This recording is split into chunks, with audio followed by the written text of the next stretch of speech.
In this world, the existence of magic gave rise to countless demonic caves and terrifying demons. But magic didn't only create monsters, it also awakened people blessed with special powers. Among these awakened, there existed a legendary squad known as the strongest awakened team. Each member commanded the power of the 5 elements and wielded an SSS-class demon king called Belphegor. Today, these 5 elite teammates arrived at a demonic cave with a single mission: to slay a fearsome monster. Moving together as one, they were known as the Divine Corps. Leading them was Bai Yi, not just any leader, but the captain who had commanded the team for over 10 years. They were assigned an L-class mission: to slay the Demon King monster and cleanse the demonic cave under orders from the highest authority, known only as God. The Divine Corps stepped forward, power surging through them as the operation began. It wasn't their first battle. This was already the 10th high-level demonic cave they had faced. Among them, Lingzi stood out as the squad's deadly assassin. She wielded a lightning-class L-rank assassin skill, striking swift and silent. With a faint smile, she asked the captain if this mission truly was an L-rank purge operation. Another teammate, Han Qingxing, the squad's strongest mage, possessed an L-class cloud mage ability. Han Qingxing cast a powerful buff on Bai Yi, boosting his chance to take down the Demon King monster. This L-class mission represented the highest level of difficulty. As their power surged, the entire cave filled with energy. They unleashed a massive strike on the monster, shaking the ground itself. Bai Yi raised his sword and released a single, devastating blow. The monster fell instantly, slain in one strike. Landing quietly, Bai Yi let the energy in his body fade. He wasn't just a captain, he was the Divine Corps commander, a legendary L-class nuclear synth swordsman. Moments later, the team confirmed it. The SSS-class Demon King had been eliminated. Lingzi smiled faintly, while Han Qingxing laughed and complained that it had ended too quickly. Lingzi teased she might find another demon cave for him to enjoy. But suspicion soon rose when a third teammate spoke up. This mission had required their entire squad, yet they defeated the Demon King too easily. Bai Yi narrowed his eyes, staring at the drifting particles left behind. According to intel, this Demon King was supposed to have 5 elements and a hidden skill. Lingzi moved closer and softly wrapped her arms around Bai Yi, whispering near his ear. She teased about celebrating together, maybe just the two of them. But Bai Yi gently pushed her away, unmoved. He ordered everyone to gather at the usual spot in the Holy Captain's Hall. Lingzi sighed playfully, lamenting her failed attempt to catch his attention. Han Qingxing chuckled, teasing Bai Yi for still not understanding women. Yet Bai Yi's expression turned serious. He questioned whether their 5th teammate, Archiester, had even followed them. The one who was supposed to handle the cleanup had yet to appear. Lingzi shrugged, noting he was always the slowest one. Han Qingxing laughed, reminding everyone that Archiester was often best at slacking off. At that moment, Archiester finally arrived, just as the purge operation was officially declared complete. Without warning, he raised his weapon and fired a single shot. Han Qingxing barely had time to react before the attack pierced straight through his head. Shock froze everyone. Han Qingxing collapsed lifelessly to the ground. Rage twisted Bai Yi's face as he demanded answers. Was this the true mission?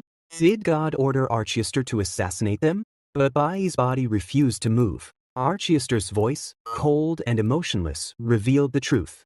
For a month, their breakfast had been laced with paralyzing powder. Now, none of them could move. Activating his divine skill, Archiester summoned dark, flower-like forbidden vines that wrapped around Bai Yi and the others, holding them in place.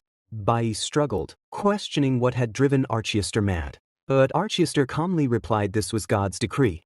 The so-called L-class purge operation had always been meant to purge them. Clenching his fist, Archiester ordered the vines to tighten. Lingzi and Lucian coughed blood and suffocated to death before Bai Yi's eyes. Grief and fury burned through him. He demanded to know why God would do this.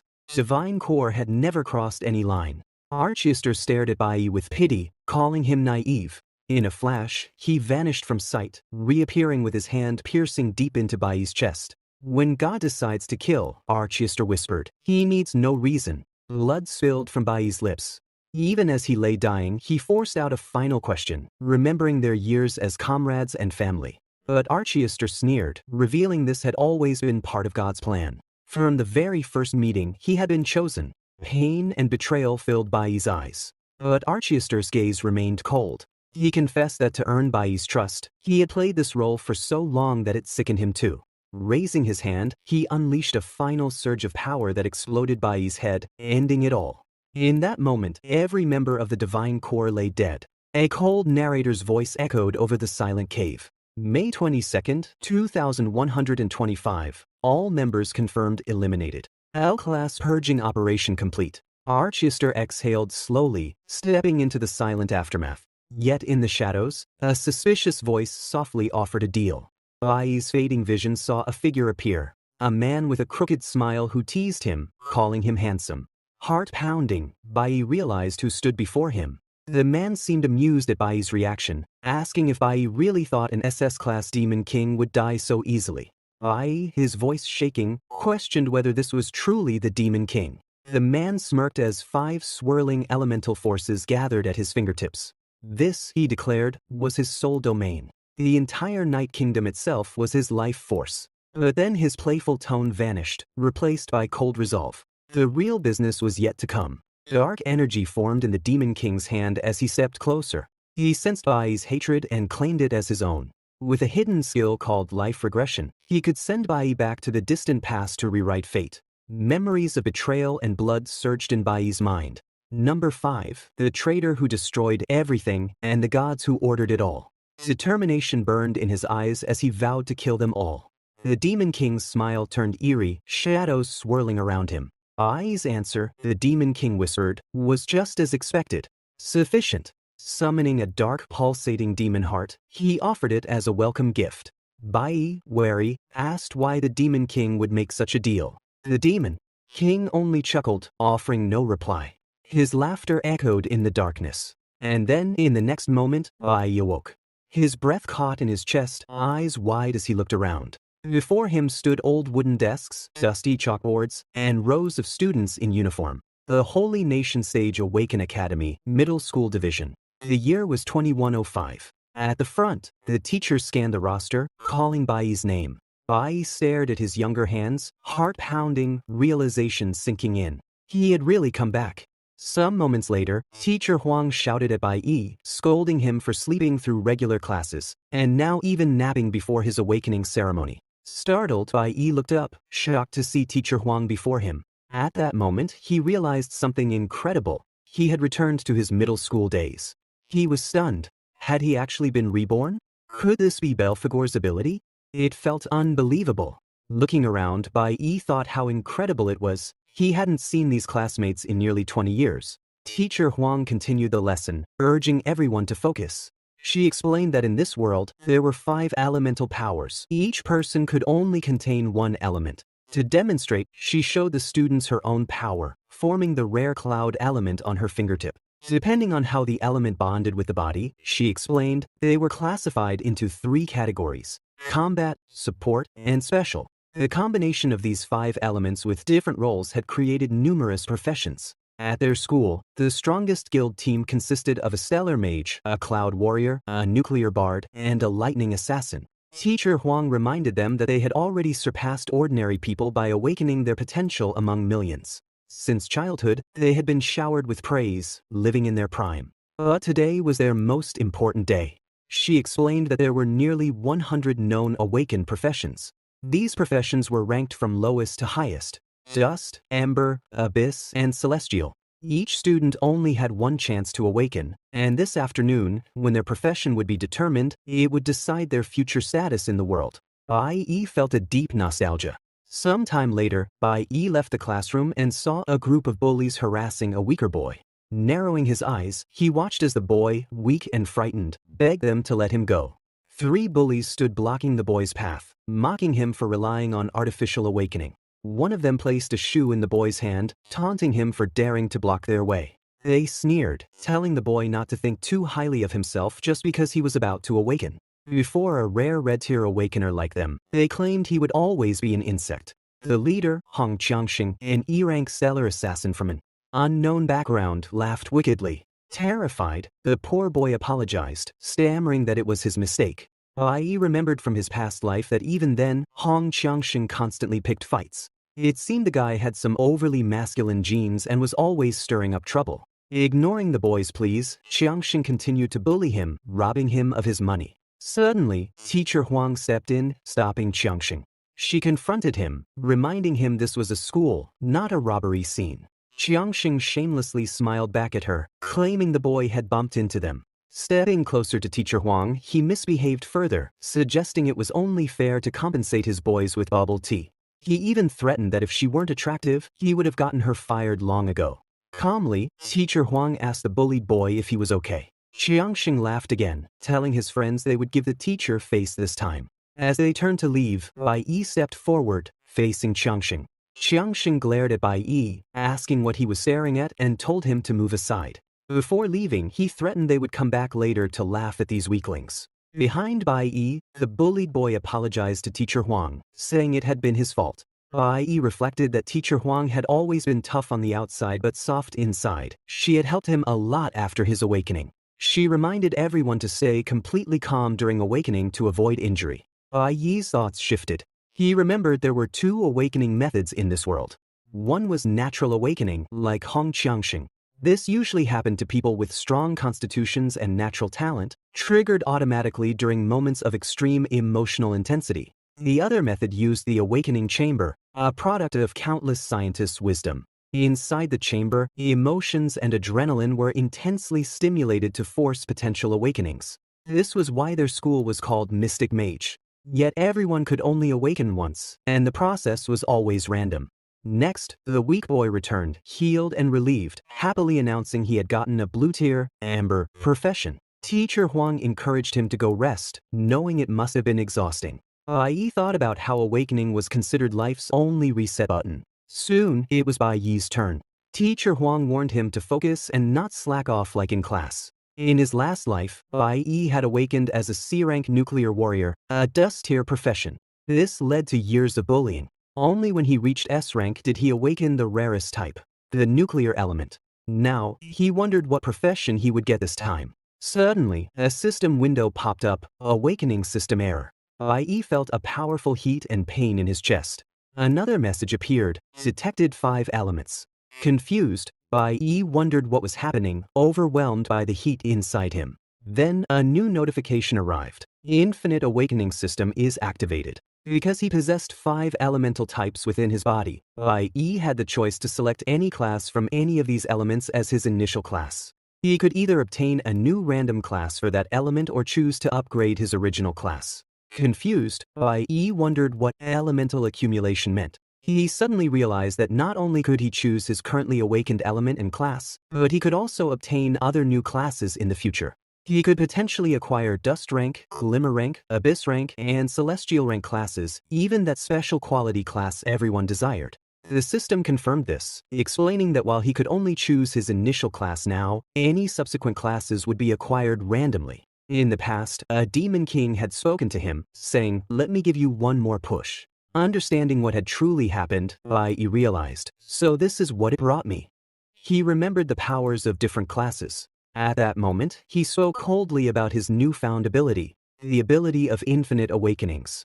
The system warned him that after selecting his initial class, all elemental bars would be cleared, so he had to choose carefully. He smiled faintly and released his power. Some time later, on his way to class, a bully and his friend were waiting for him. The friend asked why Bai Yi was taking so long inside. Finally, seeing him come out, the bully sneered, calling him a bastard. As Bai Yi entered, the teacher suddenly asked what class he had awakened as. He replied quietly, almost apologetically, that he would have to disappoint them. He had awakened as a Nucleo warrior, the worst green quality class. The teacher accepted it kindly. She told him that even from the green quality, many extraordinary people had emerged and urged him not to give up because this world wouldn't let him down. Bai Yi replied that she didn't have to comfort him. The teacher admitted she knew he must feel terrible and casually suggested he go get some rest, as the awakening must have drained him. Then Hong Qiangxing laughed mockingly at Bai Yi, repeating that as long as he worked hard, this world wouldn't let him down. Bai Yi remembered once thinking the teacher was quite capable, but now he wondered how she could say such useless, toxic positivity. On hearing Qiangxing's words, Bai Yi looked deadly serious. He accused the teacher, saying she must know the truth. Reality wasn't like that at all. Qiangxing sneered, explaining that dust rank quality meant being at the very bottom. That was just how the world worked. The gods chose people. Only the strong were picked. The weak were there to be humiliated. mentioning gods made Bai Yi's body tremble with anger. Xiangxing continued, questioning why Bai Yi was even there again. He explained that those of dust rank quality could only sit in the back row for lessons from now on. He described society as a place where those without power, background, or future were always left behind. The strong received better resources and became stronger, while the fate of a dust rank weakling was sealed from the moment of awakening. They could only become bottom-tier gophers among the awakened. He mocked the idea of changing life through hard work and called the notion of a dust rank class being seen as genius complete nonsense. Xiangxing said it was just like being born. A person's future was already decided. He came closer to the teacher and explained that even their awakened academy was just a small reflection of that same truth. Pointing at her, he said she was glimmer rank herself, so she could only obediently work as a salaried employee at the school. Then, turning to Bai Yi again, he insisted that dust rank students should just go home early and stop wasting government resources. In response, Bai Yi picked up a coffee glass and poured it on Xiangxing's face. Enraged, Xiangxing shouted, demanding to know what Bai Yi was doing. Bai Yi, trying to free his hand, answered simply that he didn't like listening to Xiangxing talk. Xiangxing cursed, calling Bai Yi a son of a bitch, and attacked him. But with a single blow, Bai Yi knocked Xiangxing back to the ground, making him taste the floor. Unable to handle Bai Yi's power, Xiangxing coughed up blood. Everyone watching was shocked, unable to understand how Bai Yi had done that or what had just happened. Smiling, Bai Yi revealed that he had chosen this class himself. The Nuclear Warrior class came with a basic light sword, adding plus 20 attack and plus 20 evasion. He calmly explained that he was simply used to it. Xiangxing, still furious, insisted that Bai Yi had just gotten lucky and dodged once. He boasted about being a rare abyss rank, completely different from trash like Bai Yi. But deep inside, Xiangxing was shaken. He realized that what had just happened couldn't have been mere luck. Bai Yi had used a top-tier movement skill exclusive to the warrior class. Within an impossible reaction time of 0.9 seconds, he had managed to reflect the physical damage back at his opponent. Xiangxing thought about the technique known as parry. If timed correctly, it could nullify 100% of the damage. And if triggered again within 0.9 seconds, it could reflect the full physical damage back to the opponent. It was a move so advanced that even his teacher hadn't mastered it after 10 years of practice. For someone like Bai Yi, on his first day of awakening and with absolutely no combat experience, it was unimaginable. The teacher, surprised, wondered how Bai Yi could possibly do that. In the present moment, Xiangxing lost control, yelling if Bai Yi was prepared to die. He prepared to use the Astro Assassin class, which came with a bayonet, adding plus 30 attack and plus 30 speed. He screamed that he would make Bai Yi crawl before him in front of everyone. Meanwhile, Bai Yi reflected silently that he had chosen this seemingly weakest class for a reason. Judging a person's future and life from birth, he thought, was a grave mistake that everyone would only realize many years from now. At that moment, whispers spread among the crowd. Everyone wondered if the two were really going to fight now. Using awakened powers for private fights in school was strictly forbidden. And right now, there were so many people watching. Hong Xiangxing had a powerful background. His father was a high-ranking official, and his uncle was the school director. But Bai Yi's family was poor and had no connections. Another student shook his head and told the teacher silently that if Bai Yi accepted this challenge and made a move, he would be expelled from school. The teacher hesitated, wondering what to do. Then, with a small smile, she reminded everyone they had only awakened today and might become fighting partners in the future. She advised them not to act on impulse and suggested stopping here. Hong Xiangxing glared at her in disbelief. He refused to back down, claiming that Bai Yi had blatantly provoked him. Even if Bai Yi knelt down and begged for mercy, it would be useless. With a creepy grin, Xiangxing swore to show everyone the unbridgeable gap between a chosen one and a nobody. The teacher reflected silently. This difference in quality came from their attribute bonuses. Bai Yi was only level 1 E rank, a core warrior, with dust mote quality that gave him a 100% attribute bonus. By comparison, Firefly quality gave a 150% bonus, and Abyss Peak quality, like Xiangxing's, gave a 200% bonus. His skills were backstab and brutality. The teacher realized the truth. From the moment they awakened, an Abyss Peak class had double the attribute values of a Dust Mote class. This gap couldn't be closed. Bai Yi was completely outmatched, whether in strength, skills, or background. Another student questioned why Bai Yi would provoke someone stronger than himself. In this society, he thought, people had to learn to avoid trash when possible, and when they couldn't, they had to swallow humiliation. Knowing when to yield and when to stand firm was the only way to survive. Direct confrontation would only lead to greater humiliation. Suddenly, Xiangxing attacked with overwhelming speed and power. The teacher felt alarmed, knowing Bai Yi's object block skill used a lot of stamina.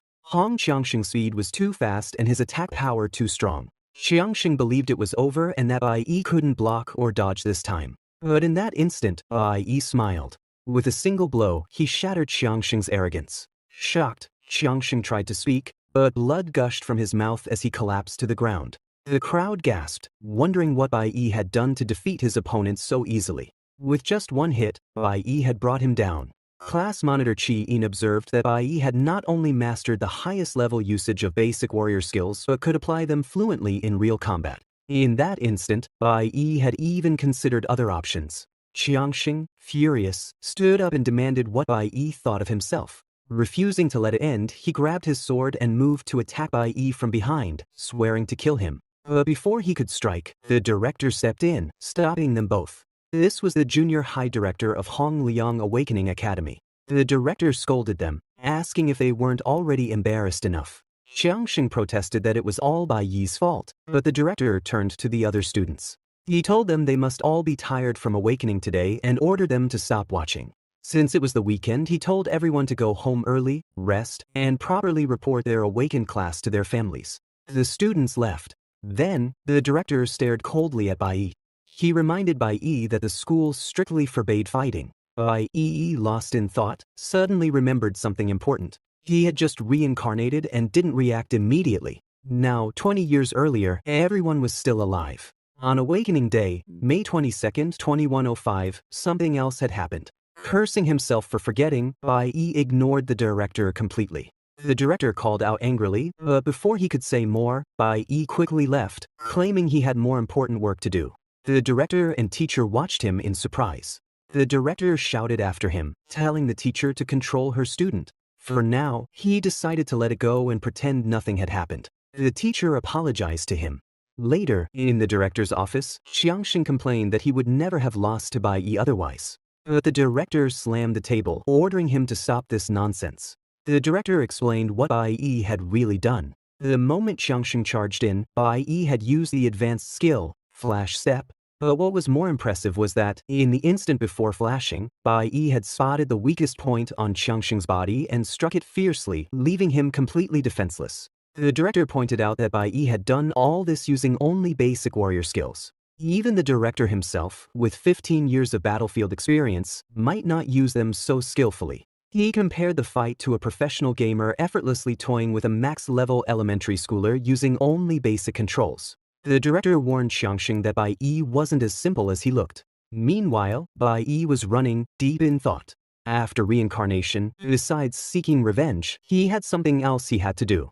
He reached his home, terrified by the memory of his father's danger. Even if he died, he had to prevent what was about to happen. Bai Yi thought about Bai Zhou, his father. Bai Yi's stats were level 1 E rank core warrior with a 100% bonus. His skills were block and haste. Haste could greatly increase speed by over 50% for a short time, depending on reaction and proficiency. When haste reached 100%, it could trigger Flash Step, allowing him to pass through obstacles. Compared to Hong Qiangxing, who was level 1 E rank, Starfall Assassin with a 200% bonus. In the evening of May 22, 2105, Bai Yi's father sat watching TV and laughing. His mother was home too. Bai Yi arrived home, and his father noticed, commenting on how early Bai Yi returned from school. Bai Yi clenched his fists as he looked at his mother, tears filling his eyes.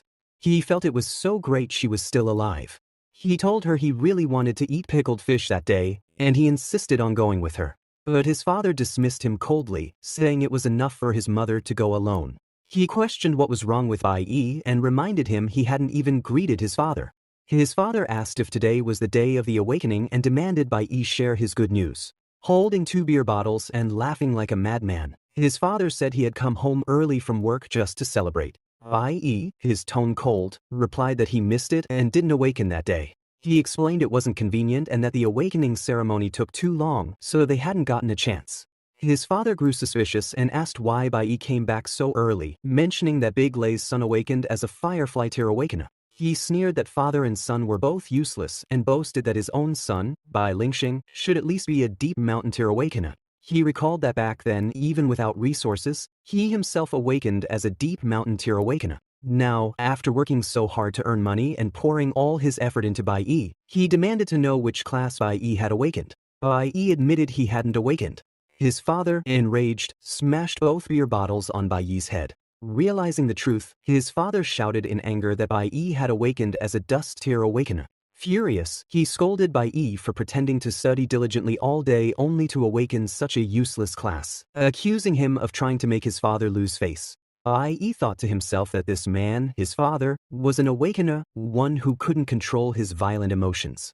His father started beating him mercilessly. In that moment, Bai Yi's mind returned to memories of the past.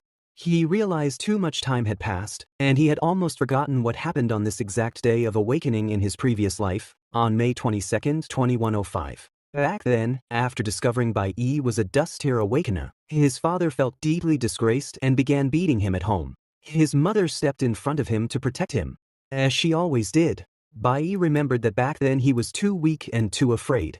His father beat his mother for a full hour before finally calming down.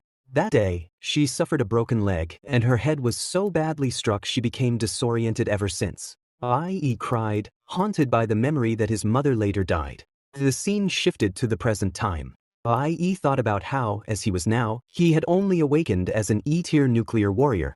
Although he chose this class for its special characteristics, he still needed to wait before he could use its power. Meanwhile, his father, a C-tier deep mountain tier awakener, had ample combat experience unlike someone like Hong Qiangxing at school. Bai Yi admitted he truly couldn't defeat him right now. His father grabbed his hair tightly and struck him again, cursing that he shouldn't have let Bai Yi's mother give birth to someone so worthless. Bai Yi realized his father had come home early and wouldn't stop until he got an answer.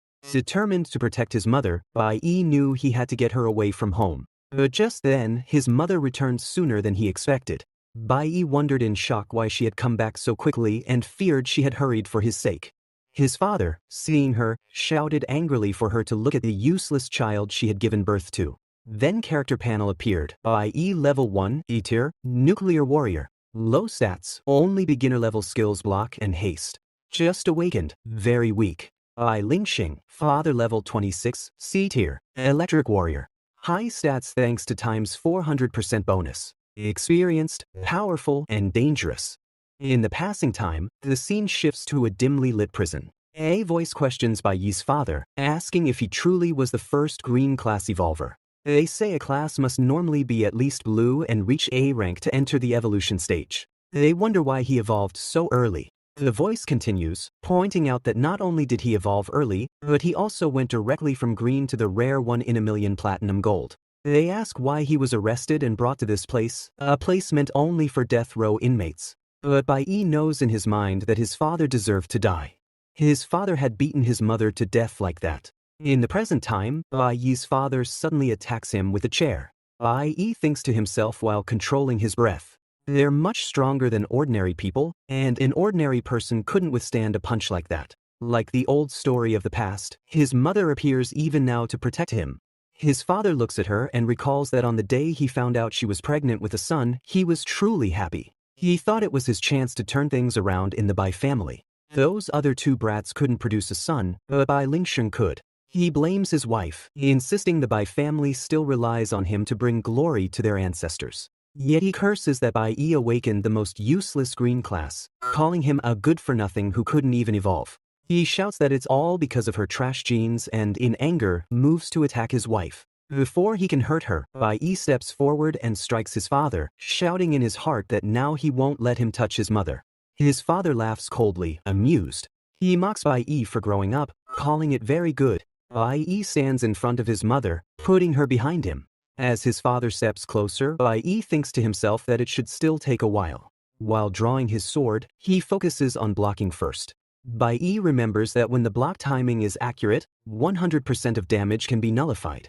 And if triggered again within 0.9 seconds, there's a chance to fully reflect physical damage back. But his father's attack goes right through his defense. Bai Yi feels a sharp pain in his ribs, as if they're about to break. The difference in strength is several-fold. His father beats him brutally, while Bai Yi struggles just to defend himself. His father sneers, accusing Bai Yi of disobeying his esteemed father. He unleashes heavy black thunder, a thunderous lightning strike that makes every attack carry an electric shock effect. He taunts Bai Yi, saying he's being too impatient. Bai Yi, unable to dodge, braces himself for the blow.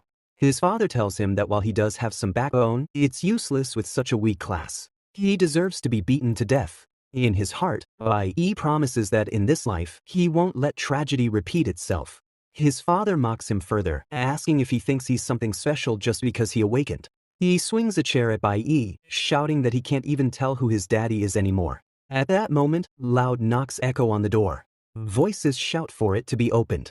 His father curses under his breath, wondering who would ruin the fun at a time like this. He opens the door to find two officers standing there. One is the deputy captain of the inspection team, a red A-rank divine caster. The second is an inspector from the same team, a blue C-rank divine caster. Seeing them, Bai Yi asks in surprise why Deputy Captain Chen Jinwu himself has come. The deputy captain explains they received a report that the fugitive known as Snow appeared near this building. They're checking each unit one by one and ask if anyone suspicious was seen. Snow is described as extremely dangerous. Bai Yi's father responds quickly, saying this person is always on TV. If they'd shown up, of course he would have reported it. The deputy captain then asks what happened to Bai Yi, noticing his injuries. His father sighs and lies that this clumsy kid was sent to buy groceries and managed to fall. Putting a hand on Bai Yi's shoulder, he assures them it's just a small matter and not worth worrying about. But Bai Yi can't stay silent. Angrily, he declares that this man is lying and that his father had hit him. His father shoots him a deadly look. In Bai Yi's heart, anger burns because this man had spoken so rudely to his mother and even wanted to kill her. Bai Yi drifts into his thoughts, the noise around him fading as his mind retraces each step that led to this moment. He remembers the call he made at that small shop on the street, right before going upstairs. That single action has triggered the security team to check this floor. If they catch wind of Snow's presence, Bai Yi knows they'll move together without hesitation, ready to seal off the area and hunt. But he didn't expect them to respond this quickly, almost as if someone had already been on high alert. Still, he reminds himself there's enough time left to see his plan through. As the tension rises, one of the police officers questions whether Bai Lingxing, Bai Yi's father, is telling the truth. Bai Lingxing, wearing a look that shifts quickly from disbelief to forced innocence, insists that he could never beat his own son. He claims it would hurt him more than it would ever hurt Bai Yi, as though those words alone could wash away the violence that had taken place. Before the officer can press further, Bai Yi cuts in. His voice is steady but carries the weight of bruises and fresh pain. He calmly explains that he was hit in the knee with a stool and that a wine bottle was smashed over his head. His injuries are there to be examined, visible proof no words can deny. Bai Yi invokes the law directly, specifically, which clearly states that if an awakened individual loses control of their power and causes harm to others, they should be detained for 15 days. His statement leaves little room for argument. The officer, introducing himself as Liang from the officer team, turns to Bai Lingxing and formally places him under arrest. The moment feels final, like the closing of a door that has long remained ajar. Turning his gaze to his mother, Bai Yi's expression softens. Quietly, he reassures her that everything is okay now. For the first time, he's been able to protect her, standing between her and the violence that has shadowed their home. He promises her that this will be the last time she'll face this terror, silently vowing to never let anyone hurt her again. Inwardly, Bai Yi reflects that the beating he endured wasn't suffered in vain. Hidden in his hand is the safe key, small, cold, yet heavy with secrets. This is the very key for which his father betrayed a teammate, rising from E-rank to C-rank through deception and sacrifice. His father always guarded it closely, never revealing its existence to the family. In Bai Yi's previous life, he only learned about the key after his father's death, when it was already too late to change anything. Now, armed with this knowledge, he plans to use it to retrieve the special knife capable of harming demons. But for now, the only demon cave he can reach lies under the school, a location he knows well. At the police station, news spreads quickly. The alert has triggered a response from the entire security team, their coordinated urgency revealing just how seriously they treat even the hint of a rebel presence. Even the deputy leader has been dispatched, a sign of how grave the situation seems. Yet after searching, they find nothing. One officer wonders aloud if it could have been a false alarm. Another officer shakes his head, insisting that false or not, when it involves potential rebels, they can't afford to lower their guard. The thought that snow could really be in their county, especially on Celebration Day, would be disastrous. Amid whispered concerns, one officer mentions that the captain returned early this time, perhaps sensing something was off. But before more speculation can spread, another officer sternly cuts in, reminding them that this isn't something they should discuss openly. Meanwhile, Bai Yi, facing the weight of his choices, pleads desperately for leniency. His voice trembles as he swears it was his first offense and promises it will never happen again. He even tries to leverage connections, reminding the deputy leader that his wife is about to give birth and offering a referral to his good friend's prestigious postpartum care center. But the officer's expression hardens, unmoved by the attempted bribe. Coldly, he reminds Bai Yi that he was once a member of the guild and should understand exactly how his own actions led to this downfall. Another officer tells Bai Yi to rest for now, explaining that he'll be transferred to the Awaken detention center the following day. Later, Bai Yi finds himself standing before a glowing door suspended in the air, a passage to the demon cave. Without hesitation, he steps through. Inside, he recalls what he knows. Demon caves can appear anywhere, and once detected, all awakened are drawn to them to strengthen their powers. But these places are filled with danger and typically require coordinated teams to enter safely. In his previous life, this particular cave was only discovered 5 years after demons first invaded the human world. A frank demon cave usually requires 3 E-rank awakeners to clear it safely. By contrast, an E-rank demon cave demands an even larger force. 36 F-rank members and 2 D-rank awakeners. Using everything he knows and the timing of events, Bai Yi calculates there's a 90% chance this is merely a Frank-class demon cave. It's the lowest-ranked hidden cave he can access right now, but it may also be his only hope to gain the power he needs. He knows he must go forward, even if it means risking everything. As he walks deeper, the entire area is blanketed in ice and snow, an ominous sign suggesting the domain of a cloud-type demon. But suddenly, Bai Yi notices faint traces that someone might have come here before him. His heart tightens. Then, without warning, a beast emerges from the icy mist. A demon he estimates only had a 10% chance of encountering. The realization strikes him fully. This is an E-rank demon cave after all. Its existence may have remained hidden because most of the demons inside are still dormant. All the beasts emerged at once in the frozen cave, and Bai Yi fought them relentlessly, cutting them down one after another. Despite killing only 20 beasts, the effort left him completely exhausted. His body, still limited by its E-rank strength, felt painfully weak, unable to endure much longer. Yet this battle brought a small reward. He sensed his rank had finally risen to D. Even so, Bai Yi knew this alone wasn't enough. To keep entering this demon cave and eventually challenge higher-tier caves, he would have to join a guild. Only with guild backing could an awakened keep growing stronger. But there was a harsh rule. Once someone was expelled from a guild or a team, they could never join another. That was why some awakened, like his own father, remained stuck at C rank forever, unable to advance despite their desire to. Bai Yi paused, reflecting on this trap, and wondered what path he should take next. Going solo felt too slow, but at the moment, he had no better plan. As his thoughts faded, new beasts charged in, drawn by the noise of his battle. He steadied himself, using a few practice techniques to swiftly bring down several attackers. Yet it wasn't enough. More kept coming, relentless and wild, swarming around him from all sides. Then, through the chaos, a frost bear appeared. Its massive form trembled with fury, entering a berserk state that would make it attack anything that moved. Recognizing an opportunity, Bai Yi chose to wait. E-rank beasts like the frost bear lacked intelligence. Its rage would force it to clear out the others nearby. While the bear fought wildly, Bai Yi conserved his strength, knowing his stamina was already running low. During the fight, Bai Yi finally noticed something odd about the terrain. What he had first taken for a frozen lake was actually an ice bridge stretching between 2 canyons. Half of the beasts around him had already fallen to the bear's rage or his own attacks. Only a few remained.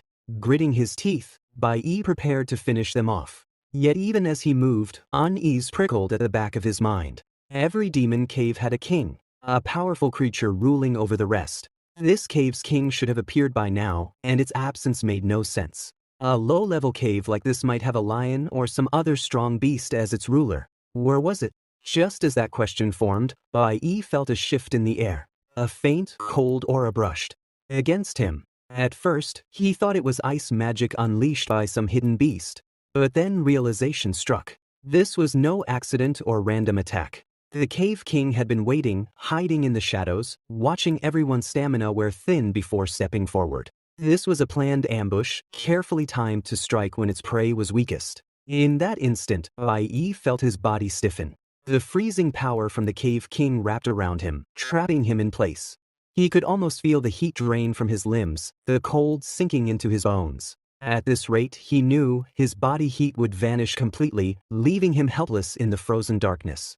Despite the rank he had just earned and the beasts he had slain, Bai Yi now stood powerless against an enemy whose cunning surpassed simple brute strength. Faced with the Cave King's chilling trap, he realized just how dangerous even a low-level demon cave could truly be. When Bai Yi found himself deep inside the F-rank hidden demon cave, cold air bit into Bai Yi's bones until his hands trembled, each breath clouding in the frozen cavern. Frost clung stubbornly to his eyelashes, and his lips had turned a lifeless pale. He realized with a sinking dread that his body was nearly frozen. If this went on, all his heat would drain away. Somewhere ahead, faint crunching sounds stirred the silence. Demonic beasts emerged, their eyes glowing like hungry embers piercing the darkness.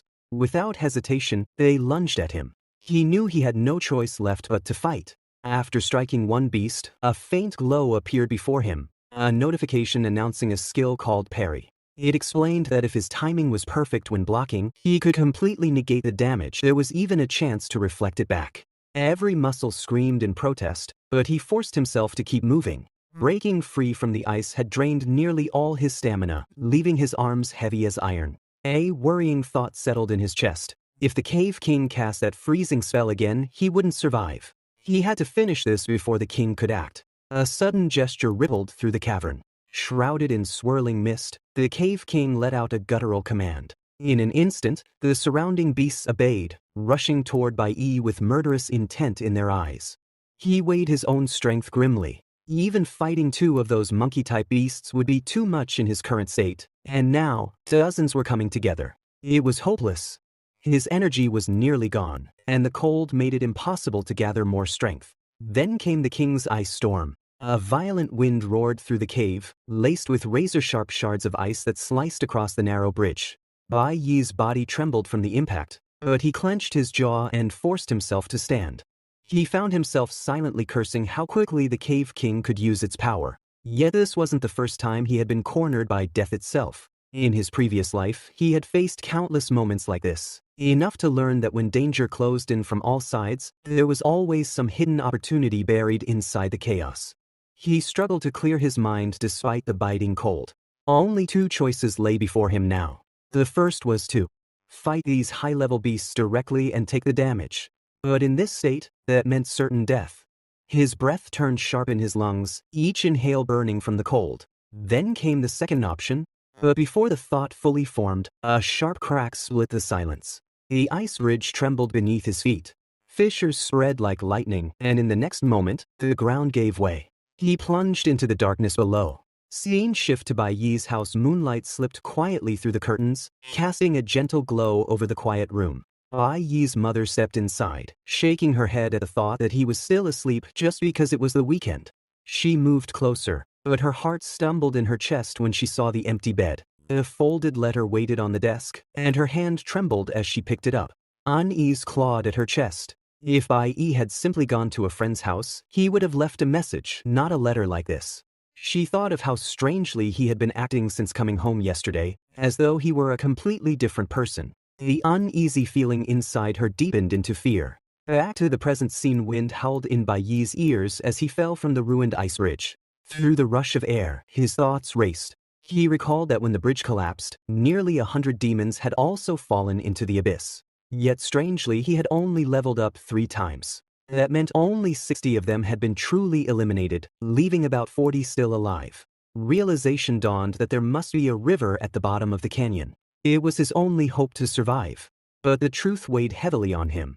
Breaking the ice ridge had already drained the last of his energy, and the fall itself had torn through what remained of his strength. His body felt battered and hollow. Pain throbbed across his chest until it felt as if it might cave in. His thoughts blurred into gray static. In that final moment, he wondered if he had reached his limit at last. As darkness crept into his vision, Bai Yi's eyes slowly closed. The cold wind whistled through the broken ice cavern, its echo bouncing off jagged walls coated with frost. Bai Yi staggered forward, chest heaving with exhaustion. His breath came out in ragged puffs that quickly dissolved into the freezing air, and his trembling fingers curled into fists, as though resisting the invisible chains weighing him down. A single thought pressed against his weary mind. Had he already reached his limit? Before he could answer himself, a beast charged from the shadows, its claws raking across the frostbitten ground. In that heartbeat, memories from his previous life flooded back to him, sharp and uninvited. A woman's laughter rang in his ears, teasing him for coming home empty-handed, the warmth in her voice painfully clear. Another voice, playful, spoke of foie gras on rice, while someone else urged him to check the data quickly. His mother's soft worry echoed too, asking if the wound on his head still hurt. Through the haze of memory, a chilling image emerged, the Cave King, powerful and merciless. Then came the sharpest memory of all, his father's cold voice, spitting words like poison, telling him to go to hell, declaring it all over.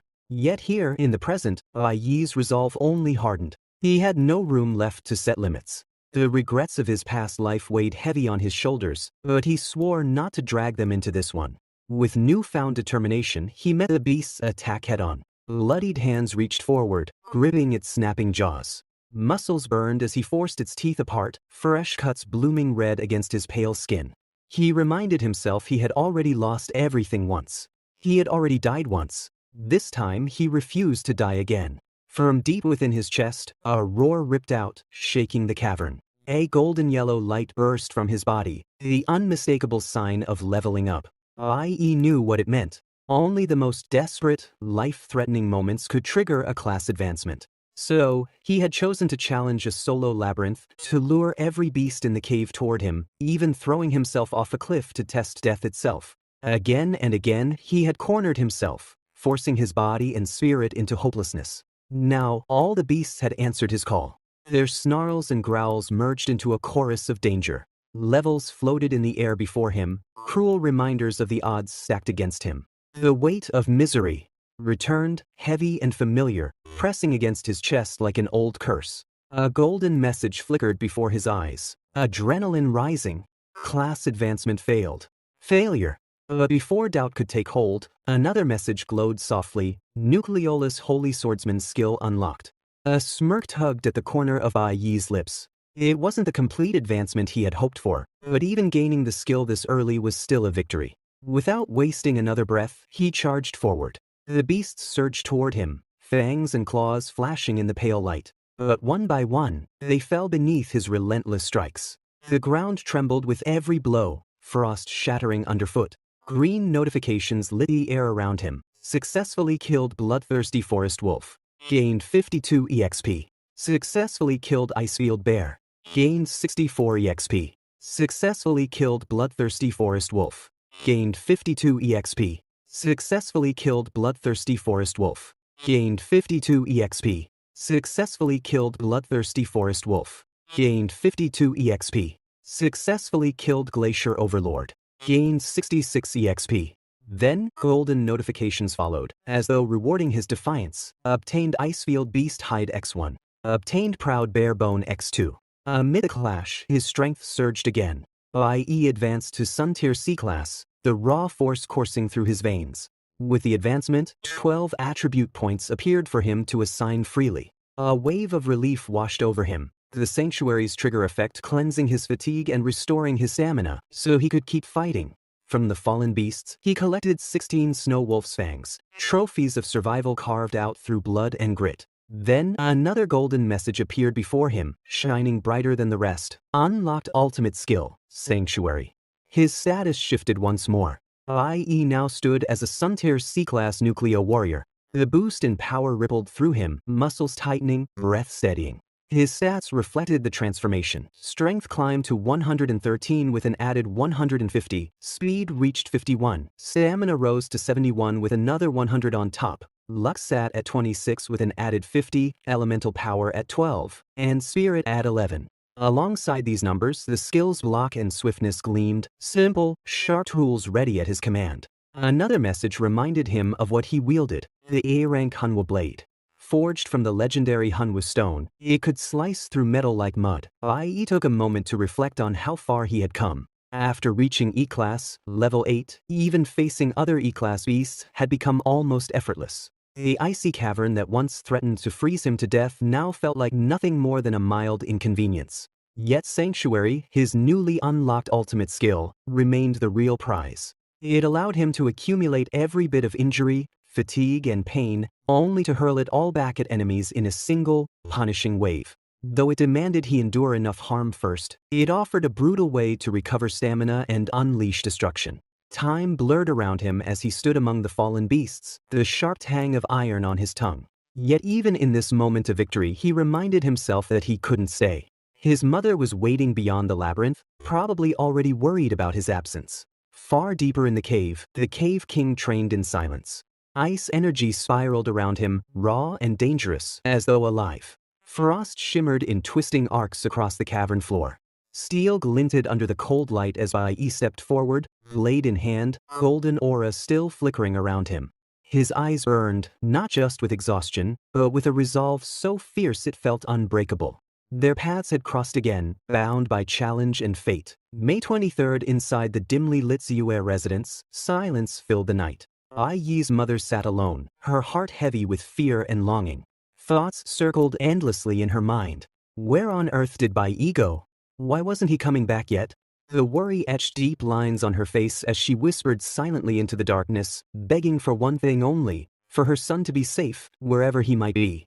Far from home, deep inside a cave hidden within the icy wilderness, the king practiced in his chilling domain. Snowflakes swirled around him as his power resonated through the cavern. Beneath his feet, the lifeless body of a mighty beast collapsed onto the frozen ground. Standing atop it, Bai Yi caught his breath, sweat mixing with frost. Once again, he had come face to face with this fearsome enemy. "We meet again," he thought. A message in glowing green text flickered before him. Level 10 E-class, the highest level attainable within that rank. He had successfully killed an unsettled icefield bear and gained 64 EXP. The words felt like small milestones carved into his journey. Without warning, the king lifted a hand and pointed straight at Bai Yi. Shadows shifted and snarled. The air filled with feral roars as a wave of beasts surged forward, their claws and fangs glinting under the pale light. Another message appeared: successfully killed forest demon monkey. Gained 70 EXP. Bai Yi tightened his grip on his blade, his breath steady despite the chaos swirling around him. The king summoned his magic. Ice storm. A violent gale of frozen shards blasted through the cave, striking stone and beast alike. Yet Bai Yi held his ground. The cold bit at his skin, but his determination burned hotter. Messages continued flashing across his vision, each recording the beasts he cut down and the experience he gained. His mind was sharp, focused only on one goal. "Once I kill all these beasts and defeat you," he thought to himself, "I will finally reach D-class." Suddenly, golden text emerged like dawn breaking over darkness. Flash unlocked. When swiftness proficiency reached 100%, Bai Yi could trigger an instantaneous flash effect, allowing him to pass through obstacles directly in front of him. His heart pounded, not from fear, but from resolve. With that, Bai Yi raised his blade once more, charging ahead through snow and shadow alike. "Goodbye," echoed silently in his mind as he lunged. Then at last, the final golden message appeared. Bai Yi had successfully defeated level 11, D-class, Cloud Element Spell Fiend Leader, the formidable king of the Azure Forest. Gained 1000 EXP. His efforts bore fruit. Bai Yi advanced to D-class Nucleus Power. A surge of energy coursed through him as he became a D-class Nucleo Warrior, granting him a powerful attribute bonus of plus 100% to all stats. His level now stood at 11 D-class, and he earned 12 attribute points, a small treasure for future battles. In that moment of quiet triumph, Bai Yi realized something important. "I was fighting the whole time, and I didn't pay attention to this," he reflected. The cloud element he had gathered had accumulated enough to unlock a red possession. Although it was only E-class, its crimson rarity granted him an extra 200 bonus points, a reward as precious as it was unexpected. A system message confirmed the next step in his journey: switched profession to Cloud Element Mage. The words glowed softly, reminding him that he could switch professions at any time. Flexibility could become his greatest strength. Bai Yi checked his new form carefully. Its stats matched those of his D-class warrior. If they were the same, then surely there must still be hidden equipment left somewhere in this ancient, frostbitten place. Hope and curiosity stirred quietly in his chest. A red message declared, "Successfully switched to Cloud Mage mode." His power had taken a new shape. A faint smirk curved across Bai Yi's lips. A new path opened before him, a profession he had never played before. And now, standing amid silence and fallen beasts, he decided to see what the Cloud Mage could truly do. Back at the Ziyue residence, Bai Yi's mother sat quietly in a corner. The night had drained her strength, yet she stayed awake, eyes glazed with worry. Fear and love bound her to that seat as she waited. Then, like a vision breaking the long darkness, Bai Yi appeared before her. His presence, real and alive, cut through her sorrow. Guilt softened his expression. "Mom, I'm sorry for making you wait so long," he thought silently. Her tired eyes showed she hadn't eaten, waiting the entire night, unwilling to rest until he returned. A new resolve settled over him. Bai Yi looked at her gently, a spark of determination hidden in his heart. "Mom, I have a suggestion to make," he thought. And though he had yet to speak the words aloud, hope rose quietly within him.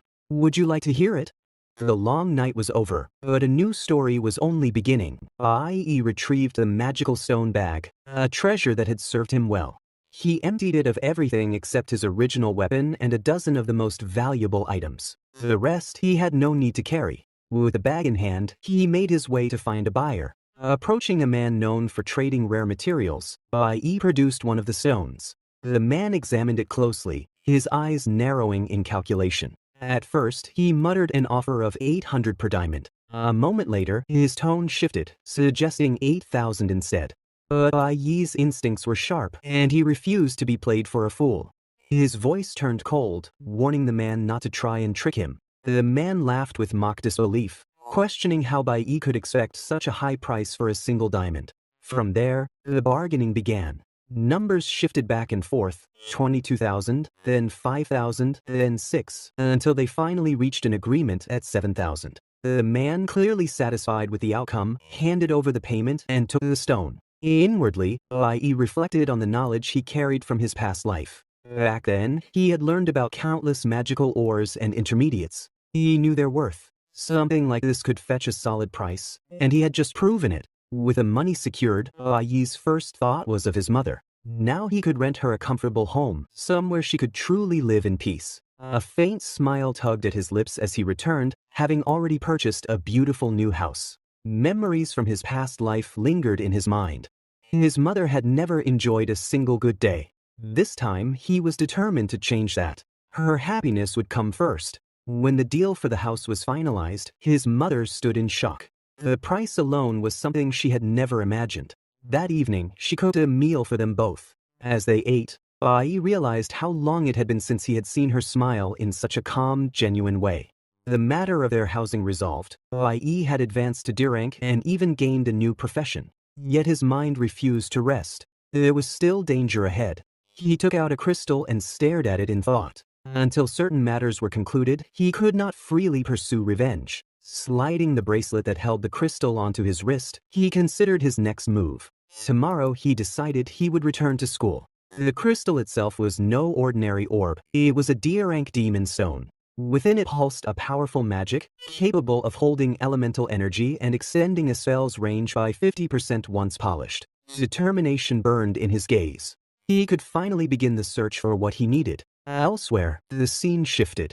Several students emerged from a dungeon portal, their bodies marked by battle. Among them was a young master, flanked by his loyal bodyguard. The bodyguard praised his improved performance. A girl approached, offering him a bottle of water and suggesting a short rest. He refused, intent on heading to another demon lair to continue training. In an instant, he unleashed his energy. A burst of power erupted around him, declaring his intent to surpass all others. His aura swelled, and the system confirmed his achievement, upgraded to Galaxy Assassin Level 3. He was now an E-rank warrior. Far away, Bai Yi's mind was already on the upcoming simulated combat test. In that arena, he would show everyone who the true genius was. On the rooftop of a tall building, a girl sat alone, reading through a report. Her eyes were sharp, her tone icy as she noted that none of the year's newly awakened had gained a golden tier profession. Disinterest settled over her features. There was nothing in this year's candidates worth watching. Morning came. Bai Yi's mother prepared his favorite breakfast. He ate quickly, asking why she had not woken him earlier. She replied that he had been sleeping soundly and she hadn't wanted to disturb him. She told him to take his time, it was fine to be late once in a while. He paused, softening at her words. It had been far too long since he had slept so peacefully. Never before had he sat to quietly enjoy a morning meal with her like this. She touched his shoulder gently, asking him to take care. He smiled faintly, assuring her that he was fine and that she should care for herself instead. She smiled in return, but then handed him a notepad. On it, she had written that next Friday was his birthday. Bai Yi froze. His mother could no longer speak, yet the simple note struck deep. The date echoed in his mind, June 5th, his birthday. In his past life, after her death, no one had celebrated it again. Over the years, he had nearly forgotten the day existed. Now, faced with it again, he wondered if there was anything he truly desired. What mattered most but his resolve returned. His next goal was clear, to kill the one who had betrayed him. At Awakener school, the instructor's commanding voice rang out. He asked if the students had rested over the weekend, then announced the start of the devilish actual combat simulation test. His eyes swept over the group with the precision of a predator. The importance of this test, he reminded them, could not be overstated. The Awakener School's middle school department was directly affiliated with the Divine Guild, and the guild would be watching every move. The students' excitement grew. This battle would serve as their middle school graduation assessment, broadcast live for all to see. The instructor's voice rose in intensity. Those who performed best would be given the opportunity to join the high school department on the journey of cultivation. The name alone sent ripples through the crowd. The journey of cultivation was held once a year, offering the most direct path to meet the Divine Guild. Each year, the school gathered its most outstanding middle and high school students for a trip to the Holy Nation, the guild's headquarters. The announcement stirred the students further, but Bai Yi's gaze remained cold. He remembered the so-called master who would appear in this event. In his past life, that man had only joined the team after Bai Yi himself had entered the guild. And worse, Bai Yi remembered vividly that the fifth member of that team had slaughtered all his comrades. That man, no that monster, was already on Bai Yi's death list. This time, he would ensure the ending was different. He would find the man, excel in the assessment, and blend into the journey of cultivation to reach him as fast as possible. All around him, students whispered about the upcoming challenge. One voice speculated nervously about facing a demon den. The instructor cut the chatter sharply, declaring the start of official training. The first stage was physical endurance in the gravity room. 10 sets of shuttle runs would be their warm-up. One overconfident boy declared his plan to double the required sets. Bai Yi's gaze moved to the assessment area ahead. With calm conviction, he stepped forward, telling the instructor he would not be using the training room. After hearing Bai Yi's words, every student present was stunned. The instructor's eyes fixed on him with sharp focus, recalling the recent conflict Bai Yi had with Hong Qianxing over the weekend. The thought passed through the instructor's mind that Bai Yi might believe defeating a red-quality professional was reason enough to skip regular training. Yet Bai Yi's demeanor remained calm, and he stated his intent to pursue a more specialized form of training. This statement caught the instructor off guard. The idea of specialized training prompted him to question its meaning, his tone revealing a measure of disbelief. Suspicion flickered in his expression as he considered whether Bai Yi was implying a flaw in his physical training regimen. Inwardly, Bai Yi acknowledged that physical conditioning was essential for nearly all awakened individuals, making the use of the gravity room valid. However, he reasoned that shuttle runs specifically benefited professions such as warrior and ascension, which required speed and coordination and were not universally necessary. Professions like mage and chanter, he knew, gained more from working in the element room to develop refined control over elemental forces. With attributes and personal habits varying from person to person, he believed training methods should be tailored accordingly. His composed explanation only intensified the instructor's reaction. The man released his aura, glaring coldly, remarking in a tone that carried the weight of warning that Bai Yi sounded as though he were instructing his own teacher on how to do his job. Nearby, the class president listened intently. In her thoughts, she recognized that Bai Yi's description matched precisely with a method recently proposed by Mr. Dongyang, a training officer from the Divine Group. That approach was still so new that she herself only knew of it because her father had brought home a videotape. For Bai Yi to independently arrive at the same conclusion astonished her. Another classmate broke the silence, commenting that even if Bai Yi's point held merit, he should be mindful of the teacher's pride, as this instructor was considered the school's most authoritative trainer. Yet before the conversation could escalate further, the instructor placed a hand on Bai Yi's shoulder. This unexpected gesture surprised the entire group, for the man's expression softened into a rare smile. He admitted that Bai Yi's proposed method was interesting and confessed that it was the teacher who had been inconsiderate.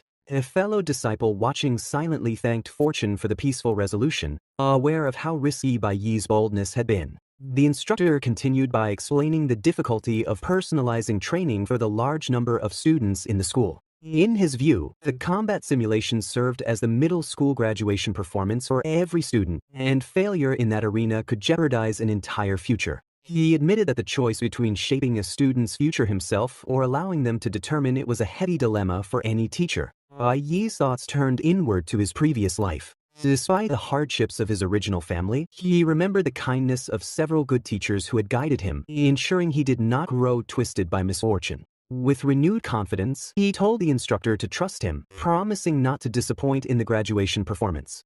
Curious, the instructor asked what kind of training Bai Yi intended to pursue, noting that Bai Yi had awakened as a warrior. Bai Yi responded by requesting the elemental suppression in the element room be set to its highest level, pointing toward the facility. This shocked those listening. Even the instructor coughed lightly in surprise, having not expected such a demand. Confusion spread among the students, many wondering why a warrior would choose that room. Bai Yi explained that he wished to make his abilities more balanced to overcome his weaknesses. Internally, however, he guarded his true intention, unwilling to reveal his interest in training within another mage profession. The instructor's mood soured again, clearly irritated by the unusual request. At that point, the class president raised her hand, stating her wish to practice elemental control as well, pointing out that she was a mage. Reluctantly, the instructor agreed but warned them not to embarrass him in the final assessment. The girl then invited Bai Yi to train with her, but he declined, explaining that he preferred to work alone using his own methods. She frowned at the rejection, arguing that partnership would speed progress and expressing disbelief at his refusal. Her smirk hinted at determination as she claimed he had sparked her competitive spirit. Both headed toward the training area. Behind them, another classmate looked drained of all motivation, feeling as lifeless as a depleted battery. In his mind, the thought surfaced that being at the bottom meant he could simply slack off somewhere. The instructor, however, denied him that chance, placing a firm hand on his shoulder. Bai Yi entered the element room, reflecting that his experience with a warrior profession was extensive, but his understanding of the mage profession was still at a novice level. The current elemental suppression was set at 10%. His goal was to master the conditions quickly while concealing his secret ability to acquire other professions. A sudden notification flashed before him, indicating the suppression level had risen to 30%. His eyes narrowed, recognizing that such monitoring meant the god's jurisdiction extended here, tracking every move. Revealing his capabilities prematurely would make him a target for dangerous individuals. Nonetheless, he began releasing his icy power. His mind briefly drifted to thoughts of two classmates he preferred to avoid. After school, as he made his way home, familiar voices called for him to wait. He recognized the pair immediately. Memories from his previous life surfaced. During middle school, these two had been his closest friends, united by their shared position at the bottom of the class and the bullying they endured. Those moments had been among his few happy times back then. In this life, however, his gaze hardened. His pursuit of revenge left no room for idle friendships, especially with one of them arousing suspicion. The two continued to complain about his behavior, noting how he had run off alone, just as he had on Friday. They felt betrayed, believing they were supposed to be an inseparable trio. One remarked on his newfound strength and confidence since awakening, questioning why a cyclist should wait for someone on foot. They were left dispirited, sensing his cold indifference. Yet, to their surprise, they found him waiting further along the road. He remarked that they should get their lungs checked. One of them asked in disbelief whether he had actually been waiting, while the other assumed he had paused to go home together. Without acknowledging their guesses, he pedaled away, telling them they simply could not keep up and urging them to follow quickly if they wanted to keep pace. The two exchanged glances, interpreting his action as a deliberate attempt to mock them. One complained that he could have caught up if not exhausted from the shuttle runs. The other retorted that he had only done 6 sets, prompting an embarrassed question about whether his friend had managed more. Meanwhile, Bai Yi rode ahead with a faint smile. A bittersweet memory arose from his previous life. During high school, one of these friends had been diagnosed with a lung disease, forcing a leave of absence. The illness worsened, and he passed away soon after. Even if they were no longer friends in this life, Bai Yi still wished for his health to endure. Behind him, the pair continued to speak about him. One, feeling hurt, wondered if he had truly become so cold, calling him unpleasant. The other, though acknowledging his significant changes, still sensed traces of the person he used to be. The next day, at Shenghe Nation's new recruit training ground, the scenery stretched in quiet beauty. A man stood relaxed, surveying the view, and addressed his subordinate with curiosity, asking if he was the one who had broken all previous records. The largest and most muscular of the group acknowledged the remark, responding with modesty while introducing himself as being there to report. At that moment, he gave off a completely suspicious impression, though little was truly known about him yet. Later, on another Monday evening, Bai Yi sat at home, eating quietly with his mother. While eating, he reminded her not to go out alone from then on, emphasizing that he would return early each evening and bring groceries with him. She responded with a gentle smile and a nod. Yet in his thoughts, Bai Yi recognized that such precautions were not enough, and resolved to provide her with a more stable and safe environment as soon as possible. Some time later, inside the Awaken prison, Bai Yi's father appeared. His expression carried an unsettling intent regarding his family. A creepy smile formed as he informed an officer that he would leave a certain matter to him. The other man reassured him with a smile of his own, promising that everything would be arranged and that the release could happen the next day. This meant a greater danger for Bai Yi, as his father's release was now imminent. The following day on campus, Bai Yi had by then grown accustomed to controlling mage abilities. In the special training room, he analyzed his progress, focusing on minimizing casting time and accurately calculating the required elemental power. His concentration was interrupted when a friend ran in, boasting about being able to complete 10 sets of training that day. At the training ground, Double Battery was pushing himself hard but had reached exhaustion. Bai Yi's arrival lifted the mood, and both friends brightened, moving toward him eagerly. They invited him to join them for dinner, but he declined, explaining that he needed to go home early that night as well. His refusal drew playful complaints that he had become cold and robotic, avoiding time spent enjoying himself with them. Bai Yi dismissed the comments with a wave, offering advice instead, reminding them that as archers, their skill wind-up animations were too long. He suggested they practice the initial movements more, promising that once they became stronger, they could enjoy themselves together. The encouragement sparked excitement in his friends, bringing smiles back to their faces. On another Thursday after school at the hospital, a doctor reviewed an X-ray belonging to one of Bai Yi's friends. The doctor explained that discovering the condition early was fortunate, as the parasitic tumor in the lungs could grow rapidly once it began developing. Surgery at a major hospital was recommended as soon as possible, after which recovery would be certain. The friend expressed thanks and promised to schedule the operation for the following week. This prompted a flashback to Bai Yi's earlier warning about getting the lungs checked when there was time. Back in the present, the friend realized that without a school physical examination, the issue might have gone unnoticed. Without specifically adding a lung CT scan, there would have been no way to detect the problem. He began to wonder how Bai Yi had known to say such a thing in the first place. Suspicion lingered in his mind even after he had finished filing his medical report. As he left the examination room, voices reached him from nearby.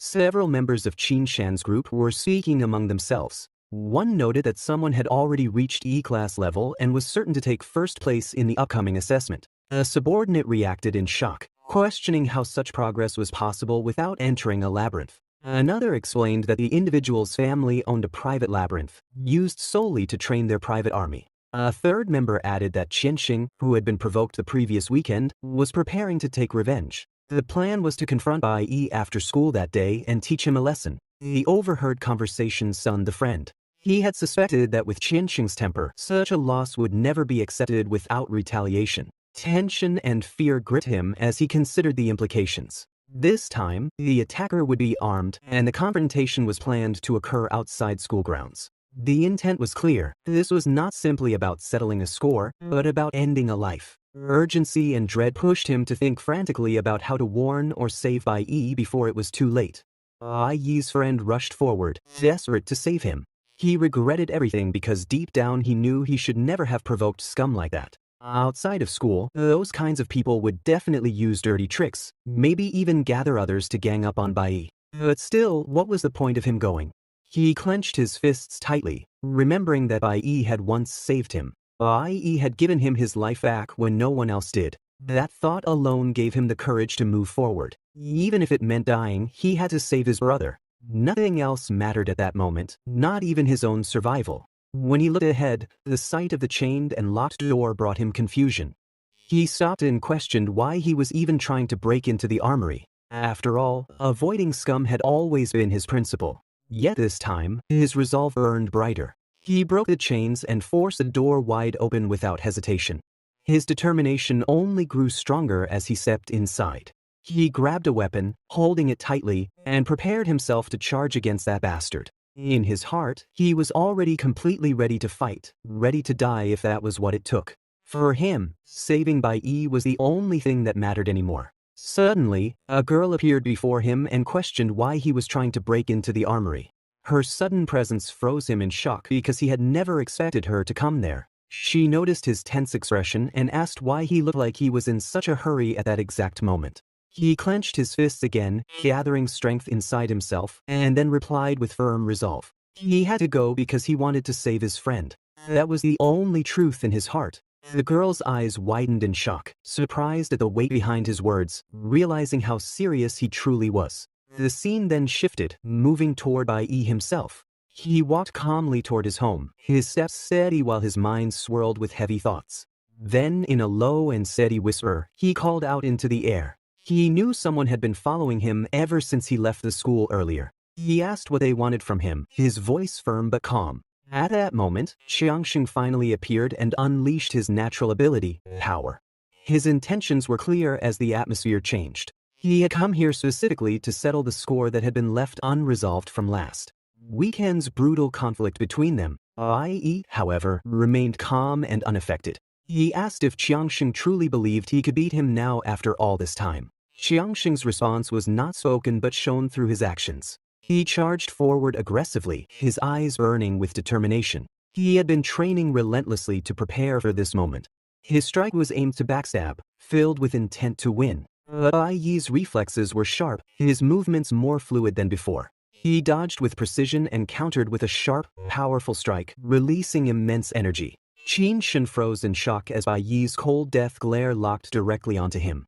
Fear gripped Qin Shen when he realized the truth. Bai Yi's attack power was higher than his own, something he had never thought possible. Shock filled his chest as doubt consumed him. Bai Yi's cold voice cut through the air, asking if Qiangxing really believed he was the only one who had grown stronger. Just one more step would have ended Qin Shen's life instantly. But instead, Bai Yi drove his daggers into the ground right beside his opponent's face. With calm precision, he revealed the truth. During their first fight, there were many things Qiangxing had never noticed, but now Bai Yi's growth was undeniable. After endless hours of training and focus, Bai Yi could now feel and control his strength instantly. The narration deepened with the realization that Qiangxing had just made a grave mistake. By provoking Bai Yi again, he had dug his own grave. There would be no easy way out for him anymore.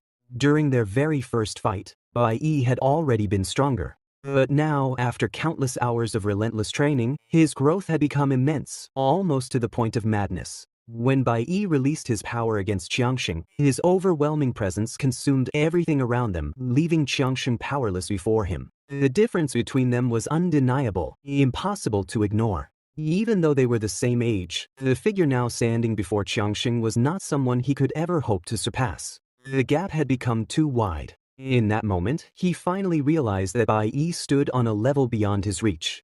Qiangxing felt crushed beneath the overwhelming aura radiating from Bai Yi. His confidence broke apart, and for the first time he realized he could never surpass, let alone defeat, the boy standing before him.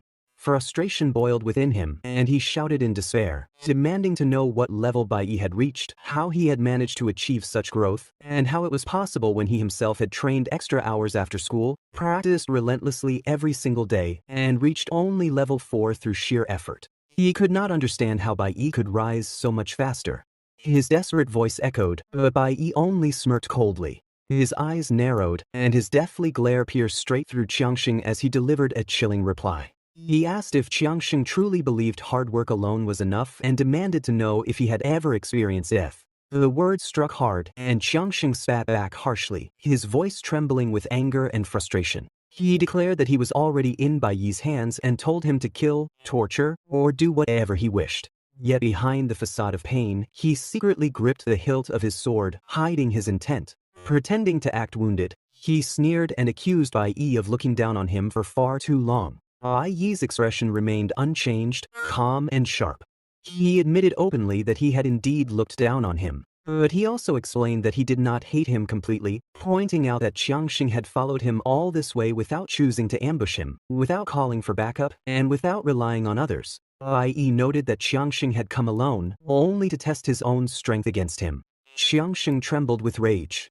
His teeth ground together as his furious gaze locked tightly onto Bai Yi's face, burning with humiliation and anger. His frustration twisted his expression as he shouted that either Bai Yi should kill him today, or one day he would be the one to kill Bai Yi. He demanded that Bai Yi stop acting as if he could see right through him with such arrogance. But Bai Yi remained unmoved. He did not even look at Qiangxing, calmly turning his face aside as if the words were beneath him. The gesture cut deeper than any weapon, delivering an insult that was impossible to ignore. With a cold tone, Bai Yi announced that he was taking back what he had said earlier about not hating him too much. Meanwhile, not far away, class president and his friend crouched low, watching carefully from a corner. The friend clutched his hammer weapon tightly and whispered that they had found them, but it seemed there was nothing they could do at the moment. Bai Yi loosened his grip on Qiangxing's neck and stepped back, his gaze sharp and composed. He revealed that he had actually been waiting for him and proposed a deal. He offered to tell him a way to grow stronger and progress faster. Qiangxing froze, his eyes widening with disbelief, and he asked what Bai Yi meant.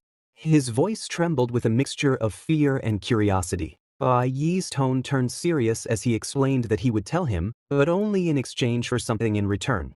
Qiangxing's expression tightened as he realized the danger and temptation of the offer before him. A week passed. Harsh drills and endless exertion consumed the days until the training period finally ended. All the students gathered inside the academy's training room, where the atmosphere grew heavy with anticipation. The instructor stepped forward, his voice firm as he announced the beginning of the combat simulation. His sharp words echoed through the training hall. He emphasized that despite being called a simulation, the students would be entering a real labyrinth. A murmur spread among them, but he continued without hesitation. He explained that most of the labyrinth's power had been sealed by a barrier, yet real dangers still remained. Many beasts lurked inside, and anyone who underestimated them would pay dearly. He warned the students to act strictly within their capabilities. He then assured them that outside seniors from the high school division had been assigned to guide them for safety. Normally, these seniors would not interfere in combat, but if life-threatening danger appeared, they would intervene or end the simulation instantly. The students straightened their postures, their expressions blending nerves with excitement. The instructor continued with instructions, explaining that teams would be formed in groups of 4 or 5 students, each led by one senior into a dungeon instance. He then gave them 2 choices, either F-class dungeon instances or E-class dungeon instances. Tension filled the room as students exchanged glances. Some whispered about the safer F-class option, while others were tempted by the E-class challenge. The instructor's tone grew sharper as he delivered another warning. He made it clear that the F-class labyrinth was manageable, but the E-class dungeon was far more difficult and dangerous. Without significant strength, he strongly advised against attempting it. His gaze swept over the students, focusing particularly on the arrogant ones. He added that failing the E-class labyrinth could even result in the loss of academic credit, urging them to consider their choice carefully. Silence settled across the room. Some students swallowed nervously, while others clenched their fists with determination. Finally, the instructor raised his hand and ordered the beginning of labyrinth level selection. He explained that after every student had chosen, the teams would be formed accordingly. The atmosphere grew even more tense as some leaned toward the safety of F-class, while others' eyes burned with ambition, fixed firmly on the challenge of E-class. The instructor's voice then rose above the silence as he called for all who wished to attempt the E-class labyrinth to raise their hands. For a moment, the room was still. The tension hung heavily in the air until slowly, a few hands rose, hesitant, trembling with both nerves and determination. Only 2 or 3 students in total made the choice. The rest kept their hands firmly down, their eyes darting nervously toward those who had volunteered, unable to believe that anyone would willingly take the risk. The room fell silent. Then Bai Yi raised his hand. His calm voice cut through the atmosphere as he declared his choice. He requested to challenge the Academy's D-Class Spirit Jade Labyrinth. Shock rippled across the room. Gasps spread quickly, mouths dropped open, and whispers erupted in disbelief. Nobody had expected this, least of all from Bai Yi. Even the instructor, who had witnessed countless bold students before, froze momentarily. His eyes locked firmly onto Bai Yi, filled with shock at the declaration. The class president turned sharply, his jaw tightening with disbelief, stunned that Bai Yi had not even chosen E-class, but had gone straight for D-class. The other students whispered louder, their voices filled with disbelief as they asked each other if they had heard correctly. Some questioned his sanity, pointing out that even seniors struggled there. Yet Bai Yi stood calmly, his face steady and unwavering, as if his words were nothing extraordinary at all. The instructor stood frozen, unable to comprehend the words that had just come out of Bai Yi's mouth. His shock was palpable, his mind rejecting the idea that any student, especially one so recently awakened, would dare utter such a reckless declaration. Qin Shen glared at Bai Yi with wide eyes, his disbelief etched across his face. To him, it was not courage but madness. The instructor snapped with anger, his voice sharp, demanding to know who in their right mind would dare to challenge a D-rank demon lair right from the very beginning. Before the instructor could regain control of the room, the heavy sound of footsteps filled the training hall, and the atmosphere grew tense. The director entered, his presence carrying authority that silenced the murmurs immediately. His tone was sharp and uncompromising as he addressed the matter. He reminded the students that D-rank demon lairs were not training grounds for beginners. They were treacherous and deadly, places meant only for high scholars who had already attained D rank or higher. The danger was extreme, the survival rate for the unprepared painfully low. Yet Bai Yi did not falter. His stance remained unshaken, his voice steady as he countered the director's warning. He pointed out calmly that the school handbook contained no line forbidding students from challenging a D-rank demon lair. The rules of mock combat, written clearly for all to see, gave every student the right to choose their own rank. Bai Yi turned his gaze firmly toward the director, his determination blazing. He would not step back. For him, this was not recklessness but the very essence of why the academy existed. He reminded everyone that the school's sole purpose was to uncover outstanding talent for the Divinity Guild group. To achieve this goal, students needed to embody bravery, strength, and responsibility. These qualities defined true talent. Bai Yi's declaration was not made lightly. He had chosen this path because he believed in those principles. As he stepped forward, his eyes burned with conviction. An aura of sharp defiance erupted from him, locking his gaze with the director. He asked the question directly through his stance and presence. Was the chance to prove himself being denied before it even began? The director's voice grew heavier. His gaze narrowed upon Bai Yi, as though trying to pierce through him, to see if his determination was genuine or simply the arrogance of a youth intoxicated by awakening power. He made it clear that Bai Yi could not face such a trial alone. If he was to enter the demon lair, then it had to be as part of a team. The school rules had been designed with safety in mind. No matter how determined Bai Yi was, the regulations existed to prevent pointless death. But Bai Yi remained unmoved. He stood firm, insisting that he could do it alone. His tone carried no hesitation, his posture no weakness. The director's expression darkened in frustration as he reminded Bai Yi again that solo entries were strictly prohibited. Rules were not made to be broken by ego. They were there to safeguard lives, and lives could not be thrown away so carelessly. The atmosphere within the hall grew tense, students watching the clash between director and challenger with breathless silence. It was at that precise moment the class president raised her hand. The announcement shocked the room as she boldly declared that she too would choose the D rank. Murmurs rippled through the students as they turned to stare at her. She stood tall, her confidence radiating in defiance of the danger. The director's face twisted in disbelief as he demanded to know if she had lost her mind. He reminded her of her father, of the consequences of failure. She pressed forward without wavering, declaring her desire to achieve the highest score and admitting that she simply wanted to try. Her playful blink toward Bai Yi carried a spark of mischief, yet he coldly rejected her gesture. Without hesitation, he refused any partnership. He announced with unwavering resolve that he would not join any party, insisting again that he would go alone. The president's smile faltered instantly, her composure cracking as frustration and anger flared in her eyes. She accused him of refusing her once again. The instructor attempted to calm the situation, but his efforts were cut short as the director's irritation boiled over, spilling into sharp words.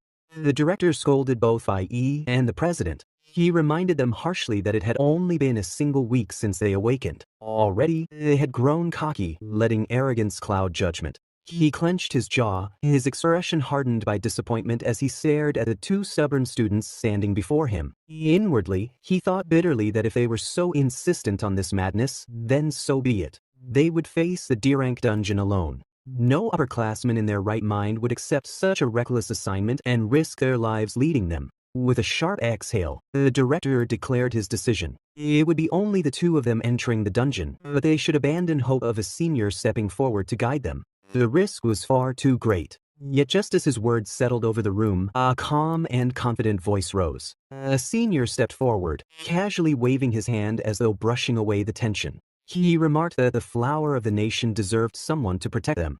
The instructor turned, and relief filled his expression. He smiled, recognizing the young man immediately. It was Zeeling. The instructor approved instantly, stating that with Zeeling present, he could finally rest assured. He assigned him to the team without hesitation. The president's eyes widened in shock at the revelation. She whispered in awe, recalling the rumors that Zeeling had nearly joined the ultimate school team, a feat reserved for only the most extraordinary talents. At that moment, Zeeling released his pressure, his aura heavy and suffocating as it blanketed the room.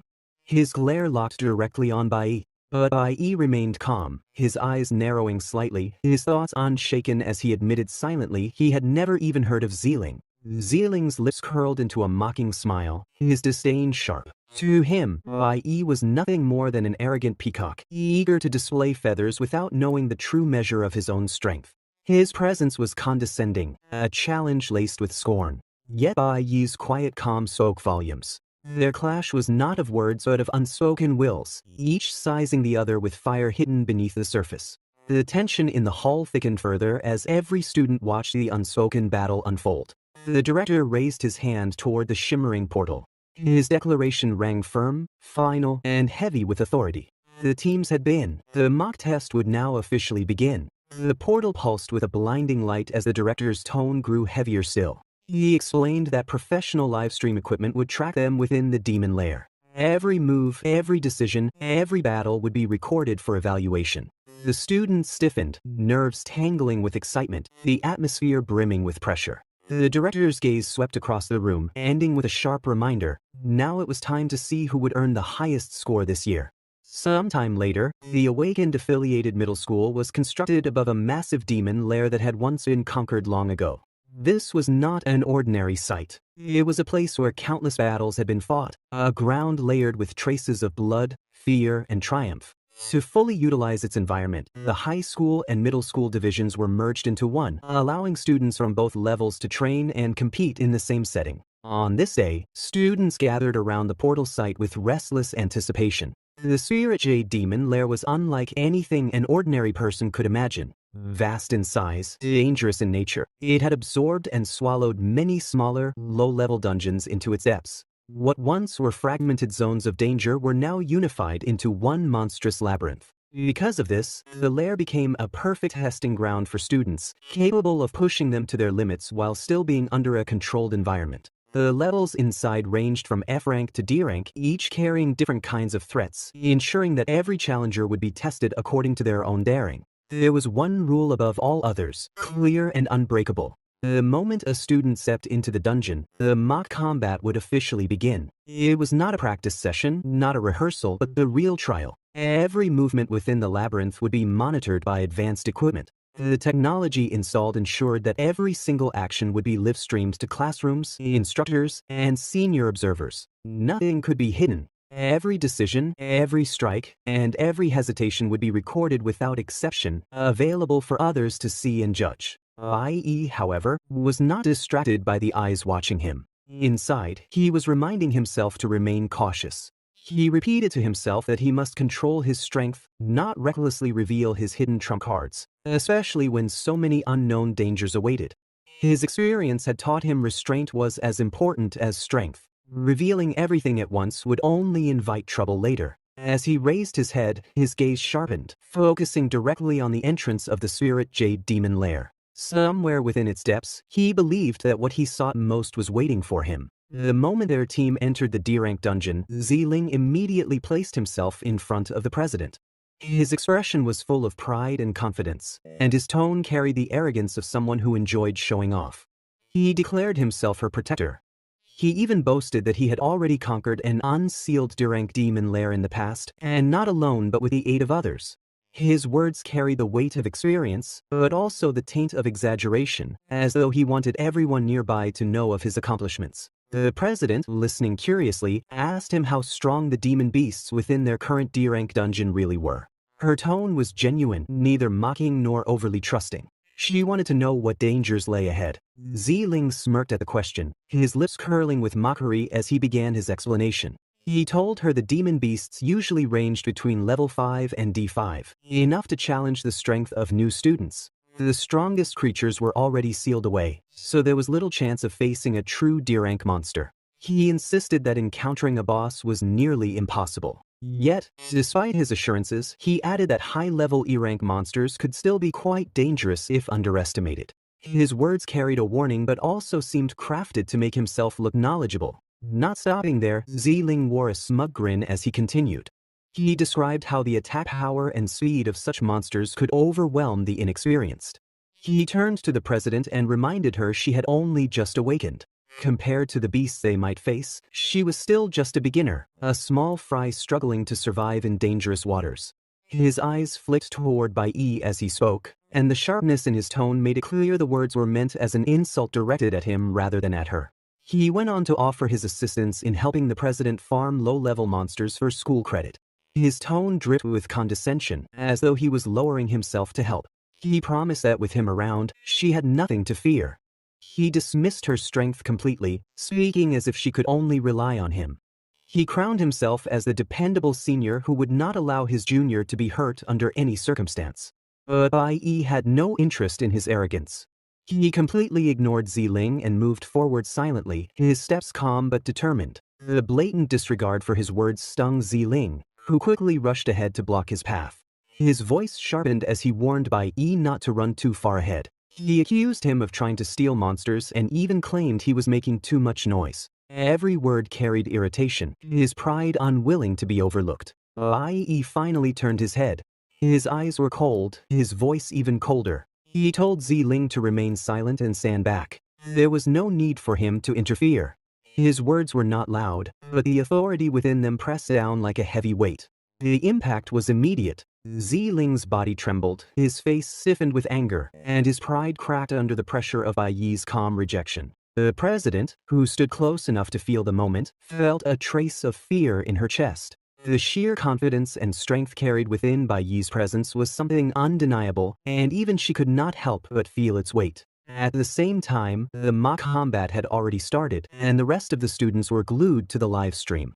Classrooms buzzed with excitement, their attention fixed on the battle unfolding inside the D-rank dungeon. Teachers and instructors, however, watched with more serious expressions, analyzing every action with care. Elsewhere, in another room reserved for the elite, the vice captain spoke to his captain. He urged him to watch the live stream, saying it was far more interesting than expected. He explained that their junior had actually chosen a D-rank dungeon, something remarkable and shocking for someone at his age. The captain soon arrived, his curiosity piqued. He asked the vice captain what profession their junior held. The answer came with intrigue. The vice captain explained that Bai Yi was only a green warrior, a trash-tier profession that no one regarded as powerful. He admitted openly that he wanted to see how Bai Yi could possibly survive in such a dangerous dungeon. The captain smirked when she heard this. His amusement was clear, and his voice carried curiosity. The captain smirked when she heard this. His amusement was clear, and his voice carried curiosity. Captain remarked that she wanted to see for himself where the boy's old confidence came from.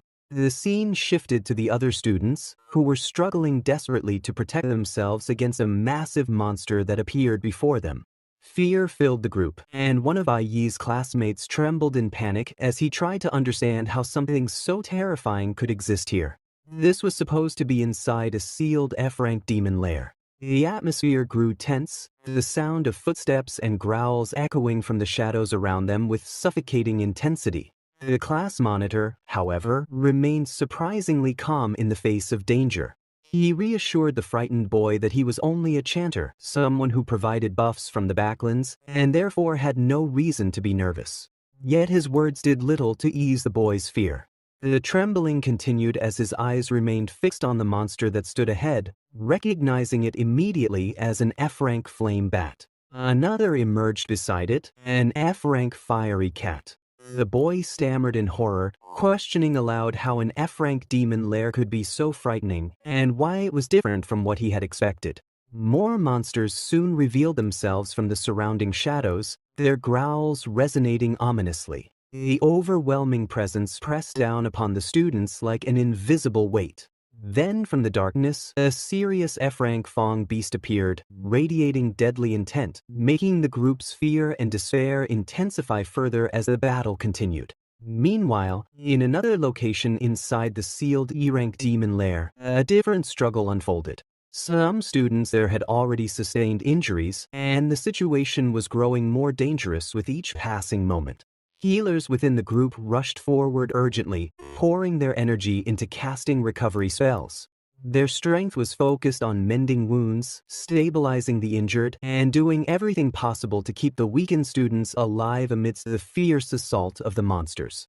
The perspective then shifted again, this time to Qin Shen, who was locked in direct combat against two powerful monsters.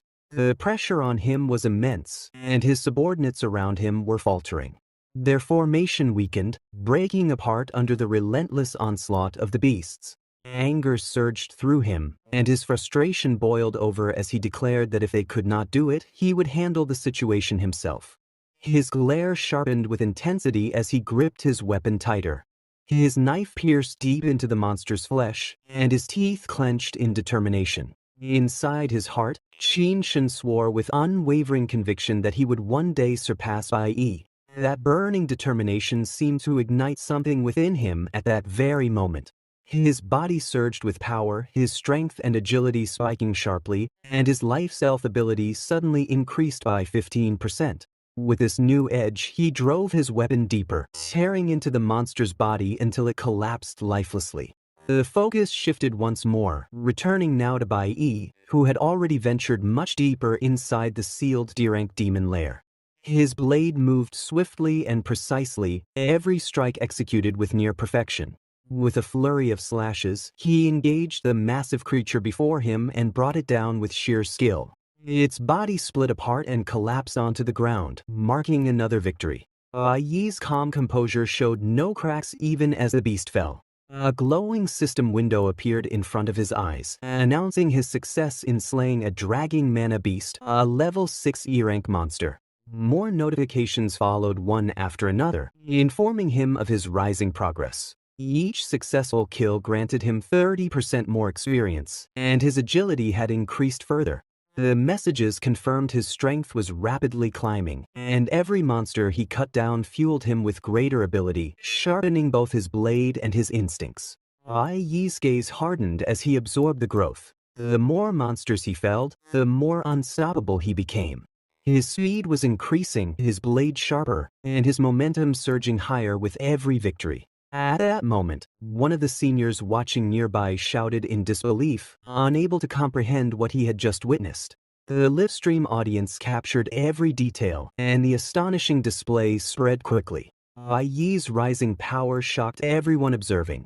Inside the viewing room, the class president's expression brightened as she followed Bai Yi's overwhelming performance. Her eyes lit with admiration, and she smiled brightly at his display of strength and skill. The atmosphere shifted with excitement, but before the students could react further, several grotesque creatures with glaring eyes emerged suddenly from the shadows. Their appearance turned the cave darker, their stares piercing into the group with threatening intensity as they stepped forward. Bai Yi advanced calmly, showing no hesitation. He explained to those nearby that the monsters here were sealed and could only exert half of their true strength. Because of this, they were not particularly difficult to deal with, despite their numbers. His gaze flickered toward the class president briefly as he said this. She looked back at him warmly, confessing her admiration for his composure and strength in the face of such overwhelming odds. The class president admitted she was still far behind him. She praised his ability, pointing out that even with the monsters limited to half power, it was still impressive that he could fight so many at once. Bai Yi ignored her words entirely. Turning away from her, his tone was cold as he reminded her that there was no need to compare herself to others. He told her firmly to simply be herself and focus on her own progress. Her smile softened, and she lightly teased that he always sounded cool whenever he spoke. Bai Yi's expression did not change as he responded without hesitation, declaring that he would continue to work hard. His determination remained steady and firm. Meanwhile, one of the seniors nearby grew increasingly annoyed as he watched. His jaw tightened as bitterness and resentment swelled inside him. His voice reflected his frustration as he complained about Bai Yi's actions. The senior glared at Bai Yi, accusing him of taking all the credit. His tone dripped with mockery as he reminded everyone present that this was still a D-rank dungeon and not to be underestimated. Bai Yi showed no reaction to his provocation, refusing to waste words on pointless disputes. The class president, confused by the tension, looked between them. She softly asked the senior brother what was happening, but her words went unanswered. The senior ignored her concern. He stepped closer toward Bai Yi, his voice attempting to carry authority. He warned Bai Yi not to be reckless and claimed it was dangerous to overestimate himself. He offered false praise, saying his performance was commendable, but reminded him that it was his first time inside a demon lair. Reaching out, the senior attempted to pat Bai Yi's head in a patronizing gesture, while warning him once again to stay careful. He added further that D-rank demon lairs were not easy to deal with and that as Bai Yi's senior, he had a responsibility to provide advice. Bai Yi dismissed his words entirely, choosing not to acknowledge him at all. Instead, he shifted his focus toward the class president. His voice was calm and commanding as he instructed her to deal with the monsters on the right side. He did not pause to wait for her answer. Bai Yi moved forward quickly, announcing that he would take the left side. As he stepped deeper into the D-rank dungeon cave, his eyes assessed the growing number of monsters waiting in the darkness. His steady gaze showed no fear. Behind him, the senior's expression twisted darker, his eyes narrowing with fury. He muttered coldly that Bai Yi had ignored him yet again, his irritation festering and resentment growing more intense. Bai Yi remained focused and paid no attention to the hostility festering behind him. His attention returned to the class president, and he evaluated her carefully once again. He noted that the monsters on the right side were of lower level and asked if she could handle them on her own.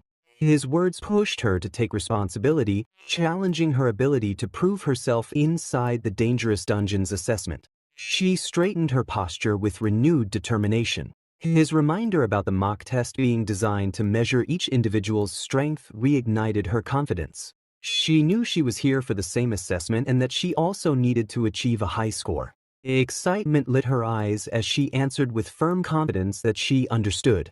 She declared strongly that she could do it and would not allow herself to fall behind in the evaluation. The senior nearby narrowed his eyes further, and his tone turned menacing as his irritation grew worse. He muttered darkly to himself that Bai Yi had refused the toast, and so he would have to drink a harsher punishment instead. A faint, unsettling aura rose around him as he released his power. His hand stretched forward with malicious intent, aiming directly toward Bai Yi's back.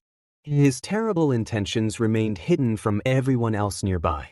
At that critical moment, no one noticed his senior plan. The others were too focused on the looming monsters and the assessment ahead.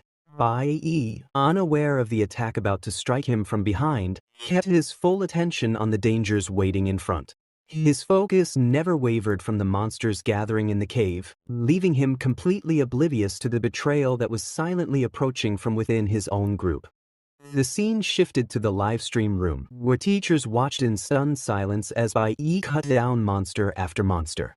Their voices carried quiet awe, murmurs of praise rising steadily. The atmosphere grew heavy with astonishment, every strike leaving them breathless as they witnessed his overwhelming performance unfold before their eyes. One teacher expressed admiration, deeply impressed that Bai Yi had defeated so many E-rank monsters in such a short span of time.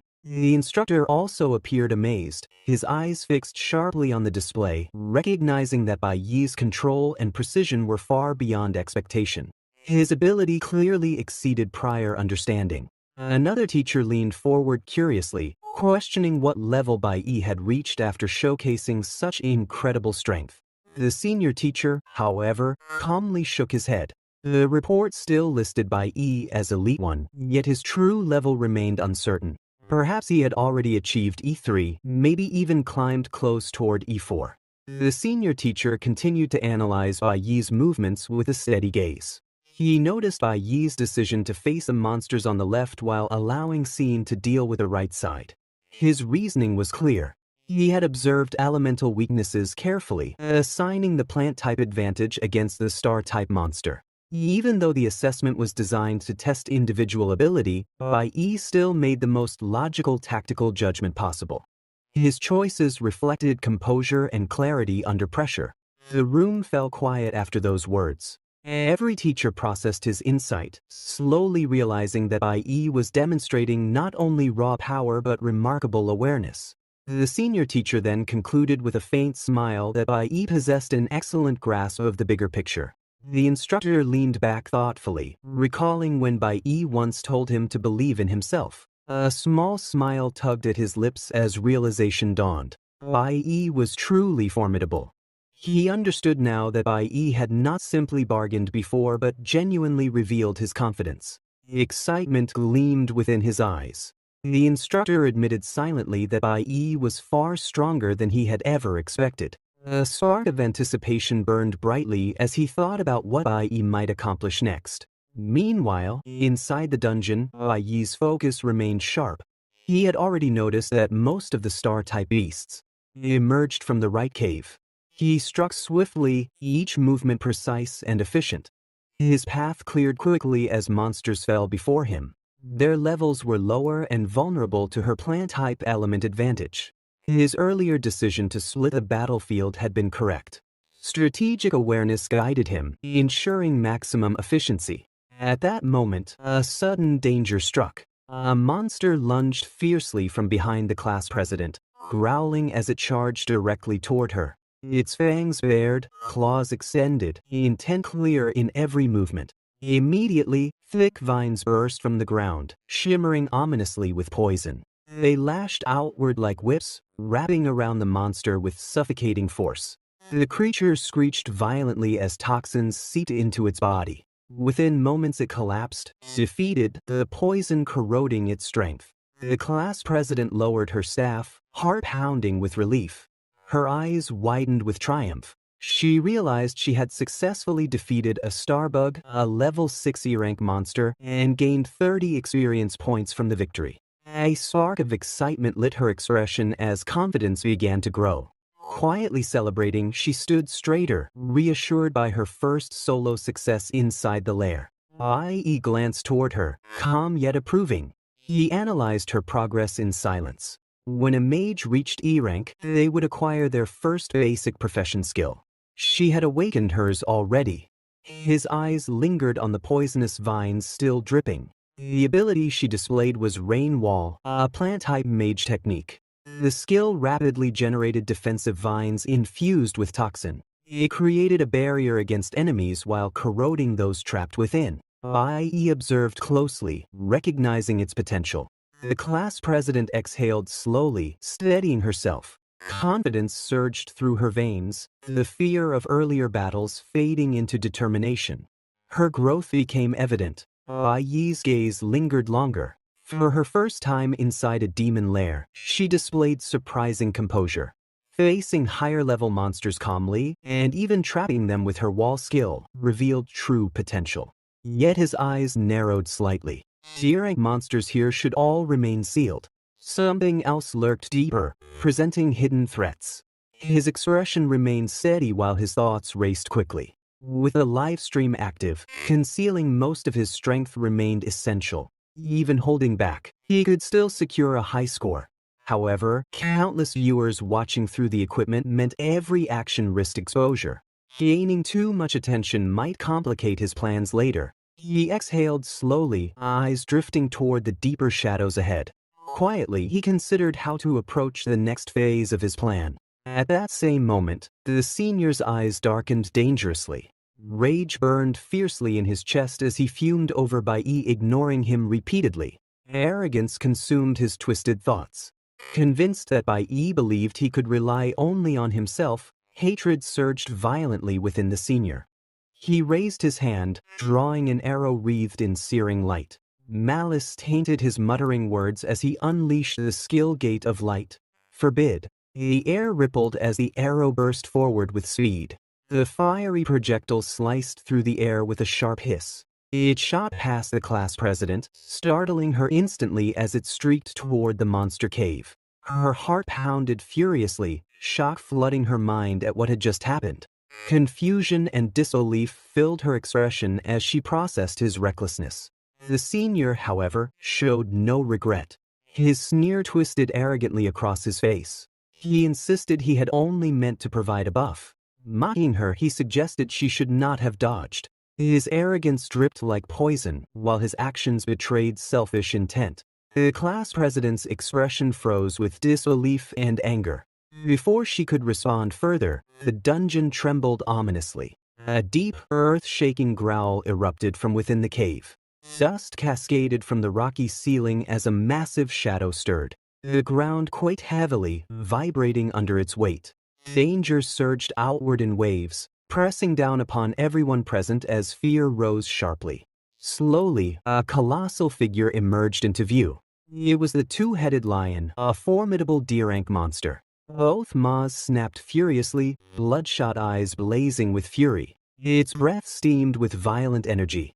Fixing its gaze directly on the class president, the beast lunged forward, moving with terrifying speed and savage hunger for blood. Suddenly, Bai Yi noticed the two-headed demon lion emerging from the depths of the cave.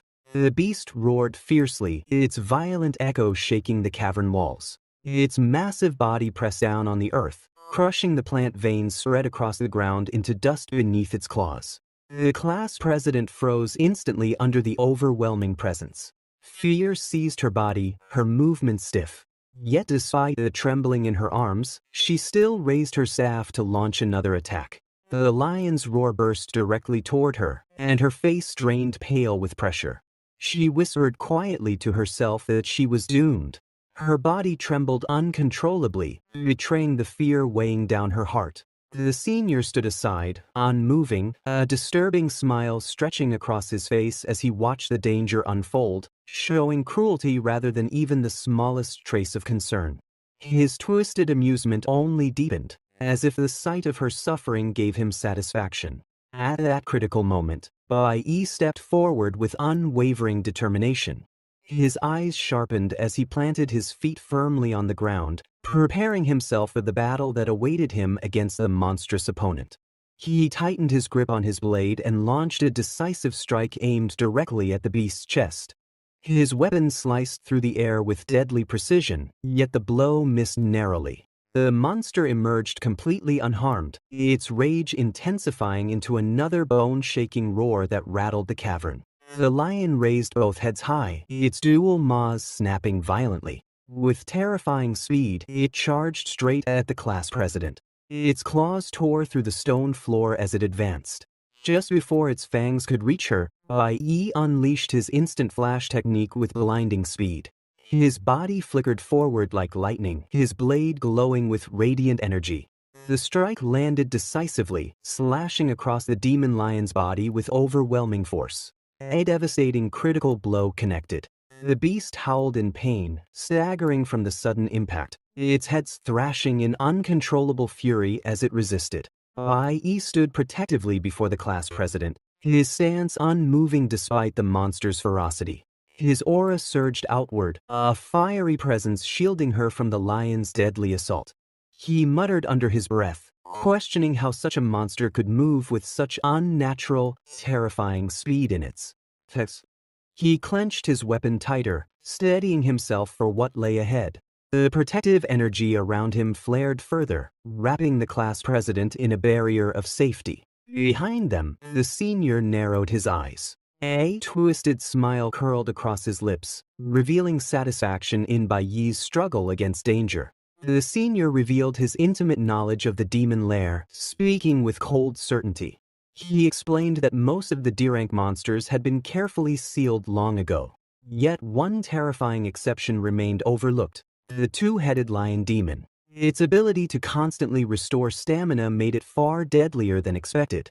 The class president's complexion turned ghostly pale at the horrifying revelation. Bai Yi, however, grew sharper and more focused, realizing that this opponent was far from ordinary.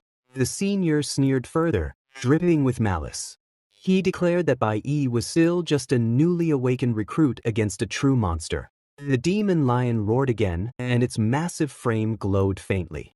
The senior's arrow of light activated, flying into the beast. Yet instead of piercing its flesh, the arrow's effect lightened its body, increasing its agility and strength. The lion suddenly accelerated, becoming faster and more frightening than before. Bai Yi narrowed his eyes, quickly recognizing something was wrong.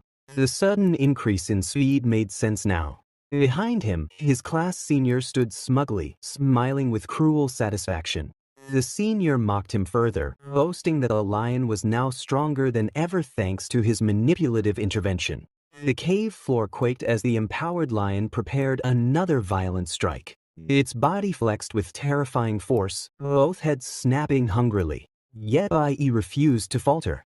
His aura flared around him like a raging flame. He tightened his stance, silently questioning whether he should unleash his full strength. His eyes remained fixed firmly on the beast, but instead of charging recklessly, he turned toward the class president. His voice was steady and commanding as he urged her to step back. He reminded her that she could not handle this beast for now, insisting she leave it to him. Her heart thundered in her chest, each beat echoing louder than the roar of the monster. She admitted to herself that she had indeed been terrified for a moment, cursing her weakness. Yet she bit hard into her lip, gathering her courage as determination rose within her again. The two-headed lion lunged ferociously, both maws snapping with hunger. Its roar shook the cavern violently. Yet this time the class president did not falter. She raised her staff high, summoning power from deep within. Thick vines surged from the earth, forming a towering wall between herself and the beast. The vines twisted upward, forming a barrier of living strength. The demon lion slammed against it violently, its fangs tearing. The beast snarled with fury. She summoned another barrier, then another. Triple layers of reinforced vine walls locked tightly around the creature, restraining its monstrous body with surprising effectiveness. Bai Yi's eyes widened with astonishment. Only moments ago, he had believed she would die without his intervention. Yet now she stood tall, her body still pale but filled with courage. Her spirit refused to break, and she revealed a level of bravery that completely exceeded his expectations. Her breathing was ragged, her strength stretched thin, yet her eyes remained unshaken. She declared her intent through action, choosing to fight alongside him no matter how terrifying the monster. She knew she could not equal Bai Yi's strength but refused to retreat even against a D-rank monster. Her determination shone brighter than her trembling voice. The teachers watching from the live stream felt stunned, their disbelief mixing with frustration. Bai Yi narrowed his eyes further as he observed her stance. He admitted inwardly that he had expected her to remain frozen in terror, but she recovered far faster than imagined. Her resilience impressed him deeply, showing she possessed greater courage than her earlier weakness had revealed. The class president clenched, her fists tightly, pouring every ounce of her strength into her plant vein ability. A few moments later, Bai Yi looked at the class president and said, "I thought you would be completely shocked, but you adjusted pretty quickly." The president released her power, chanting softly, and then turned to him with a confident smile. "Of course, I've worked so hard, I can't fail in a place like this. As long as you're here, I won't die." Bai Yi warned her calmly, "You just used 3 levels of skill at once. Your elemental power is limited, don't waste it." She replied with the same confidence, "Of course, I know." But in his mind, Bai Yi thought back to his previous life. In junior high, Qi was already shining as a class president. A flicker of memory surfaced, her standing before everyone, introducing herself with bright determination. My dream is to join the God Guild and become a great player. Bai Yi reflected quietly. Even though I heard she came from a strong family background, she was always kind to everyone. She became the class monitor in junior high school, serious and responsible. But later, there was no news of her. Perhaps, in the end, she lived an ordinary life. But right now, she was someone Bai Yi could trust. At present, Bai Yi smiled faintly. As long as nothing else happens, I can hide my strength and still pass this level. Yet in the next moment, the senior standing behind him smirked coldly. Do you really think the two of you alone are enough? He let out a mocking laugh, his eyes fixed on the furious monster trapped ahead. That vine wall won't hold it for more than a few seconds. Grinding his teeth in frustration, the senior added, actual combat doesn't rely on confidence alone. With your strength, there's no way you can handle this enhanced D-rank monster. Then his expression twisted into something sinister. When you finally beg for mercy, when you have no choice but to turn to me for help, that's when you'll understand. As he spoke, he released another buff, his power surging into the two-headed lion. The beast roared violently, its strength multiplying as it broke free from Qi Ying's vines with a thunderous crack. In the next instant, the monster lunged aggressively at Bai Yi. Watching this unfold, the senior smirked once more. Let me teach you again what it means to respect your elders, Junior. The president was completely nervous, watching the furious two-headed lion charging forward. Her hands trembled, but she could still hear Bai Yi's calm voice guiding her. I'll lure the lion, Bai Yi said firmly. Its power is explosive, so you must grasp the timing. The lion roared and charged at both of them. At that moment, Bai Yi and the president quickly moved aside. I've already dealt damage to it, Bai Yi thought, his eyes sharp. That's why it's prioritizing me. I'll draw its full attention. He sprinted toward the water, forcing the lion to follow him. The monster growled fiercely, completely distracted as it chased after Bai Yi. He darted deeper, using the terrain to bait the beast into losing focus on the president. Seizing the moment, Bai Yi shouted, now. At his command, the class president released her plant vines. They shot out like whips, wrapping tightly around the lion's massive body. In an instant, the furious two-headed monster was completely trapped within the binding vines. The two-headed demon lion struggled violently, but the plant vines bound it tighter and tighter. The class president did not hesitate. She poured all her strength into the vines, releasing a poisonous aura through them. The venom spread quickly, weakening the monster's body and leaving it unable to move. With each layer of vines reinforced, the beast's furious roars grew weaker. No matter how hard it thrashed, it could not break free from the poisonous bindings. At that moment, Bai Yi appeared right beside the class president. His eyes locked on the restrained lion as he calmly said, now it can't break free. He gripped his dagger tightly, his aura sharpening like a blade. Next, we finish this test and take the highest score. The opportunity was perfect. With the two-headed demon completely restrained, Bai Yi prepared to deliver the decisive strike. The senior stared in disbelief, unable to accept what he was seeing. A wall of vines had completely trapped the two-headed lion. Even he could not subdue such a monster so easily, not even after strengthening it. His expression twisted with frustration as he muttered through clenched teeth, how did that bastard Bai Yi pull off something so monstrous? I won't let him go unchallenged. The scene shifted to the livestream room. One teacher explained calmly, if a nuclear lion is forced into water, its skills can't be used. Another added, however, the abilities of the underwater flower system are strengthened instead. The senior instructor nodded. It's the simplest application of elemental restraints and teamwork, yet it's enough to restrain a monster above one's level. An excellent, even insane display of skill. For a D-rank dungeon student to showcase such control is remarkable. He continued proudly, Bai Yi's reaction speed and leadership are outstanding. At this point, there's no suspense about who will rank first in this actual battle. Another teacher leaned forward.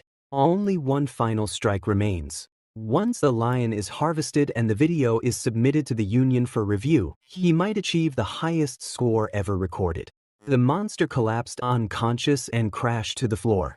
At that instant, the screen went dark and the live broadcast cut off without warning. Instructor, what's going on? Why did the feed stop? One teacher asked in alarm. The instructors exchanged uneasy looks, unable to explain the sudden interruption. The scene shifted to the senior. His eyes narrowed with malice as he muttered, "There's no way you'll get recognition without a certificate, a video, or proof of credit. You won't take the spotlight, Bai Yi." Meanwhile, Bai Yi caught his breath and turned to the class president. "Thanks for lending me your ability." She shook her head in disbelief. "No way. From now on, I'll follow your instructions in everything." With her support, Bai Yi struck decisively, killing the two-headed lion, a level 11 monster that had appeared inside a D-rank dungeon. The system confirmed his victory, awarding him 100 experience points. The class president, still amazed, said softly, "No, it's because you've trained your elemental resistance so thoroughly. Only by mastering so many variations of skill could you pull this off." Bai Yi gave a faint smile. "You don't even realize what I'm pointing out. You're really talented with your plant vein ability." She blinked in surprise. "Plant vein? What kind of elemental resistance do you mean?" Before Bai Yi could answer, a new voice echoed from ahead. The senior, standing as the dungeon's mid-boss, stepped forward. "Enough. You've defeated the beast. Save your greetings for after you make it out alive for now." The senior strode forward, each step heavy with anger. "That's enough," he barked, glaring down at Bai Yi. Bai Yi's expression twitched, but he stood firm. "You know exactly what it means when a D-rank monster is suddenly strengthened in a dungeon like this, especially for students entering the demon cave for the first time, don't you?" The words were sharp, directed straight at the senior. The man turned his head slightly, eyes full of disdain. "I already said it. I was planning to strengthen the gull. But who told her to hide? If your level's so bad, don't blame me." His voice carried a sneer, and he shot Bai Yi a hateful glare. Bai Yi understood the situation clearly. His gaze hardened as he replied, "As a shooter, is this the best you can do? Your aim is pathetic." The class president beside him joined in coldly. "No wonder you weren't chosen for the ultimate school group." The senior's face flushed with rage. "What did you just say, you brat?" His aura surged violently, power spilling into the air. But Bai Yi didn't flinch. He stood confidently, meeting that murderous glare head-on. The senior's teeth ground together audibly. Bai Yi only said, calm and steady, "You still have a long way to go." Unable to endure the humiliation, the senior twisted his face in frustration and turned away. "Just wait for me," he hissed, then stormed deeper into the demon cave. Bai Yi followed shortly after, his steps cautious but unwavering. The president exhaled and muttered, "That guy's personality is really annoying." She glanced at Bai Yi. "What are you doing now?" Bai Yi crouched, picking up a broken fragment from the ground. It was part of a recording device, smashed beyond repair. His eyes narrowed. "So that's it. He destroyed the camera to stop us from getting a high score." Straightening, he thought to himself, once he leaves, he'll need an entry permit to come back in. The other teams are still far away from this cave, which means I have time. Bai Yi smiled faintly. "He actually helped me. Now I have the chance to handle the rest." The president's eyes widened in surprise. "What do you mean? What are you up to?" At the entrance of the dark, sinister cave, Bai Yi stood straight and asked calmly, "Squad leader, can you keep what happens next a secret for me? Even if I told anyone, they wouldn't believe it." She frowned. "A secret? If no one would believe it, then what on earth are you planning to do?" Bai Yi's thoughts drifted to Qinshan. "I made a deal with that guy, and it definitely worked in my favor. The unlocking magic stone. Qinshan's uncle gave it to me, and Qinshan passed it along." He pulled out a dull, shimmering stone from his pocket, its surface etched with faint patterns. Holding it up, he murmured, "The unlocking magic stone. Qinshan gave it to me without hesitation." He placed the stone against the cave wall. A faint tremor spread through the ground as the stone released a strange flickering light. Waves of energy surged outward like ripples in water. Bai Yi's lips curved into a smile. Completely unlocked. The president's eyes widened as the stone pulsed with radiant light. "No way. This is a D-class demon cave. The glow intensified, spilling across the entrance like veins of fire. Bai Yi stood calmly and said, "Don't worry. Their power is still sealed. There's no need for two people." She stared at him in shock, her expression tightening with caution. For a moment, her face looked almost childish, as if she couldn't believe what she was seeing. "How could you do that?" Bai Yi exhaled slowly, his palm pressing against the cave's trembling surface. Energy surged through him, threads of power spreading outward in a controlled wave. "I am alone," he said quietly, determination in his eyes. Tell me, how else can I become a mage?" Bai Yi turned toward the president and told her to remain at the exit, assuring her not to worry about anything else. His tone carried firmness and left the president entirely surprised since she had never expected such direct instructions. Before she could fully respond, a sudden growl echoed through the arena. The monstrous sound rolled like thunder, shaking the ground beneath them. A chained beast stirred, and the iron links rattled as an ominous presence filled the chamber ominously. The two-headed lion monster finally broke free. Its enormous frame shuddered violently as its muscles strained against the restraints. In a terrifying instant, the chains snapped apart and clattered to the ground. The creature's blazing eyes reflected unbridled fury. Unleashed, the beast immediately launched a ferocious attack toward Buther. Its roars filled the room, shaking walls and floor with thunderous resonance. The president turned pale, realizing the situation had grown dire. Panic threatened her composure as the air grew dangerously unstable. Both of the creature's massive heads opened simultaneously, spewing scorching flames. Heat surged outward, scorching the atmosphere. Its aura flared violently, uncontrolled and wild, as though centuries of pent-up rage finally erupted. The terrifying presence forced everyone nearby into defensive positions. At that instant, Bai Yi stepped forward with steady determination. He lifted his staff and channeled power.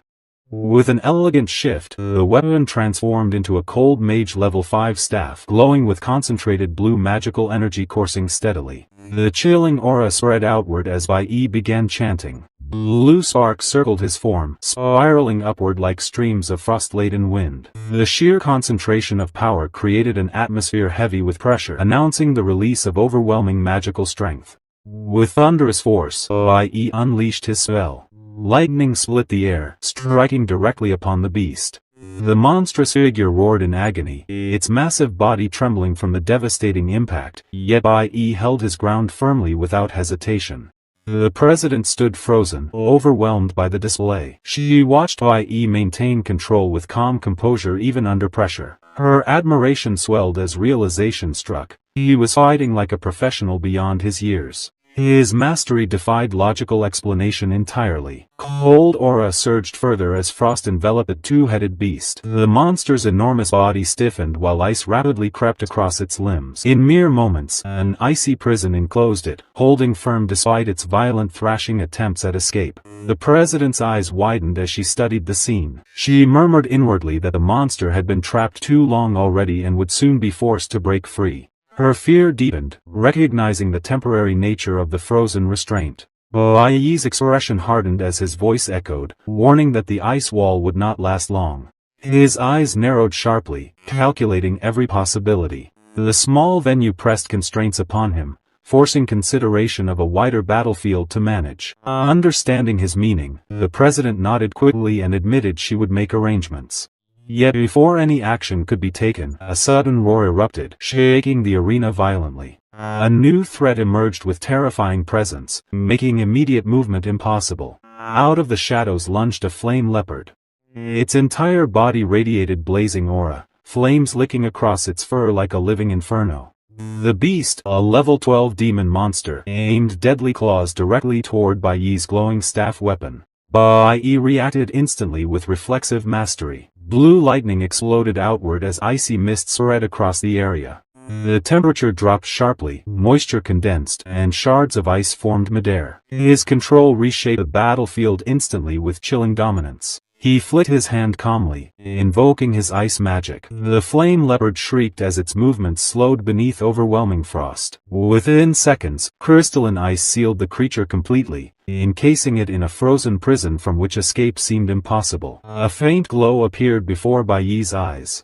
Notification text materialized, awarding him the title of Nuclear Warrior. Yet he barely had time to consider the achievement before a new tremor shattered the ground, shaking violently beneath his feet. From beneath cracked stone leapt another monster. This one, a level 13 fire sabertooth, emerged with terrifying force. Its glowing red fangs resembled molten blades forged from volcanic heat. Roaring furiously, it lunged toward Bai Yi with overwhelming aggression. Bai Yi dodged the assault narrowly, his movements swift as lightning. The beast's strike missed by only a hair's breadth, sending shockwaves through the ground. He clenched his staff, thunder coursing across its length, muttering in irritation at the brazen attack. The fire sabertooth growled with mounting fury. Its colossal body radiated destructive energy as molten heat pulsed outward. Bai Yi shifted his stance, aura altering completely. His staff pulsed brightly as he changed profession, assuming the role of cloud mage. Lightning intertwined with frost as Bai Yi launched forward. His power surged, elemental forces merging harmoniously. With one precise strike, the full force of his attack landed directly upon the sabertooth. The monster froze instantly, immobilized in suspended defeat. The president watched everything with wide eyes, her mind unable to process such mastery. She realized Bai Yi could switch professions effortlessly. His control over elemental magic exceeded common comprehension, confirming his determination to enter the elemental chamber. Bai Yi's icy aura surged again as he advanced. Each strike carried unmatched precision, every movement seamless and deliberate. His control allowed absolute domination, resembling seasoned warriors. The president noted each detail with heightened respect, admiration, and astonished disbelief. Her thoughts drifted briefly to her own training. Back then, she had assumed that stronger magic required extended casting. But watching Bai Yi, she realized mastery lay not in power's size, but in precise, controlled release of natural elemental force. She understood elemental power stemmed directly from nature, raw and nearly uncontrollable. Yet Bai Yi harnessed and bent it effortlessly. Trembling, she acknowledged his unparalleled talent. Such mastery at his age was terrifying, bordering upon the realm of the impossible. Finally, Bai Yi stepped forward, unshaken before the leopard monster. His staff glowed brilliantly, icy aura spreading wide. He raised his weapon, preparing to strike again. The president recognized then, she stood before a prodigy, one destined to surpass imagination. The class president clenched her teeth tightly, her chest rising with conflicted emotions. Her disbelief weighed heavily upon her, yet a helpless smile formed faintly. She admitted inwardly that all of them had been left behind long ago, unable to compare. Her own words echoed painfully in her mind, pressing against her chest like a burden she could not discard. Her eyes lingered intently upon Bai Yi, his calm composure and overwhelming presence radiating an aura she could scarcely believe. The cold aura surrounding Bai Yi spread naturally, the staff in his hand pulsing with controlled power. His confidence stood unshakable, and she found herself unexpectedly moved. Her heart skipped slightly, cheeks coloring faintly as admiration unexpectedly overtook her. She blushed without realizing and whispered softly, acknowledging to herself his appearance and strength were undeniable. For that fleeting moment admiration overshadowed fear, though her realization left her conflicted. Yet before the warmth settled, the dungeon floor shook violently beneath them. Cracks spread outward like spiderwebs across the dungeon ground. A suffocating wave of energy burst suddenly forth, accompanied by an aura of destruction. A terrifying figure emerged slowly from the depths, wrapped completely in blazing red light, roaring thunderously upon arrival. The beast's immense size dwarfed everything else. Flames danced across its massive frame, aura suffocating in intensity. Its roar shook the dungeon walls as though threatening collapse. The class president's pupils shrank in horror as she recognized the creature's dreaded name. She exclaimed inwardly, stunned, for this monster was the Demon Cave Lord. The name alone carried terrifying weight across regions. Identified as a Tolkien Hellmount of level 15, its aura even sealed, overwhelmed everything they had faced thus far. Even restrained, its suffocating aura blanketed the battlefield. Behind it, the previously ferocious flame leopard remained frozen completely solid within Bai Yi's icy seal. Yet that victory suddenly felt meaningless in comparison, for the presence of the Demon Cave Lord dominated. Despite such suffocating terror, Bai Yi did not falter. His golden eyes locked intently upon the enormous demon. A crooked smile appeared across his lips, calm yet sharp, revealing anticipation. Raising his staff, he acknowledged the boss finally emerging openly. The dungeon trembled violently as the mammoth demon cave lord roared again. Its fiery red aura surged outward like storm winds. Without hesitation, it lunged forward. The ground cracked violently beneath its weight, crushing stone with each enormous step advancing relentlessly. Bai Yi's gaze sharpened instantly. With precise movement his staff vanished from sight. In its place appeared a weapon infused with terrifying force of a nuclear warrior. Icy energy surged outward, freezing the surrounding air completely. His voice remained steady. He declared clearly that what he desired lay within the demon and that destruction was inevitable. The monster's claws came crashing downward with overwhelming force. Yet Bai Yi moved instantly, lightning speed blurring his figure out of the strike's path. In his hand flashed a dagger, blade gleaming sharply. With a swift, precise strike, he slashed across the demon's massive head. The cut sliced effortlessly through hardened skin, tearing like fragile paper. The mighty beast staggered, howling in unbearable agony. Bai Yi did not relent. His dagger gleamed repeatedly, striking again and again with cold precision. Each attack left deep wounds carved across the demon cave lord's massive body. Blood gushed freely, staining the dungeon floor with vivid crimson rivers. He muttered coldly that after centuries sealed, such a so-called level 15 Maimud was laughably weaker than a mere level 10 monkey. His disdain sharpened, each blade strike reinforcing the difference in power. The beast's strength collapsed steadily under pressure. The demon cave lord leapt wildly, desperate swings of claws tearing through the dungeon walls. Yet Bai Yi remained faster, movements sharp as lightning. Each motion blurred, leaving critical strikes tearing its body open, until wounds covered its form completely. At last, the monstrous beast collapsed to its knees. Its fiery aura flickered, weakening rapidly under continuous assault. Bai Yi's eyes glowed with golden brilliance, weapon raised high above. His presence radiated judgment, delivering inevitable destruction without even slight hesitation. A golden light condensed instantly, his voice thunderous as he unleashed a technique 1 versus 100, flash. The devastating strike erupted downward like divine judgment. The demon cave lord split cleanly in half,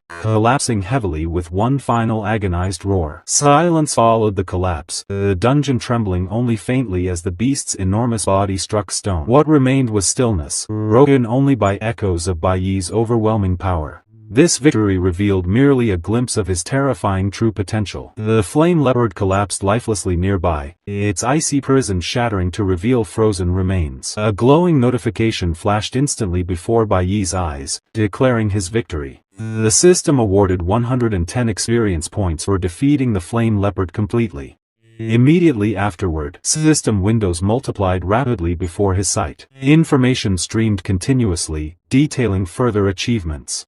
The slain two-headed lion yielded another 100 points. The mammoth demon cave lord's defeat rewarded 1,000 points. Acknowledgement of conquering a D-rank dungeon boss. The reward stacked ceaselessly, windows illuminating the battlefield with radiant light. Bai Yi's grip tightened upon his weapon, lips curling into a cold yet satisfied smile. He whispered inwardly that defeating a D-rank dungeon boss marked his true personal celebration. Another notification resonated clearly, awarding items. 10 furious bones valued at 10,000 gold were added. Additionally, rare advanced material named Jedi Flesh appeared, described as martial essence capable of strengthening both blood and physical body, priceless for cultivation advancement. Excitement flickered across Bai Yi's golden eyes as he examined loot. A weapon materialized in his grip, forged directly from dungeon essence. Its golden brilliance radiated destructive power, elemental energy pulsing across surface. Electricity arced dangerously along edges, humming fiercely. He whispered inwardly that this was a level 5 weapon infused with both elemental and electrical attributes. The power exceeded imagination. He marveled at its insane potential. With deliberate thought, weapon and materials disappeared smoothly into his organized inventory. Only the jade stone remained glowing faintly before him. Its mysterious aura resonated unnaturally with his body. Bai Yi reached out without hesitation, fingertips brushing its surface. Immediately, an electrifying shiver of power coursed strongly through his body, invigorating energy. His golden eyes gleamed brighter than before as his heart pounded. He acknowledged this was the jade stone, possessing extraordinary special functions surpassing imagination. Finally, he had obtained the treasure, one step closer to his ambition of absolute unparalleled strength. His voice trembled slightly with suppressed excitement, yet determination steeled his tone. The time had begun for Bai Yi to ascend further. This was the moment where his transformation solidified, every victory and treasure leading him toward undeniable supremacy. Bai Yi opened his status window and his eyes immediately lit up as he noticed the changes. He had advanced as a nuclear warrior, reaching level 13, while his mage level had also upgraded to level 11, bringing with it a series of stat bonuses. He clicked on the details and carefully checked everything, realizing that the mage path had reached D level, which significantly improved his agility and growth speed. Another notification appeared, showing 100 points gained, and his title upgraded to one man guarding the path, a recognition earned for facing the enemy alone. This title increased all his attributes by 20 to 30%, while also adding a 10% vampiric effect to his skills. The president stood nearby, observing him carefully and questioning what was happening, reminding Bai Yi of what had been told inside. She herself had also increased her level, reaching level 7.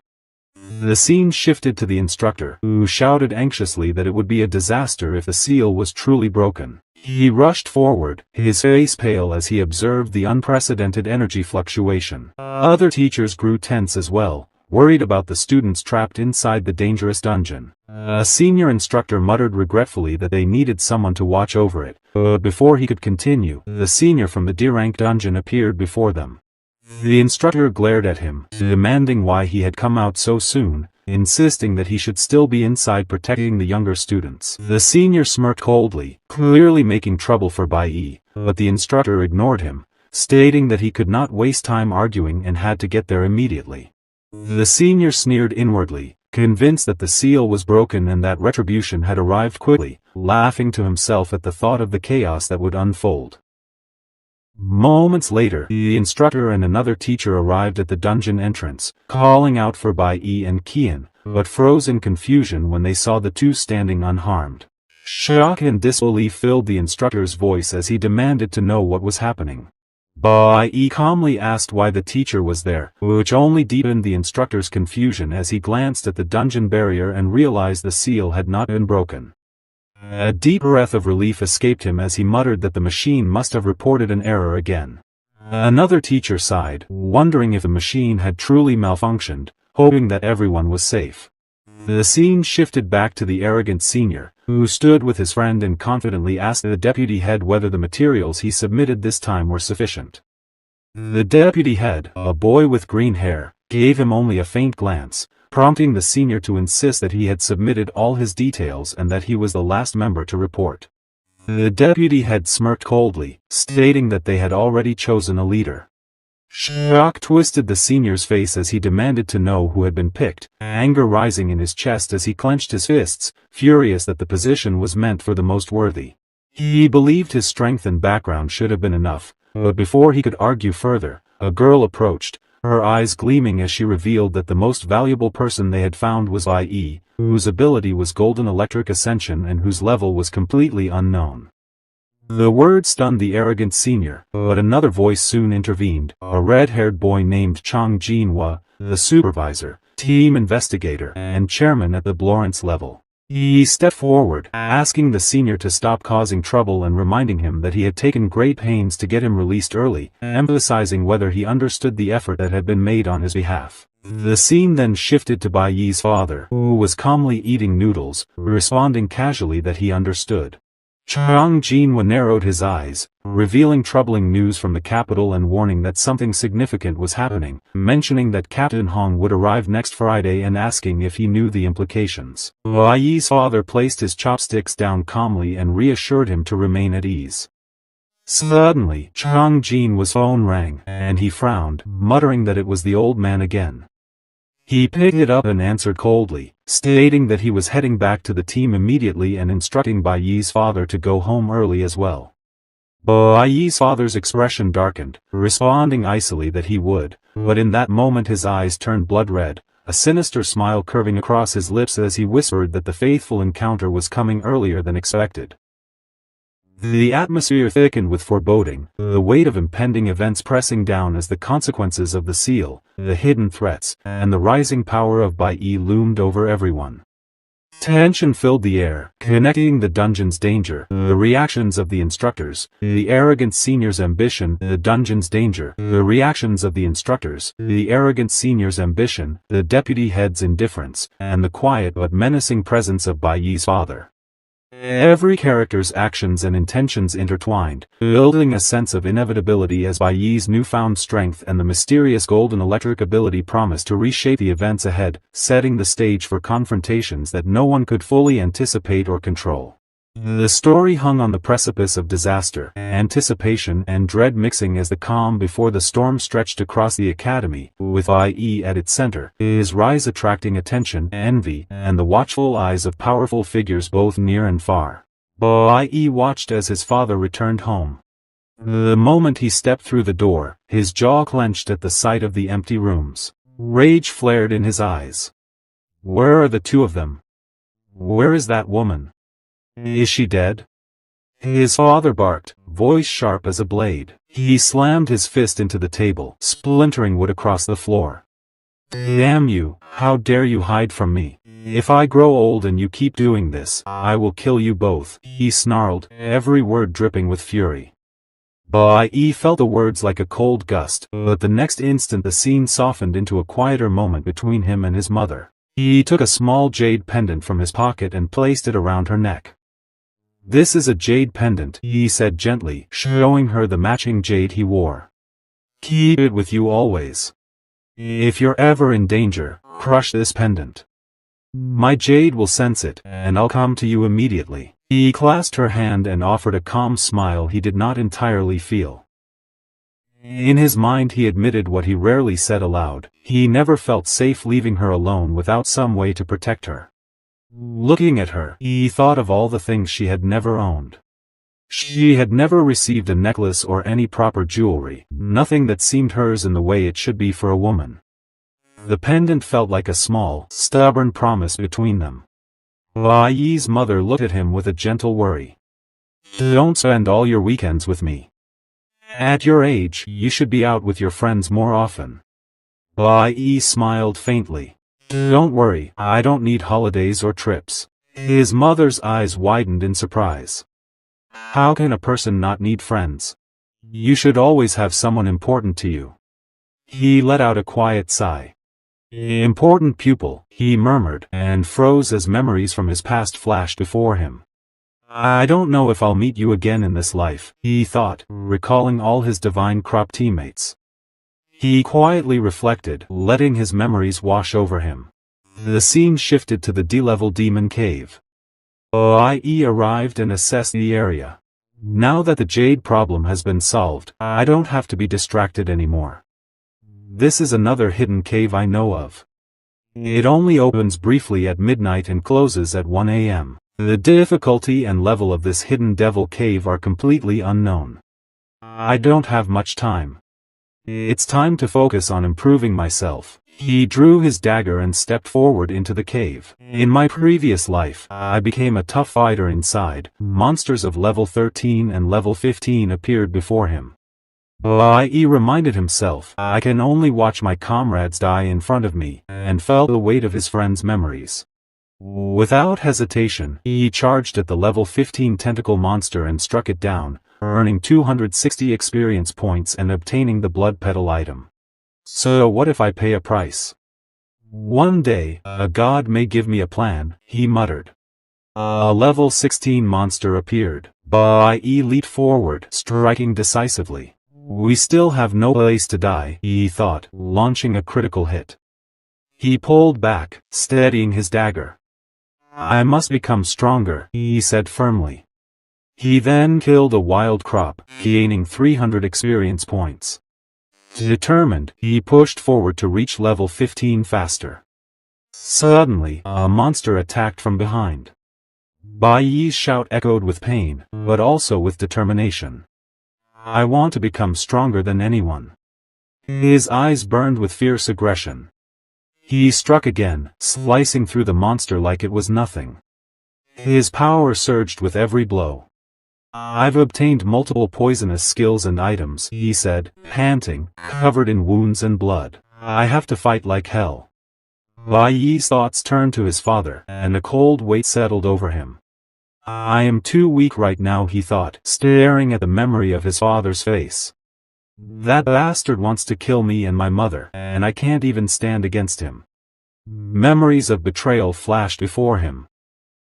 His previous 5 teammates who had turned against him, and the prodigy who had been a golden shooter since childhood.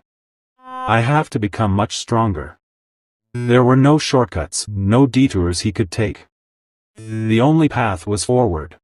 Steeling himself, he took another step deeper into the devil cave, ready to face whatever awaited him. I can't avoid any enemy, he reminded himself. With determination, Bai Yi unleashed his purple poisonous mischief. His power surged around him as he stepped forward, standing boldly in front of all the powerful creatures that awaited. Meanwhile, Bai Yi received a string of notifications. You have successfully slain Blood Trustee Flower. Gained 260 EXP. You have slain Wild Crop. Gained 330 EXP. You have slain Blood Trustee Flower. Gained 360 EXP. Although injured, determination still burned in his eyes. The entrance to the Devil Cave was only 20 minutes away. After that, the cave would close completely, and the Lord inside had to be dealt with before then. Deeper within the cave, Bai Yi tightened his grip on his dagger, standing before a towering demon. The monster's voice rumbled coldly that now it was his turn. Shock flickered across Bai Yi's face, but he didn't hesitate. With a burst of speed, he rushed forward, striking at the level 20, D-class Lord Yi Wu Ming. His dagger sliced through the monster's body in one swift slash, cutting it into pieces. Bai Yi immediately raised his weapon again, delivering another strike. But to his disbelief the creature's body regenerated instantly. So it actually has such a strong self-healing ability, Bai Yi thought, his heart sinking. The Lord roared in fury, plunging its hand into a swirling poisonous mist. The deadly energy spread around, and Bai Yi froze for a moment, stunned by its terrifying power. His mind raced, searching for a way to deal with this monster. The demon growled that it would kill him where he stood. Bai Yi's body trembled, blood dripping from his wounds. I can't kill him like this. I need one critical move. Only then can I defeat him. The Lord roared again, mocking him, asking why he kept standing up. Bai Yi's gaze sharpened, filled with defiance as he declared that a D-rank lord shouldn't even have the ability to revive. The demon lunged, a critical strike landing on Bai Yi's back, blood spurting as he staggered, coughing violently. A notification flashed, level 20 D-class lord, stab inflicted. Agonizing pain tore through him. Then the screen revealed another message. Yi Wu Ming wasn't alone, he had a twin brother. The second demon appeared from the shadows, joining the first. Both charged at Bai Yi together, preparing to finish him off. Bai Yi glared at them through blurred vision, refusing to fall, but the scene suddenly shifted. Inside Bai Yi's apartment, the atmosphere was unusually heavy. Outside, the weather turned ominous as his mother stood by the window, worry etched deep on her face. She had not seen her son for an entire day, and dread gnawed at her heart. She whispered to herself that she had sent him so many messages but he had not replied, that he must have gone to some dangerous place again just like last time, and that she had to find him. The next moment, a shadowy figure appeared outside Bai Yi's apartment. His expression twisted with rage as he muttered harshly, "Oh, good job, you two." His bloodshot eyes gleamed with a sinister light as he called out to his son, Bai Yi, accusing him of daring to rent a house without telling him. This was none other than Bai Yi's estranged father, and his voice carried a chilling, mocking tone as he remarked that the place Bai Yi had found wasn't bad and that he really knew how to enjoy himself. A creepy smile spread across his face, his red eyes glinting with madness as he added that he would come inside and kill them both. Bastard. The scene shifted back inside, where Bai Yi's mother stood frozen by the window. Her eyes widened in horror as she saw the figure outside, shock overwhelming her and leaving her completely speechless. At the same time within the devil cave, Bai Yi fought desperately, clinging to survival despite the two demons pressing in on him. His breathing grew heavy, blood spilling from his wounds as he steadied himself with sheer willpower. Though his body trembled, his spirit refused to collapse.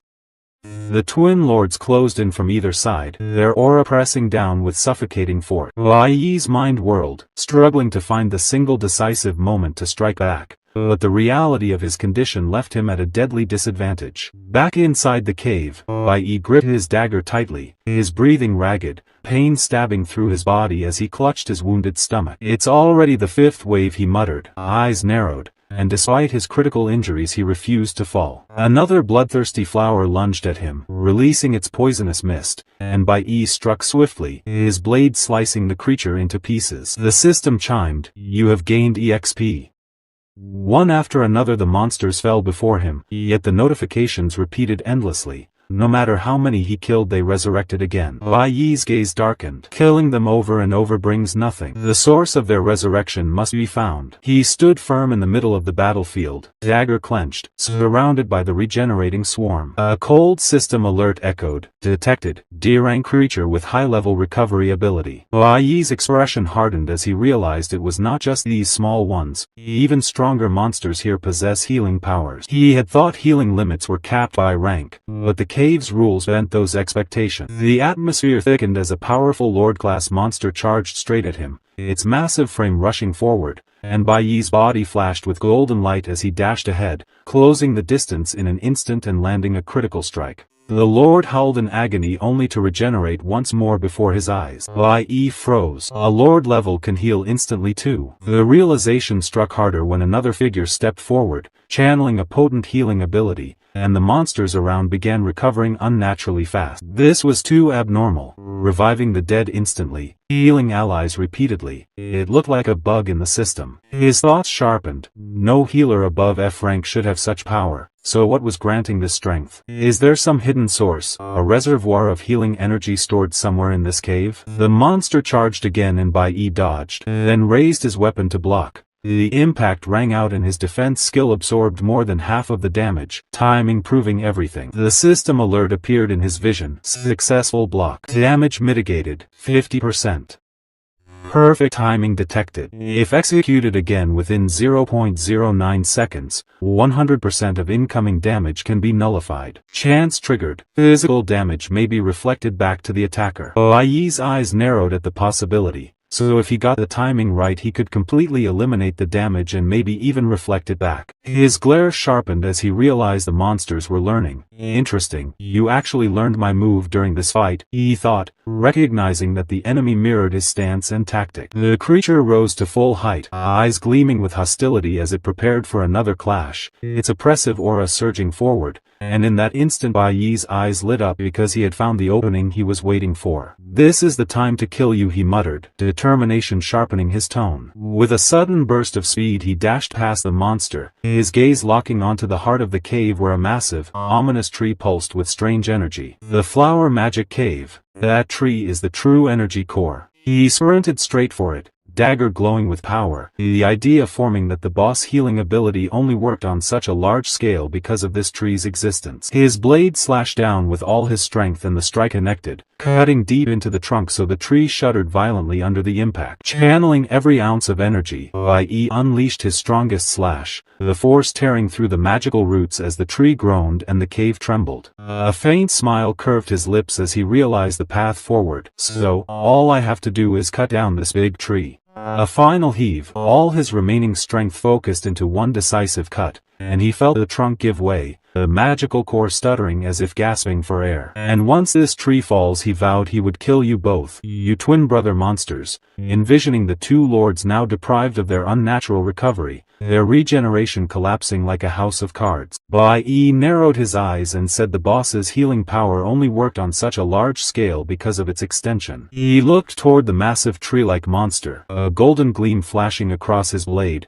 realizing that he just needed to cut down this big tree to end the battle. With a confident smirk, he muttered that he could kill them both in a single slash. Switching to his cloud mage form, Bai Yi raised his staff as blue energy flickered throughout the dungeon. In an instant, both level 20 Lord tier monsters were struck by an unknown force. Then he shifted to his nuclear warrior mode, leaping forward and freezing both monsters in place. His dagger glowed with golden energy, and with one decisive swing, both Lord-level monsters shattered into pieces. Bai Yi sheathed his weapon and said calmly that once the monsters and the tree fell, It would lose all healing and revival abilities. Standing amid the chaos, energy still radiating from his body, Bai Yi unleashed another powerful strike, completely annihilating the remaining enemies. A notification flashed before him stating that he had slain a level 20 D-rank lord, gaining 2,500 experience and obtaining an item called Large Grass, which restored physical strength and healed damage. He swung his blade again, cutting down a few remaining small monsters and stood tall amid the wreckage, declaring that only one was left. The last monster trembled before him as flames burst from its body, scorching the surroundings. Bai Yi's eyes widened slightly, noting that this was the first time he had seen such a lord. The creature seemed unwilling to live alone after its brother's death, and Bai Yi resolved to send it to join him. In the next moment, he sliced through the final monster, triggering another notification that confirmed the slaying of another D-rank monster with 2,500 experience gained. He rushed forward and collected the glowing treasure that dropped, acquiring an item called Advanced Martial Poison, an essential material for crafting poison-piercing weapons of level 5. As his nuclear warrior level rose by 15, another alert followed, showing that his cloud mage level had increased to 13 with a status bonus granted. Standing amidst the crimson-lit chaos, Bai Yi examined his stats and realized that after killing the boss, the cave entrance had reopened. Enough flower element had been accumulated, and a new profession was about to awaken. The flower department was finally full, and he opened his system window to see what his new career would be. The system announced that a new profession had been unlocked, titled Flower Summoner at level 1. Bai Yi smirked slightly, noting that it was only a blue-tier career, but summoner professions usually didn't require high base stats. He scrolled through the skill details of his new profession and read the main skill, Flower Spirit Contract, which allowed him to form a contract with the soul of a flower-type monster he had defeated and use it for his benefit, though his current contracts were 0. The passive skill was Flower Field, which allowed the user to perceive the souls of recently defeated flower monsters. Bai Yi nodded with satisfaction, calling it a truly good and powerful evil spirit contract. But suddenly, his expression froze as his eyes shifted toward the fallen monsters nearby, struck by a realization that perhaps the two bosses he had just defeated could be used for this contract. He quickly returned to the battlefield and examined their remains. Moments later, a system notification appeared confirming that the Flower Spirit contract had been activated successfully. With calm yet commanding power, Bai Yi ordered both of them to come with him. The two level 20 Lord-tier monsters rose from the ground, their forms now bound to his will, and under his control. They followed his command respectfully.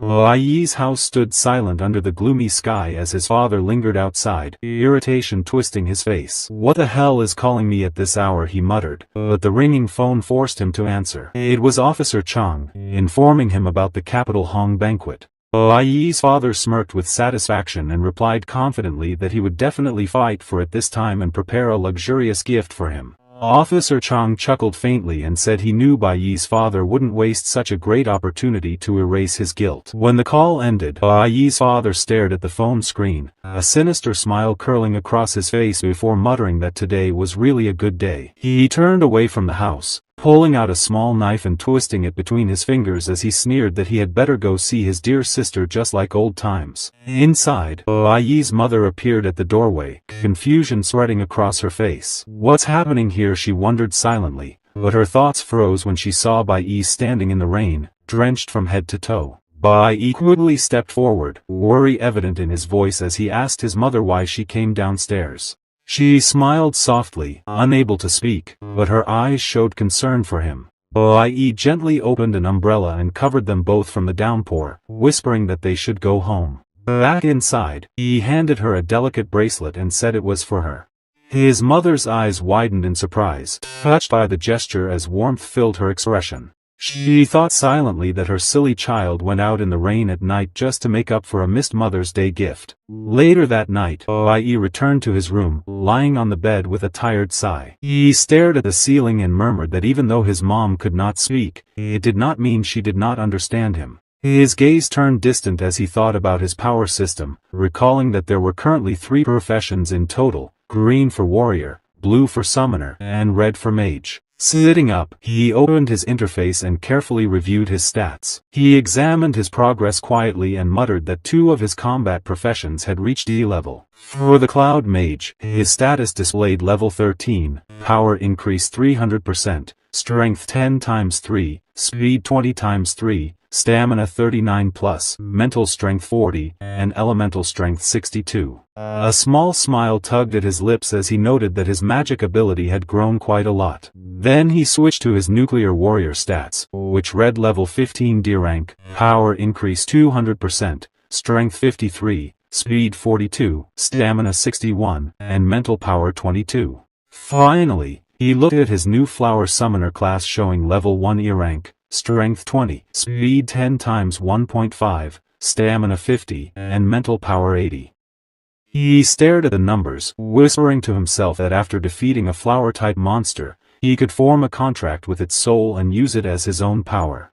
As his level increased, the number of contracts would also rise. E level allowed 1, D level 4, and B level 10. His face darkened as tension crept into his voice. It was still not enough, he said, because he had been imprisoned on the 21st and now it was already the 10th. His father would be released soon, and when that man came out, he would definitely try to kill both his mother and him. Clenching his fists, Bai Yi muttered that his father would be released in 5 days, but knowing him, he might even bribe the jailers to get out early. He didn't realize that his father had already been released. Still unaware, Bai Yi took a deep breath and resolved that he needed to prepare everything in advance just in case. The next morning, the sky glowed dim red as Bai Yi stood on the rooftop, looking at the thick mist swirling above the city. Avoiding the problem would not solve anything, he said with calm determination, and before he began his spiritual journey, he needed to end this once and for all. Stepping into the blood-colored mist, Bai Yi entered the first D-rank hidden mage cave and swiftly cleared it. Without resting, he moved on to a D-rank hidden cave, then another E-rank magic cave, conquering them one after another. His pace was relentless, his resolve unshaken. By Sunday afternoon, exhaustion hung heavy in the air, but his sharp eyes gleamed with resolve. I can't relax for even a moment, he told himself. I must reach C rank as soon as possible. Then, as if responding to his determination, his interface flashed with a bright red warning. Alert Class D Hidden Demon Cave detected, degree of danger unknown. Bai Yi's expression turned serious as he tightened his grip on his weapon, feeling the weight of the coming battle. Next time we meet, I'll be even stronger, he said, his voice low but filled with conviction. The light around him shimmered as another message appeared before him. Title acquired: Lone Wolf Warrior Solo Raider of the Demon Cave. Reward: key of bribe, higher tier item. Bai Yi blinked in surprise as curiosity flickered in his eyes. Key of bribe, he murmured under his breath, wondering what it could possibly mean. The next day at Awakener School Junior High, the morning sunlight spilled through the tall glass windows, filling the classroom with a warm golden glow. A teacher stood proudly before the class, her voice brimming with excitement as she addressed her students. Our final assessment results are out, she announced with energy, a radiant smile lighting up her face as the entire room buzzed with anticipation. Bai and Xian from our class achieved the first and second highest scores in the entire school. She pointed toward them with visible pride, adding that Bai's performance video had also been sent to headquarters for careful analysis and deeper evaluation. Bai and Xian exchanged glances filled with satisfaction, their smiles broadening as they quietly absorbed the extraordinary news. The teacher continued with enthusiasm, explaining that this final rating was the highest in the entire history of the school. Both of you now qualify for the official training journey, she declared. Her gaze lingered on Bai a moment longer, soft yet filled with awe. Because of your remarkable performance, you will be eligible to meet with the gods this time. Bai's smirk deepened, his mind already racing ahead, thoughts spinning with possibilities and ambitions. A classmate gasped aloud, their eyes widening in disbelief. An audience with the gods? Oh my god, that's an honor even many masters might never attain. The boys around them began to whisper excitedly among themselves, voices filled with awe, admiration, and envy. I considered the implications carefully, understanding the immense weight of this rare and sacred opportunity. Then, suddenly, a close friend tugged at Bai's hand, tears shimmering in their eyes. If you achieve enlightenment, don't forget your fellow villagers, they said earnestly, their voice trembling slightly. Another friend added with a bright smile, I knew you would shine one day. Bai's expression softened briefly at their sincerity before he turned his gaze forward again, his calm demeanor returning. The sense of pride in the room lingered as everyone tried to imagine what it would mean to stand before the divine. The scene shifted quietly to the academic affairs office, where the air felt heavier, tense with restrained energy. The teacher there spoke gently, though his tone carried a hint of concern and curiosity. "Are you sure you don't want to go?" he asked in a measured voice. "Your father has finally returned after so long. Can't you take advantage of this cultivation journey by accompanying him to headquarters?" Bai's hand clenched tightly into a fist, his voice firm, unwavering, and edged with quiet defiance. "I won't go," he said flatly. "I only came in third this time. If I didn't qualify, then I don't deserve to be there." His expression hardened even more, the determination in his eyes unmistakable. "I won't let anyone think I have to rely on him for everything." The director chuckled softly, shaking his head with a faint smile. "You are quite strong-willed," he said. "I hope your father can truly see your growth for himself." Bai's eyes narrowed slightly, his voice steady yet commanding. "I have a request," he said with confidence. "Please help me open the permission to enter the D-level magic cave sealed in the back mountain." The teacher's eyebrows lifted in surprise, his eyes narrowing thoughtfully as he studied the young man's face. Bai Yi looked steadily at the director and repeated without hesitation, "I want to become stronger myself." The director's gaze sharpened, assessing him carefully. For a long moment, silence filled the office, broken only by the faint hum of the overhead lights. But Bai Yi's resolve did not waver. The story then shifted once more, this time to the principal's office, a space tense and suffocating with authority. A senior student, known throughout the school for his arrogance and temper, slammed his palm onto the desk, making the papers scatter. His voice was sharp and demanding, full of frustration and entitlement. "I must go on this training journey. I am the only descendant of the Z family." Principal Z leaned back slightly in his chair, his posture calm but his gaze piercing and cold. "You know you are the only bloodline of the Z family, yet you act so impulsively," he said in a controlled tone. "Tell me, how did you manage to make such a serious mistake during the practice test that day?" His eyes bore into the senior with unrelenting scrutiny, leaving no room for excuses. The senior trembled, beads of sweat glistening on his forehead. It's the strength of the backstep of the witchcraft junior student," he stammered, his voice faltering into a nervous whisper. Principal Z seized on the admission instantly, his authority filling the room like a storm. "Do you think all the pupils above you are fools? That they wouldn't see through your clumsy trick?" His voice grew cold, tight, and utterly unyielding. He leaned forward slightly, eyes glinting with silent fury. "If I hadn't suppressed this matter, do you think you could have remained in school?" The senior's composure crumbled. Fear overtook him completely, his legs shaking so violently that he collapsed onto his knees. Gasping for breath, half sobbing, he pleaded desperately, "Please, I am sorry, uncle. Please forgive me. I know I was wrong. Please forgive me." His words came out broken, almost incoherent. Even as he cried, Principal Z remained unmoved, his expression cold and unreadable. Yet after a pause, his tone shifted slightly, still stern but tinged with something more deliberate. "However, because of your actions, the pupils above discovered a special individual known as Bai Yi. They sensed something unusual about him, something they could not yet understand." The senior's face drained of color as he realized the full consequences of his recklessness. Principal Z's words hung in the air like a shadow, a chilling reminder that even one careless mistake could expose far more than anyone intended. The scene shifted to Principal Z's office, where the air carried an unmistakable weight of authority. The faint hum of the ceiling lamp filled the silence as Principal Z continued speaking, his sharp eyes narrowing with a stern gaze. "His growth curve is far too abnormal," he said gravely, his voice steady yet heavy with meaning. "This time, someone from the God Guild wants to meet him in person."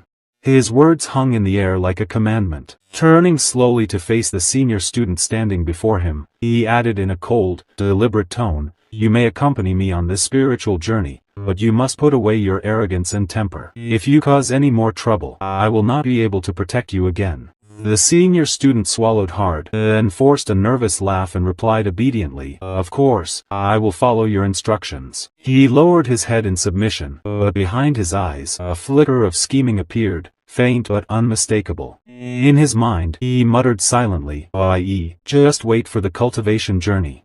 I will get you sooner or later. A malicious smile crept across his lips as his hand clenched tightly by his side. His thoughts already twisted with plans of revenge and ambition, plotting how to exploit the journey for his own gain. By Monday night, the entire school buzzed with rumors and excitement. News spread like wildfire across the hallways, classrooms, and dormitories. Students gathered in clusters, whispering with disbelief as the most astonishing announcement yet circulated among them. A student gasped, his eyes widening as he unfolded a golden letter embossed with the school's insignia. It was an invitation addressed personally to Bai Yi. Mr. Bai Yi, the letter began formally. The Ultimate School League Senior Invitation invites you to join. If interested, please come to the School League office to register. Within seconds, the classroom erupted into chaos. OMG. This is the strongest group in our school. One boy shouted. Another chimed in excitedly. Joining them means you can enter the God Guild directly without even taking the test. The crowd leaned closer, listening intently as more whispers followed. Someone added, it was built by our only golden ascension in recent years. One student, almost moved to tears, turned toward Bai Yi, clutching the letter. Bai Yi, you're incredible. I can't believe this. I'm going to cry, he stammered, his voice trembling with admiration.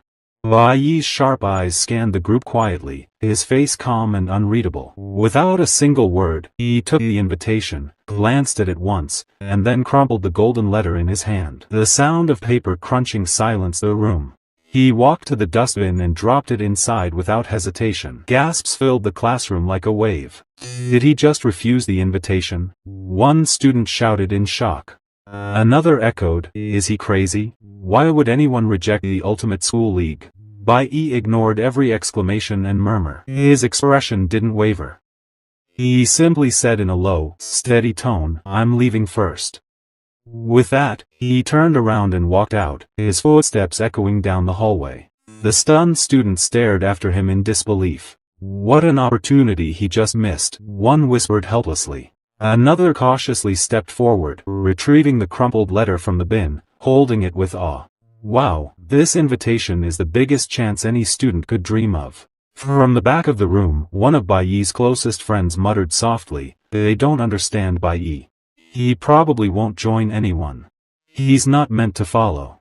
He's meant to lead. His words lingered, defining Bai Yi's quiet independence, his resolve to forge his own path built on strength, pride, and unshakable determination rather than relying on titles or prestige. The scene then transitioned to the mountain behind the school, bathed in the silver glow of moonlight. The night air was cold, carrying the sound of rustling leaves and distant water. Bai Yi walked steadily up the rocky path, his steps light but deliberate, his focus unwavering. We've obtained the D-level magic cave permission, he murmured under his breath, surveying the shadowed cliffs ahead. No one will come here at night.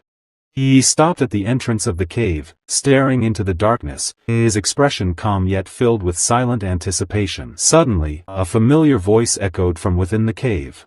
Hong Qiangsheng appeared from the shadows unexpectedly, his presence abrupt and fierce. What are you doing here?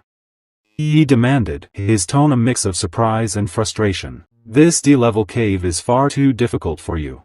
Bai Yi's eyes met his, steady and unflinching. But Hong Qiangsheng's temper flared instantly. Stop talking nonsense. He shouted. I won't hold back this time. Bai Yi's mind worked quickly. He remembered the promise he had made to Hong Qiangsheng, to demonstrate practical combat skills and show him a faster path to strength, in exchange for access to the school's magic cave. Without hesitation, Bai Yi released his power. The ground trembled slightly as his energy surged. In an instant, he analyzed the structure of the D-level cave, understanding its flow and danger. His movement was so fast it blurred. A massive dragon-like beast erupted from the shadows, roaring, but Bai Yi struck it down in a single swift motion. The impact shook the cavern walls. Hong Qiangsheng fell to the floor, stunned, anger flashing in his eyes. He struggled to rise, his pride crushed. Bai Yi advanced, his sword resting casually on his shoulder, his calm gaze turning cold. Do you want my help? He asked, his tone calm yet commanding. Hong Qiangsheng, still fuming with humiliation, spat back, "Get lost. I can do it myself." Bai Yi watched as Hong rushed toward the monster and quickly checked his stats, his mind racing. The unlocking conditions for the warrior tower still haven't been met, he thought as his eyes moved to his newly obtained title. Conquer a magic cave of a level not lower than your own 10 times to unlock the warrior tower. The shimmering key floated faintly in the air. Turning back to the monster, Bai Yi muttered that he had almost cleared all the wild demon caves he could find so far. In the next moment, he summoned the giant demon, preparing to eliminate the creature before him. The following day dawned cool. A pile of invitation letters sat forgotten in the dustbin, and Bai Yi reflected on his progress. Once a profession reached level D, it demanded far more experience to upgrade. Back in the present, Hong struggled fiercely against the monster.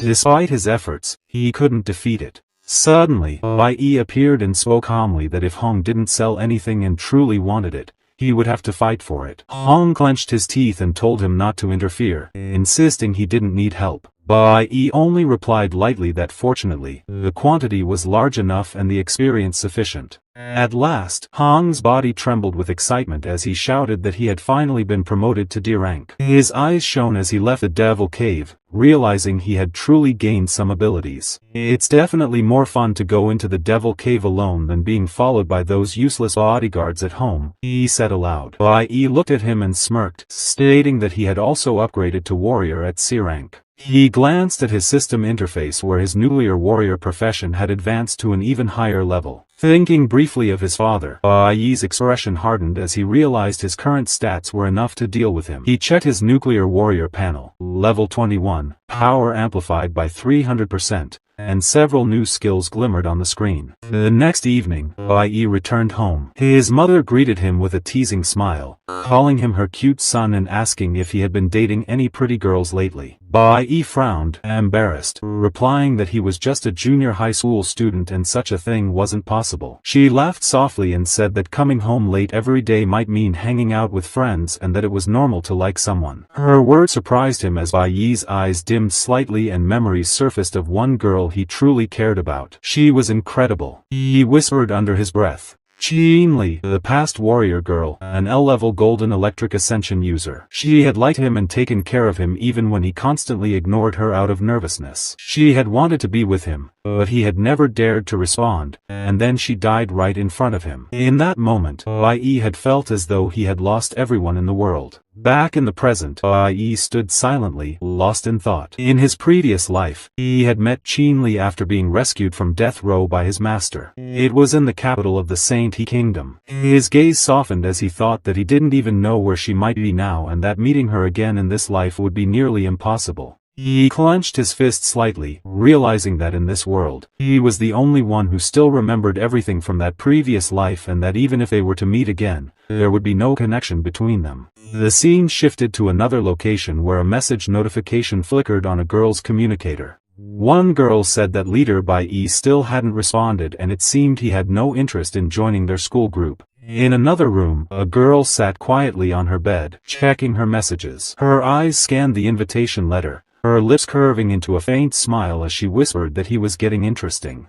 The view moved closer to her face, revealing Qin Li, Bai Yi's closest companion from his past life. Determined, she stood up and said firmly that she would go meet Bai Yi tomorrow. She had no idea about the memories Bai Yi carried from their previous life, nor that the bond they once shared was already buried deep within his heart. After some time later, by surprise, his birthday gift box in his hand, he looked amazed. His mother smiled and said, "This is your birthday present for you." He opened and checked the box and surprised to see this. That is a card where the write down, "I wish my dear son to be happy forever and to be able to bravely live the life he chooses." And that is a scarf. Why, he told, "This is scarf, but summer is coming soon." He surprised and asked, "Do you know that I am going to same country soon?" She smiled and just told in sign language, "The temperature difference between day and night is huge there, so please take good care of yourself." Why, he said, "Mom will take care of yourself too." He looked and thought, it turned out she knew what I was doing all alone. She smiled and pulled the scarf from his hand and said, "Where you are go,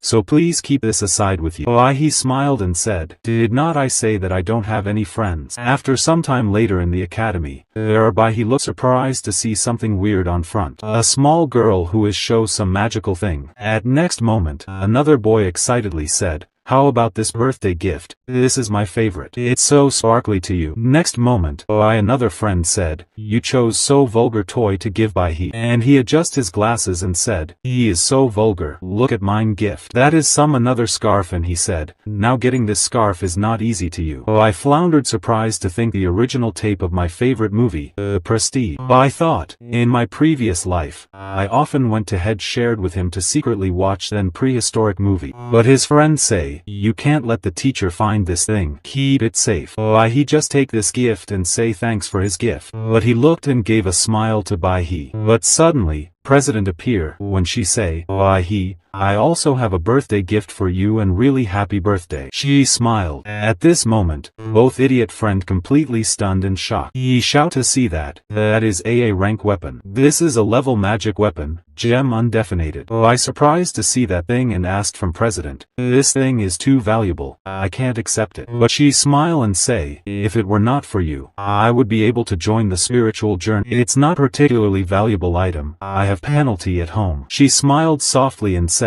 it should be very helpful to you right now. Bai Yi looked at the weapon and thought to himself, indeed, I need to improve my strength. There's no reason to refuse. This is a really good treasure for me. Then another thought crossed his mind. Did she give me this because she noticed I was using the lowest level mage weapon when I changed professions? She's really a thoughtful girl. That he felt warmth in his heart. I didn't expect that they all remembered my birthday and prepared their gifts so carefully. A small smile appeared on his face as he thought, I want to live like this peacefully. Meanwhile, one of his friends adjusted his glasses and whispered, when did they get so close? The boy beside him muttered, He doesn't seem to like it though. Suddenly, the president turned toward them with a sharp smile. What are you two talking about? Both froze like statues and quickly stammered, nothing, you must have misunderstood. She glanced at them with narrowed eyes. Don't get involved in nonsense, she said coolly. Before the moment grew more awkward, Yi smiled lightly and said, how about we all have dinner together tonight? My treat, since it's my birthday. Do you have time? At that moment, his old friend excitedly say, of course, Yi, can I choose the place? But suddenly, Yi listened some suspicious voice back behind. A boy say, hey, isn't that someone from high school? Where are they here? Yi turned his face to listen his voice. The boy continue his word, it seemed to be coming toward our class. And don't you know it, the leader of Ultimate School Group is here? Another boy say, I hear the leader is coming to personally invite Bai Yi to join. Beside of another boy, look stunned, surprise and shout, what, there is such a thing? Another boy also say, have you meet the group leader? But suddenly, Bai Yi friends say to her, are you really go to join their guild? But Bai Yi reply, no, I just hear some pupils say, she is great beauty. But it seemed better to refuse in person. His both friends stunned to listen his word and say, what rubbish he are told to us. But his another friend say, there is another good show to watch. Scene changed to the senior who is standing in the crowded area and look angrily Bai Yi and clench his teeth and curse. He looked in front and say, you bastard Bai Yi, is that really cocky? Worth all this? It's disgusting. His friend also aside, but he did not reply to her. Senior boy glare Bai Yi, but Bai Yi go inside the area and suddenly flash energy erupt, and some students say, what's going on? Bai Yi stunned and say, if something is going weird. At next moment, golden flicker energy full with electrically separate all the room. At next, a beam of light aggressively come to the text Bai Yi. He did not frown and stand in front dearly. But another student completely going to chaos because this yellow energy is so powerful. At next, Bai Yi smirk because that energy is fainted. At next, he just pull out his dagger and release his aura to cut out that golden energy. At the same time, Bai Yi stare and say left area and he charge again on golden light. He use his technique to block her, but another student covered his eyes and tried to saw her. But he did not able to saw anything. And one boy say, what's happening here? It's so fast, I can't see anything. At the same time, Chinli appear with golden mixture. Bai Yi stunned to see her. All energy of golden beam completely disappeared from Bai Yi. She smile and grab his dagger and say, the response was really quick. I did not choose the wrong person. She smirked. Bai Yi, after decades of long time to see Qinli, he completely froze this place. At that moment, Bai Yi froze in place, then let out a small smirk. His response was quick. Seems like I didn't choose the wrong person. Suddenly, flashes of the past filled his mind. He remembered Qinli smiling brightly and saying, "Can I hug you, Captain? I really want to." Another memory followed, Qinli sitting beside him, cheerful as ever. She had always been affectionate and carefree, always asking for hugs or attention. But back then, I would get nervous and brush her off, pretending not to care. Now, those memories felt strangely precious. Back in the present, Qinli smiled warmly. "We sent you so many invitations, but you never responded. So, I decided to come myself." Her words shocked everyone around them. The powerful guild leader of the ultimate school group personally asking Bai to talk with her. The students murmured in disbelief, and one of Bai's friends whispered, "He's actually going to reject her in person." Qinli extended her hand politely. "Let me formally introduce myself." But before anyone could react, Bai suddenly stepped forward and hugged her tightly. Qinli froze, her eyes widening in surprise. She hadn't expected such a warm, sudden embrace. Gasps echoed around the hall. Even the president and senior bullies stood with their mouths open in shock. No one moved. It was as if time had stopped. Qinli blinked, still stunned as Bai calmly said, "It's been a long time, Qinli." The crowd went wild with confusion. Bai's friend clutched his hair and shouted, "Holy crap, he actually hugged her in public." Another whispered, "Is this some kind of real-life cross-class romance?" A boy wearing glasses corrected, "Not exactly. They were actually classmates once." Qinli awakened her powers early and skipped a grade. That's why she entered high school ahead of us. The student president frowned, unable to comprehend what I was doing. But before she could speak, a wave of golden energy suddenly erupted from Bai, pushing everyone slightly back. Qinli pointed at him, half smiling. "So you give me a hug?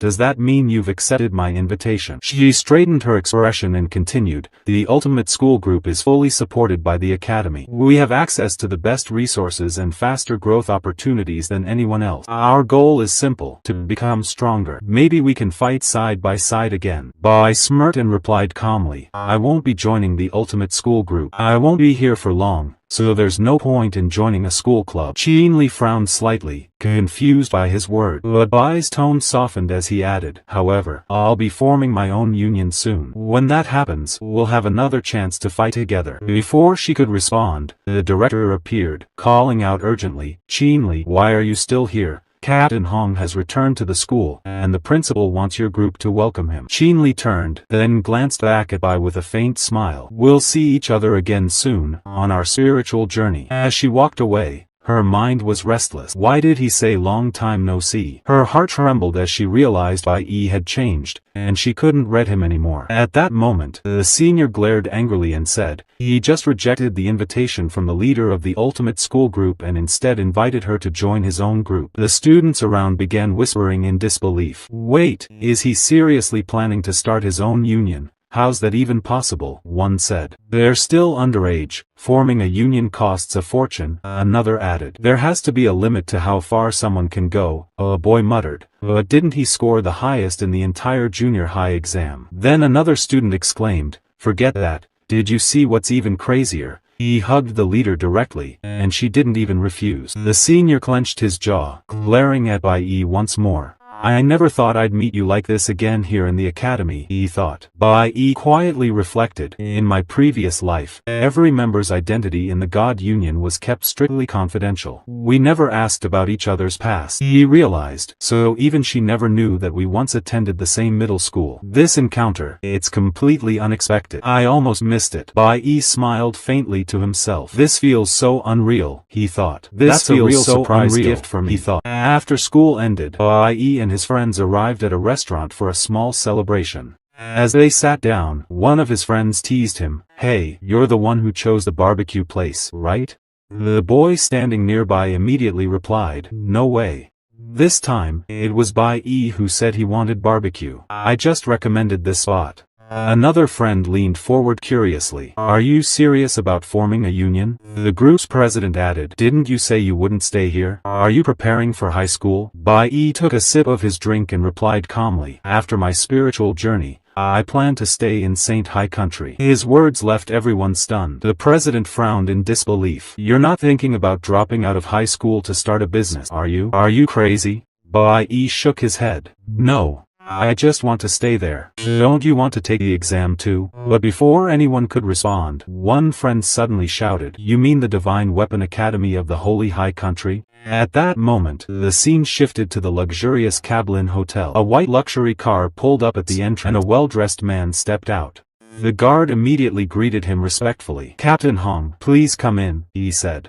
The man took a deep puff from his cigar and replied confidently, Of course. This was Captain Hong, commander of the Hongbin God Union Corps. As he entered, the crowd grew noisy with whispers and murmurs. Among the people standing there were Bai Yi's father and his friend. When they saw Captain Hong, both of them tensed up. Someone in the crowd whispered, Wasn't Bai Yi Lu Xing supposed to be imprisoned for 15 days? Why is he out already?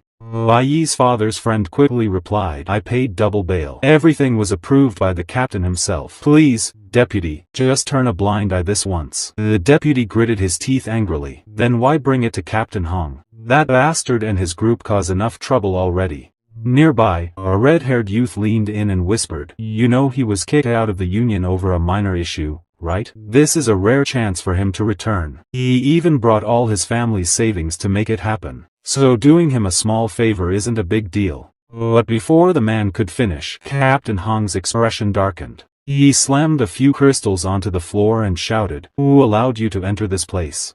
Bai Yi's father froze, his voice trembling. Captain Hong glared at him and barked, This area is reserved for our God Guild group. What if an outsider leaks military secrets? The red-haired man and his companion backed away, frightened by the captain's anger. Trying to calm the situation, Bai Yi's father stammered, Excuse me, Captain, please listen to my explanation. I only came here to collect some stones. I just want to say. Before he could finish, Captain Hong grabbed him by the collar and growled coldly, What right or status do you have to buy an official position from me? Bai Yi's father turned pale, feeling the weight of death in the man's eyes. With a final glare, Captain Hong threw him aside and said icily, Pick up your worthless junk and get out of my sight. Bai Yi still tasted the tension from earlier that day when news reached him. Captain Hong had thrown his father to the floor and ordered that no one allow him to rejoin the group. The thought sat heavy in Bai Yi's chest, though he wasn't there to see the whole scene. At the hotel, Bai Yi's father had snapped. Eyes trembling with fury, he lunged for the crystal stone he had come to collect. In a sudden, brutal motion, he struck a crystal with his fist. Blood welled from his hand as the impact tore the skin. His face went pale with a crimson glare. I will definitely kill you, he spat, voice raw and dangerous. He stared at his injured hand as if it were proof of the humiliation he could not swallow. How dare you look down on me? Those close by shrank back, fear written on their faces. Bai Yi's father muttered venomously about the captain, a loose, self-important man, and vowed revenge. Clenching his teeth, he cursed his fate. Everything went wrong, and he blamed the Hongbin God Union and the people there. He swore, dark and resolute, that he would settle scores one by one. Later, Bai Yi's father returned home in a storm of rage. I want to kill that two-fries bastard. View shift Bai Yi house where his mom reached his house and she did not know what danger is coming soon in his house. Bai father arrived that building outside area and say I kill you all. He looked darkly, Bai mother shocked and feel feared to see his husband. Bai father is mock and say what a good luck. At last scene again changed to Bai Eve. His friends are gone and he thought to look in person that area what something going to weird. He checked out some another student and that looks suspicious for her. Bai Eve thought look at the God Guild groups. Bai friends say if you enter the Miracle Academy you will be colleague with his pupils. So who would have thought that this meal would be a farewell dinner? President reply who say it has to be a farewell dinner. I will also work hard to pass the exam. But Bai completely ignored his word and focused at another university member. Bai even thought carefully today went so smoothly. But suddenly Bai friends say hey let's talk about other thing later. Today is Bai birthday. Another friend reply yes birthday should be fun. At this moment Bai thought I always feel a sense of disobedience. He looked cheers and say then wish you all the best. He cheered with his friend. But again scene changed by mother. She grabbed the jet pendant and she murmur by name. But his father say oh bitch my wife. You feel feared of me. He raise his aura and energy. You have been living a comfortable life behind my back. Have you even forget where your home is? She fall into the floor and look tremble to see. Bai Shinhan. But by father, say, which bastard did you rely on this? I will let you today take care of the memories. He just make a fist for kill his wife. Bai Yi's father clenched his fist in anger, his voice trembling with fury. Where did this thing come from? He shouted, glaring at his wife. His mother froze, fear flashing in her eyes. That strange object, she knew it was something Bai Yi had given her to protect herself. She could still remember the warmth in her son's eyes when he'd handed it over. But now, faced with her husband's rage, her hands trembled uncontrollably. The man sneered cruelly, his face twisted with jealousy and madness. No wonder you can afford to rent such a nice place, he said darkly.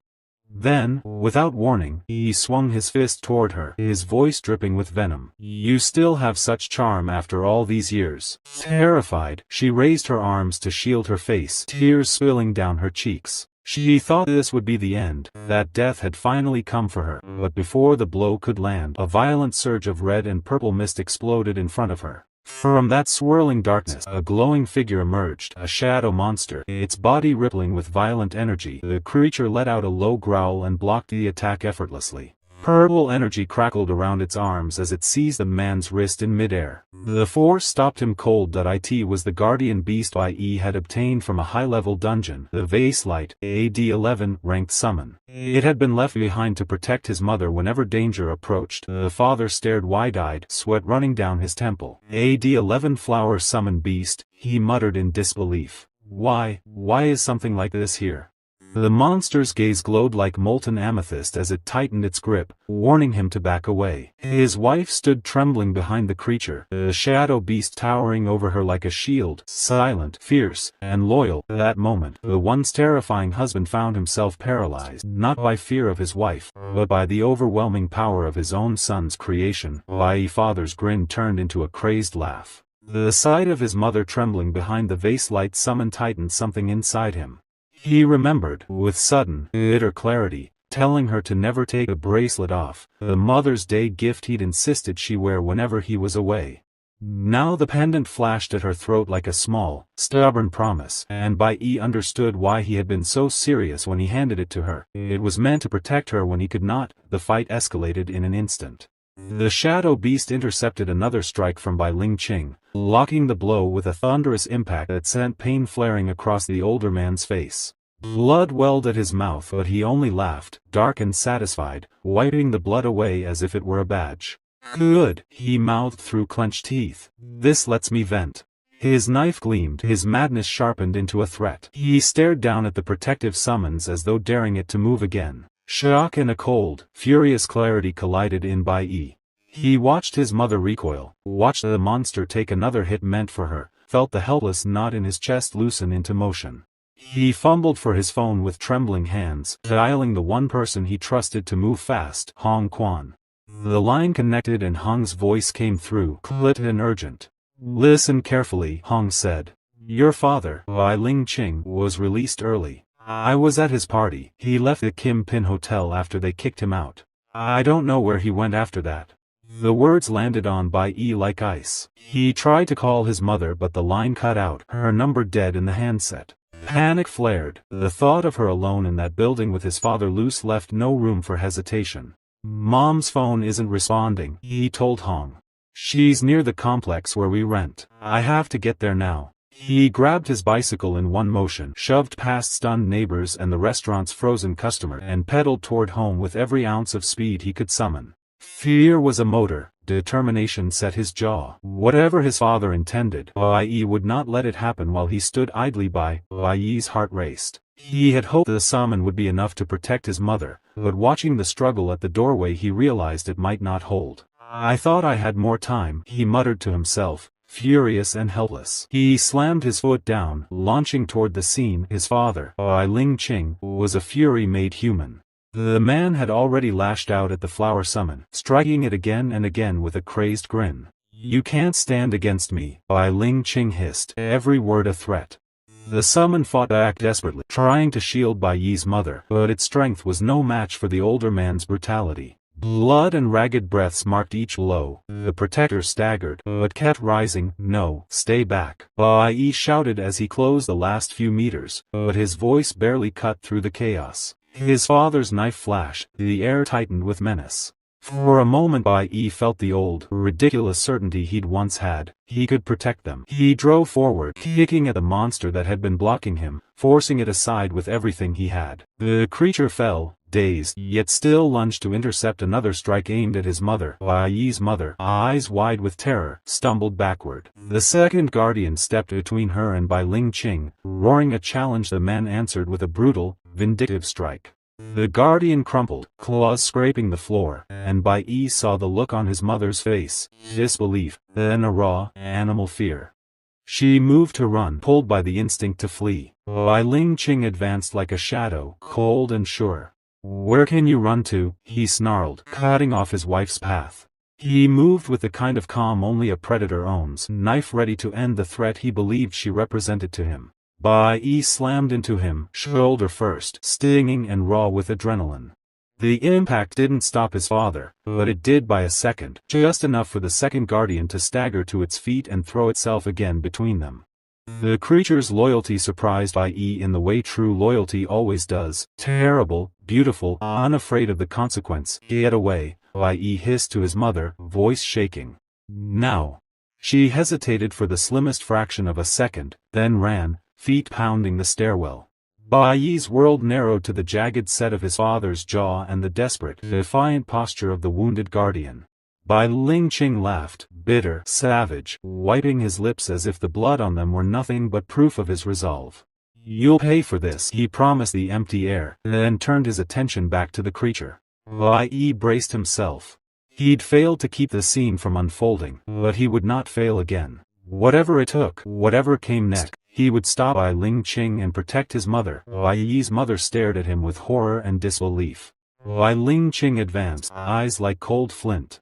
"Tell me, you slut, where can you run?" he spat, snatching the jade pendant from her trembling hand. He crushed it in his fist as if destroying the charm would erase the promise tied to it. "Was this given by your bastard son?" he snarled, voice cracking between anger and something closer to pain. Blood flecked his lips, and for an instant Bai Yi saw not only cruelty but a warped, desperate grief. Then the fury returned and swallowed everything. "You think you can hide behind a trinket?"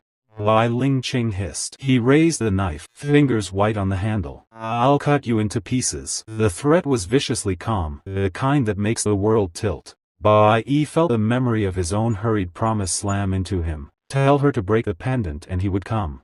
He had meant it then, had believed it would be simple to keep her safe. Reality was proving otherwise. Before Bai Lingqing's blade could fall, Bai Yi moved. He lunged, grabbing his father's wrist and driving with everything he possessed. The two men slammed together in a tangle of limbs and rage. The protector monster, wounded but loyal, thrown itself between them, snapping and swiping to shield Bai Yi's mother. It took another savage blow for the creature to falter. It fell with a wounded roar, yet it still tried to stand. Bai Yi's mother fled as the chaos opened a narrow path, sobbing but running. Her terrified silhouette receded down the stairwell, the sound of her footsteps a small, jagged rhythm in Bai Yi's chest. He kept his grip on Bai Lingqing's arm, tasting metal and adrenaline. "Enough," Bai Yi said, voice low and raw. "Stop this." He could feel the man's pulse under his hand, fast, dangerously bright. Yet beneath the fury there was that other thing, a father who had once been someone else. Bai Lingqing laughed, a wet, ugly sound, and tried to wrench free. "You," he began, but Bai Yi tightened his hold and forced the word back down his throat. The apartment reeked of fear and the copper tang of blood. It felt impossible and immediate at once. Bai Yi's resolve did not tremble. Whatever had brought his father to this cruelty, he would not let it take his mother. He braced, planting his feet, and prepared for whatever move Bai Lingqing made next, knowing that this fight would decide everything between them. The past flooded Bai Yi's mind like a storm he could never escape, a tempest of screams, tears, and the sound of shattering hearts. Within that storm, a much younger version of himself trembled in a corner, eyes swollen with fear. "Please stop fighting.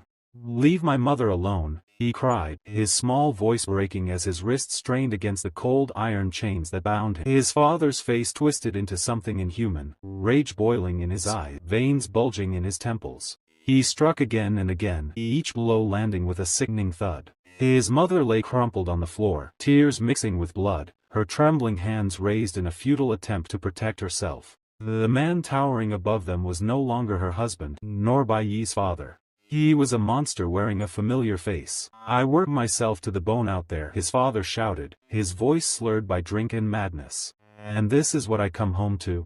"Father, please," Bai Yi screamed, his voice shaking as he struggled against his restraints. "Stop hitting Mom, please." But his words vanished beneath the sound of fists and agony. His desperate pleas were powerless against the storm that had consumed his father's soul. The more his mother cried, the more violently his father struck her. And something deep inside Bai Yi began to crack, like a glass vessel filling too fast with grief. The chains binding him rattled violently as his tears fell.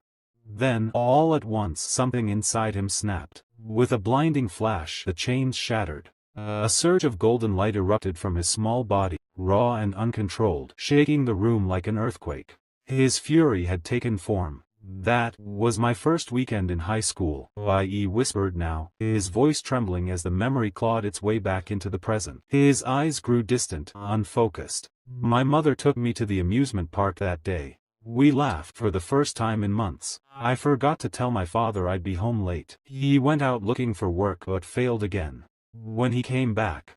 His words faltered, his throat tight. He took it all out on her.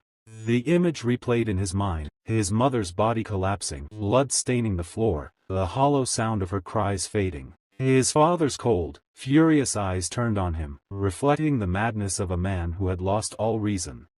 "The demon in his heart," Bai Yi said softly, voice breaking, "was completely unleashed that night. And he beat my mother to death. I saw it all. Every second of it." The child he once was screamed into the void, clutching his mother's lifeless body, his own power spiraling out of control. His grief, his horror, his helplessness, everything condensed into a single burst of golden energy that consumed the room. Golden light wrapped around him like divine fire. The air trembled. His sorrow turned into something new, something fierce. Under that pain, Bai Yi whispered, "I awakened," and advanced to the second level. The glow of that awakening had been blinding, radiant yet terrifying. His energy surged outward, burning so bright it illuminated even the shadows in his heart. "In that moment," Bai Yi said, his tone heavy with pain and memory, "the green profession within me evolved into a platinum nuclear holy sword master." The true power of his elemental awakening had ignited that day, unstoppable, untamed, and born from the ashes of grief. His father, blinded by rage, lunged at him, still roaring threats and curses. But Bai Yi was no longer a helpless child. He had crossed a threshold that could never be undone. "I lost control," Bai Yi admitted, his voice low and hollow. He reached out with trembling hands, seizing the very chains that had once bound him. Power coursed through him, golden, divine, and merciless. In one motion, he yanked the chain tight around his father's neck. The metal bit deep as golden sparks flared from his fingertips. His father's shouts turned to choking gasps, then silence. "I killed that monster with my own hands," Bai Yi said coldly, the light fading from his eyes. "My father died that night." For a long time, there was only silence. His power dimmed, leaving behind only the hollow ache of loss. The room was filled with the smell of iron and sorrow. "The rage that consumed me still echoes in my heart," he murmured. "But behind it, there's only emptiness. Because no matter how much I hated him, my mother will never come back." Tears slid down his face, slow, silent, endless. "That pain," he whispered, "it never left me." The present came rushing back like a gust of cold wind. Bai Yi stood tall, his golden aura flickering faintly around him. His eyes, once filled with grief, were now sharp with resolve. Before him stood a man, his enemy, his nightmare, wearing the same twisted smirk, the same cruel eyes that had haunted his childhood. "This time," Bai Yi said, his voice calm yet deadly, "I won't be late again." The enemy lunged, dagger flashing in the dim light. But before the blade could reach him, Bai Yi raised his hand. Golden energy erupted like a shockwave. The dagger shattered instantly, fragments scattering like glittering dust across the battlefield. The man staggered back, eyes wide in disbelief. The sheer force of Bai Yi's awakened energy pressed against him, suffocating, immovable. Bai Yi didn't move. His stance was firm, unyielding. He stood before the faint image of his mother's spirit, a shimmering vision born from memory and power. Even now, after all these years, he protected her like the shield he had always wanted to be. The air trembled. Energy rippled outward, warping the ground beneath their feet. The true battle was only beginning. Thunder roared around them as Bai Yi's father glared, his body glowing with surging lightning energy. His voice was cold and sharp. "I'm still wondering who made that mistake. Turns out it was you." A cruel smirk followed as he raised his hand. What a perfect chance for a mother and son to die together. Bai Yi tightened his grip on the sword. Hatred burned in his mind.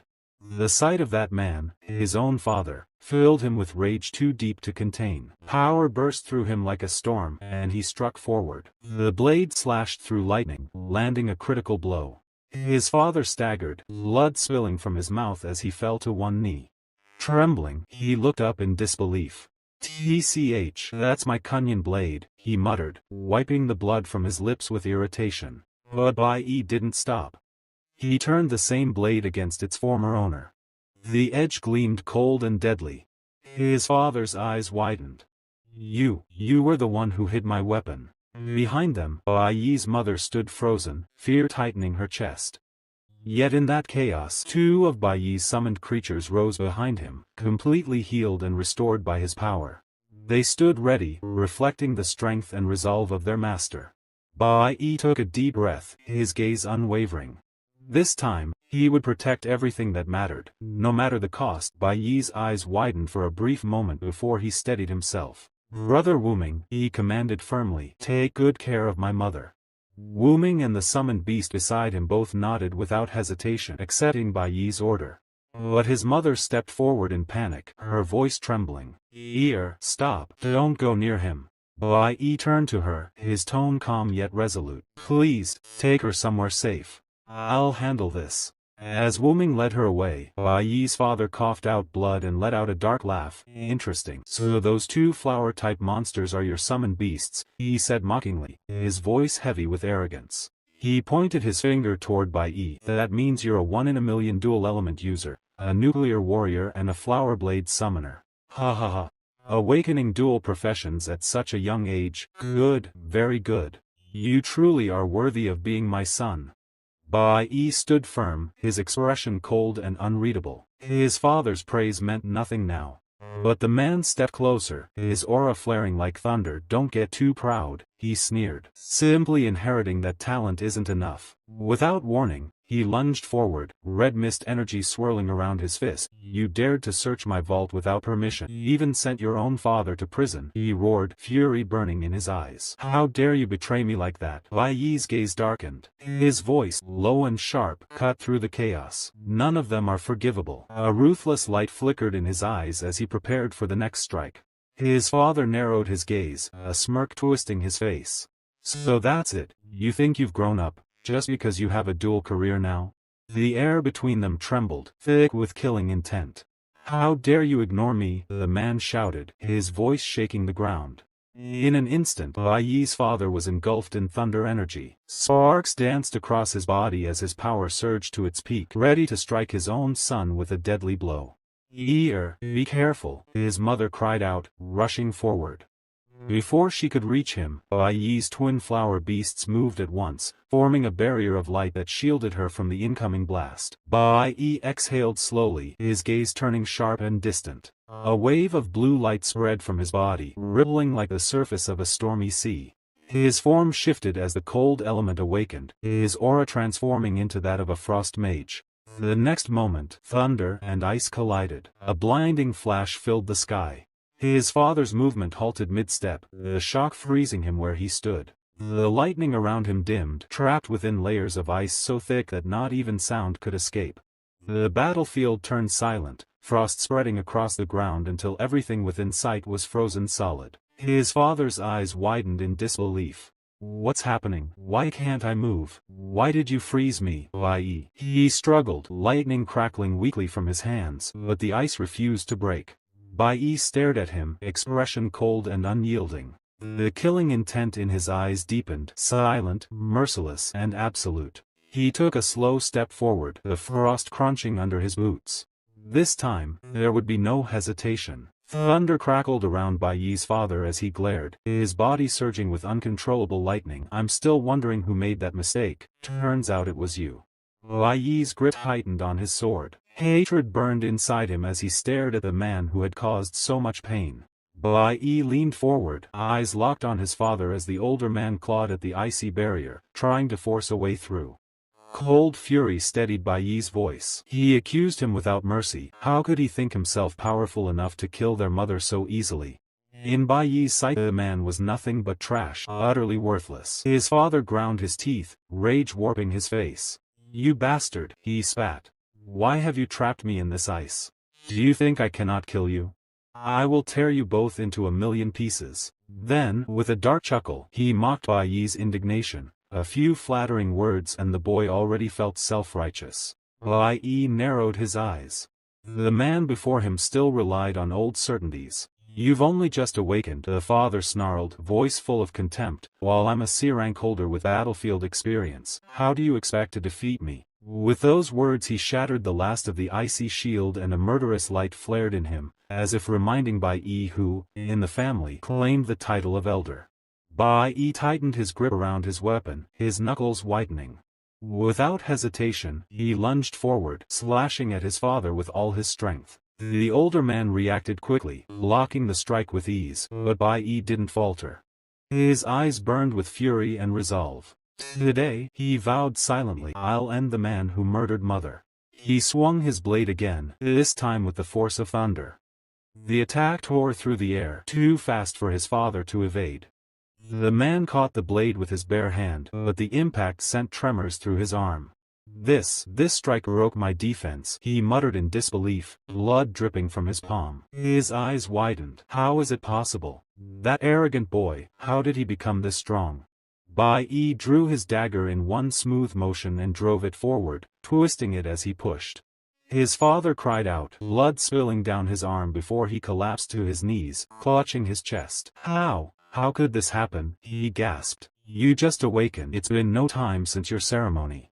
An E-rank Awakener shouldn't have this kind of power." Bai Yi's aura flared, a crimson light radiating around his body like burning mist. He stared down coldly at the man before him. "From this moment," he said in a voice sharp as ice, "we no longer share a father-son bond. Mother has nothing to do with you anymore. Whatever you are, your strength, your pride, it means nothing to me." His father froze, disbelief clouding his eyes. Still on his knees, he looked up in shock as Bai Yi's words struck deep. But Bai Yi only glared down, his tone colder than ever. "To me, you've always been trash." The man suddenly burst into a mad, broken laugh, the sound echoing through the icy air, a cruel reminder of what he truly was. Bai Yi's father gritted his teeth, his voice trembling with anger and wounded pride.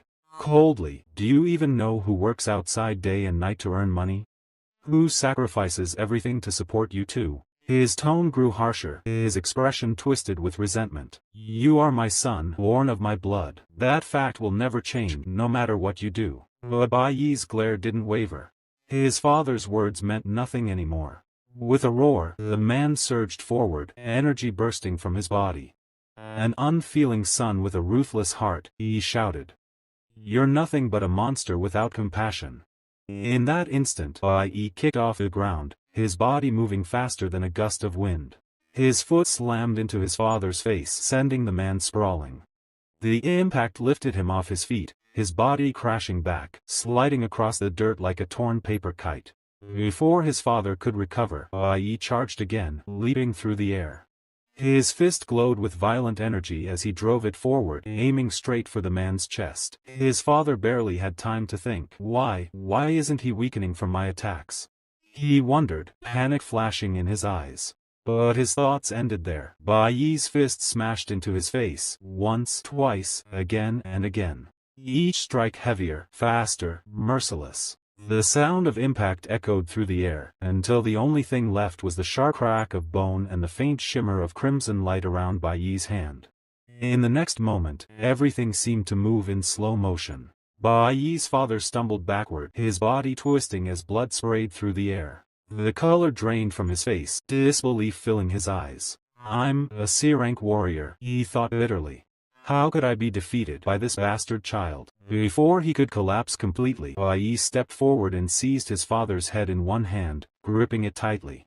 His voice dropped into a dark, furious growl. "Didn't you hear me? You're no match for me anymore. Rage burned in his eyes, his face cold and merciless. This wasn't just a battle, it was vengeance. The image of his mother's suffering flashed in his mind, every scream, every wound seared into his heart. To Bai Yi, the man before him wasn't a father anymore.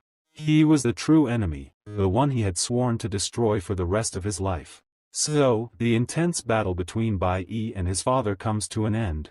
Bai Yi glared down at his father, his voice low and trembling with restrained fury.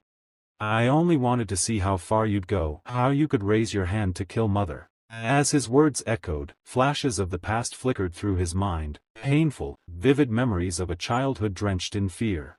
He saw his younger self again, a small, helpless boy watching his mother being beaten, powerless to protect her. His father's shadow loomed large, drunk on anger, striking without mercy. Bai Yi's chest tightened as he spoke, his tone turning sharp, each word cutting like a blade. All these years, you've used nothing but violence to prove your worth in this family. You never had the courage to face those stronger than you. Instead, you vented your cowardice on the weak, on me, on her. A bitter chuckle escaped his lips. You beat me because I was weaker than you, and that made you feel powerful. But in truth, you were always just trash, a worthless fool pretending to be strong. He took a step closer, eyes dark and unyielding. You were never a father, just a piece of filth we were forced to live with. Back in the present, Bai Yi's grip tightened around his father's head, his voice sharp with disgust. You're nothing but useless garbage, he said coldly. His father's expression remained blank, untouched by guilt or remorse. He had spent years abusing his wife and son, yet not a hint of regret crossed his face now. Bai Yi's fury flared. You don't even deserve to be called a man, he shouted, his voice echoing through the air.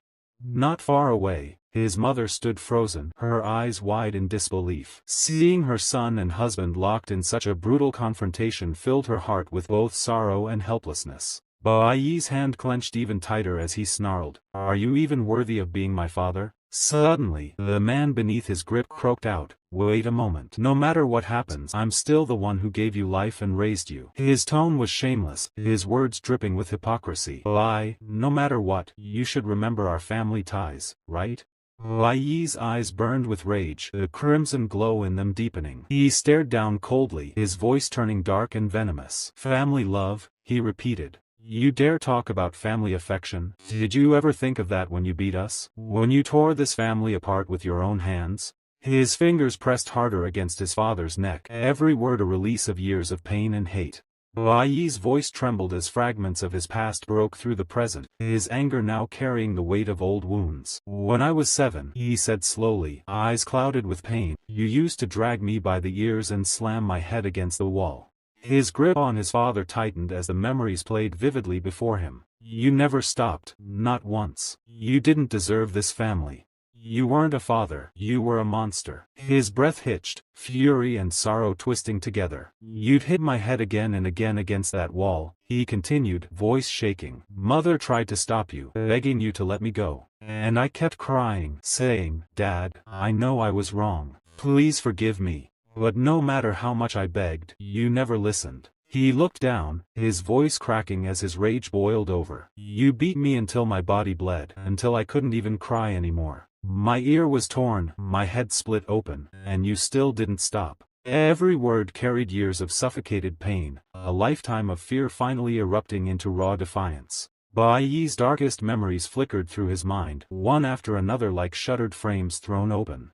He saw every time his father struck his mother, the months when she needed hospital care because of bruises and broken bones, the nights when a single wrong dish or an imperfect chore earned a blow. If a meal displeased him, if a task wasn't done to his liking, he punished them. If he returned home in a foul mood, the house became a battlefield. As long as that man lived under their roof, peace was impossible. Anger rose in Bai Yi like a physical heat. He remembered the brutality that had carved itself into their lives, the way his father's violence dug deep into the family's bones. The memory swelled until it overwhelmed him, and his body trembled with a furious, terrible light. Bai Yi stared down at the man trembling before him, his voice cutting like ice. You dare talk about family ties with me now? You, garbage. Do you really think you deserve affection after everything you've done? His father didn't move. No guilt, no true remorse showed on his face as he muttered weakly, "Sorry, please, let me live." His words were hollow, empty, spoken not from regret, but from fear. Bai Yi's eyes darkened. He's only saying this because death is right in front of him, he thought. The man wasn't apologizing for the past, nor for what he had done to Bai Yi's mother. He was just begging to survive. "Pathetic," Bai Yi said quietly. Yet his father continued, voice shaking. "I know I was wrong, it won't happen again. Please, just let me live." Then, in desperation, the man collapsed completely, pressing his head to the ground at Bai Yi's feet. "I'm sorry," he cried. "Please forgive me." His forehead struck the dirt again and again, the sound dull and pitiful. But Bai Yi didn't move. He only stared, remembering another moment years ago, almost identical. His father had knelt before him once before, begging for mercy after yet another violent outburst. "You did the same thing back then," Bai Yi thought bitterly. "You begged, cried, promised to change, and still, you never stopped." The image overlapped with the present, the same posture, the same trembling voice, the same false remorse. His father bowed 90 degrees, forehead touching the ground, repeating the same words of apology that had long since lost their meaning. Bai Yi's gaze was cold and distant. "You realize it again," he said softly, "you're no match for me." In the present moment, Bai Yi's father lifted his head, a strange calm settling in his cold gaze. "So, you really intend to make me repent?" he said slowly, his tone empty yet defiant. Bai Yi's expression didn't change. The man before him was showing his true face again, no guilt, no redemption, only deceit. Without hesitation, Bai Yi drew his dagger, his movement steady and effortless. "You're rushing at me with a knife," his father hissed, trying to mask his fear. Bai Yi's aura surged, power flaring around him like a blazing storm. "Those who raise a butcher's blade," he said coldly, "can never put it down." He gripped the dagger tightly, every muscle in his body coiled with determination. This time, there was no hesitation, no mercy. His father's eyes widened in terror as he realized his plan had failed completely. Bai Yi's sword gleamed with a golden light, energy coursing through it like divine fire. His killing intent was absolute. He was ready to sever the man's head, to end the nightmare once and for all. At that moment, the system's voice echoed in his mind. Judgmental decision, conflict between two parties. The air trembled. Would Bai Yi truly deliver the final strike, or would something stop him before he could? The scene opened with Bai Yi's father, his breath shallow, realizing that death was standing right before him, in the form of his own son. For the first time, genuine fear filled his eyes. Bai Yi stood unmoving, his gaze cold and merciless. His grip on the dagger didn't waver. There was no hesitation, no regret in his heart. He had already decided what needed to be done. Then, a voice broke through the silence, trembling yet clear. "Bai Yi, please stop." For the first time in the entire series, his mother spoke. She had been silent for so long, her voice lost to years of suffering. But now, she forced out those words to stop her son, not for the man who had hurt her, but for Bai Yi himself. She knew that if he crossed this line, if he killed his own father, his path would only lead to darkness and prison. But Bai Yi didn't respond. His mother's plea fell unheard. "Please, listen to me," she cried again. Bai Yi's eyes flashed. He lifted his dagger, its golden aura bursting to life, radiant and fierce. "Let the sinner truly repent," he said coldly. In the next instant, he swung the blade twice, releasing two devastating slashes filled with divine energy. The attack struck his father squarely, the sound echoing through the air like thunder. His father screamed in agony, blood spraying from his mouth as he stumbled backward. Bai Yi stepped forward, his voice cutting through the chaos. "You'll never have another chance to harm anyone again. Consider this the punishment you've earned for a lifetime of sin." The old man's body trembled violently, deep wounds glowing with golden light. Blood soaked through his clothes as he collapsed to his knees. He lifted his head weakly, his voice shaking. "Bai," he gasped, tears mixing with blood. "Please, my son, calm down. Don't be angry. Spare me. Please don't kill me." His pleas hung in the air, but Bai Yi's expression remained cold, a storm of pain, rage, and justice burning behind his eyes. Death hovered in the space between them. Bai Yi watched his father with eyes like stone as the older man, trembling and desperate, pleaded for mercy. Then the man uttered the same hollow argument he always used: blood ties, family duty. "We are blood," he rasped. "You can't kill your own son." Bai Yi laughed once, a bitter sound that held no humor.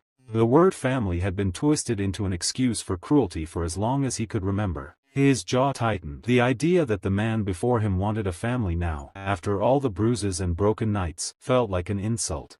Ridiculous, Bai Yi thought. A rascal who only wanted the comforts of being a husband and father when it served him. Wind coalesced at his palm, cool blue energy rippling along his skin. He moved with the speed of a gale, clamping his hand over his father's mouth so the man could no longer beg or lie. The elder stared up in stupefied fear, unable even to summon another false apology. Bai Yi drew his sword and raised it until it pointed at the sky, golden light running along the blade. Memories of another life flashed through him, the moment his father had died beneath his hand before. The thought hardened his resolve. "You died by my hand once," Bai Yi said, voice low and remorseless. "Why should this be different?" He had no wish to offer mercy. The past weighed too heavy, the price too high. Then a sharp voice cut through the charged air, shouting his name. "Bai!" The sound snapped at him like a blade. Bai Yi froze, every nerve taut. For a panicked second he could not place the voice, stranger or kin. It sounded unbearably familiar. His eyes swung to the source. A summoning beast stood nearby, its handler, one of the Wooming brothers, holding Bai's mother protectively. She looked small and fragile beneath the creature's winged shield, lips moving as if to speak. Bai Yi squinted, trying to reconcile the sound he heard with the woman in front of him. The voice that had cried out was his mother's, but the timbre was too disbelieving, too distant. He almost dismissed it as someone else's call. Then he noticed the brother who had shouted, calm, composed, gentle in a way Bai Yi had not expected. The man's eyes were steady as he faced Bai Yi, and the beast at his side kept a careful watch. In that instant Bai Yi understood, the voice he heard had been carried, amplified, or coaxed out by someone else. This Wooming brother had given his mother the strength to speak. Something like gratitude, or at least recognition, flickered through Bai Yi. Bai Yi froze when his mother's voice cut through the tension, soft but firm. "Don't become like your father," she pleaded. "Don't do anything rash. If you kill him now, your future will be ruined." She had been silent for so long, hearing her speak shook him. She reached for him with tired hand, eyes full of pleading and fear. "He has already lost everything he once prized. Let humiliation and regret be his punishment. Your mercy is the only chance you have to keep your life from darkness. I cannot bear to see you dragged into prison, to see you become what he is." Her words trembled but did not waver. She glanced at the Wooming brother standing nearby, the man whose summoned beast sheltered her, and, using the strength she could borrow from that presence, forced herself to speak louder. "He will live in regret every day. That is punishment enough." Bai Yi listened. Memory after memory crowded his mind, the bruises, the nights of terror, the false apologies. He felt the old hunger for retribution rise again, but beneath it something else took hold, his mother's fear for him, her desperate wish that he not follow the same ruined path. He tightened his grip on the dagger until golden energy flared along the blade. For a heartbeat he still considered ending it. The thought of his father's death tasted like thunder. Then he breathed out and made his choice. He said, voice low, "I won't kill you." The decision did not mean mercy in the way the man imagined. Bai Yi stepped back, eyes cold. "But you will never be allowed near us again." The old man's face contorted with equal parts relief and dread. He had expected death or mercy, not this sentence. Bai Yi's hand moved with the precision of someone who had trained in another life. He released the dagger's energy into two crossed slashes, a technique he recognized from memories that were not entirely his. The strikes hung in the air like thunderclaps and then struck true. They were meant not to take a life but to judge, to cripple, to sever the wellspring of power the man had relied on for so long. His father screamed as the golden blades tore through him. Pain racked the older man, wounds blossomed along his body and a cold dread filled his eyes. The world narrowed to the sound of his voice and the heaving of his chest.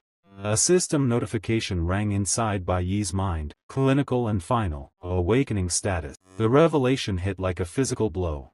The man who had once held a Seranc's pride now slumped, empty of the power that had made him dangerous. He lay there trembling, no longer a threat of awakened strength, only a frightened, broken figure left to suffer the consequences of his life and his humiliation. Bai Yi kept his dagger poised until the last shudder passed. He did not celebrate. He only looked at his mother, at the Wuming brother who had come to their aid, and finally felt a small, bitter relief that the worst path had been avoided. Outside, the air felt colder, as if the house itself had been judged and found wanting. Bai Yi sheathed his blade and stepped away, the decision heavy on his shoulders but his course clear: keep his mother safe, and never let that man near them again. Bai Yi raised his sword, its golden edge gleaming inches from his father's terrified face. His voice cut through the air, calm yet deadly cold. "Bai Linshang," he said, each word like ice. "I've destroyed your awakening power. From now on, you're nothing but a cripple. So don't ever try to hurt my mother again for the rest of your miserable life." His father's lips trembled, his face pale as death. The man tried to speak, but only a weak cough came out, mixed with blood.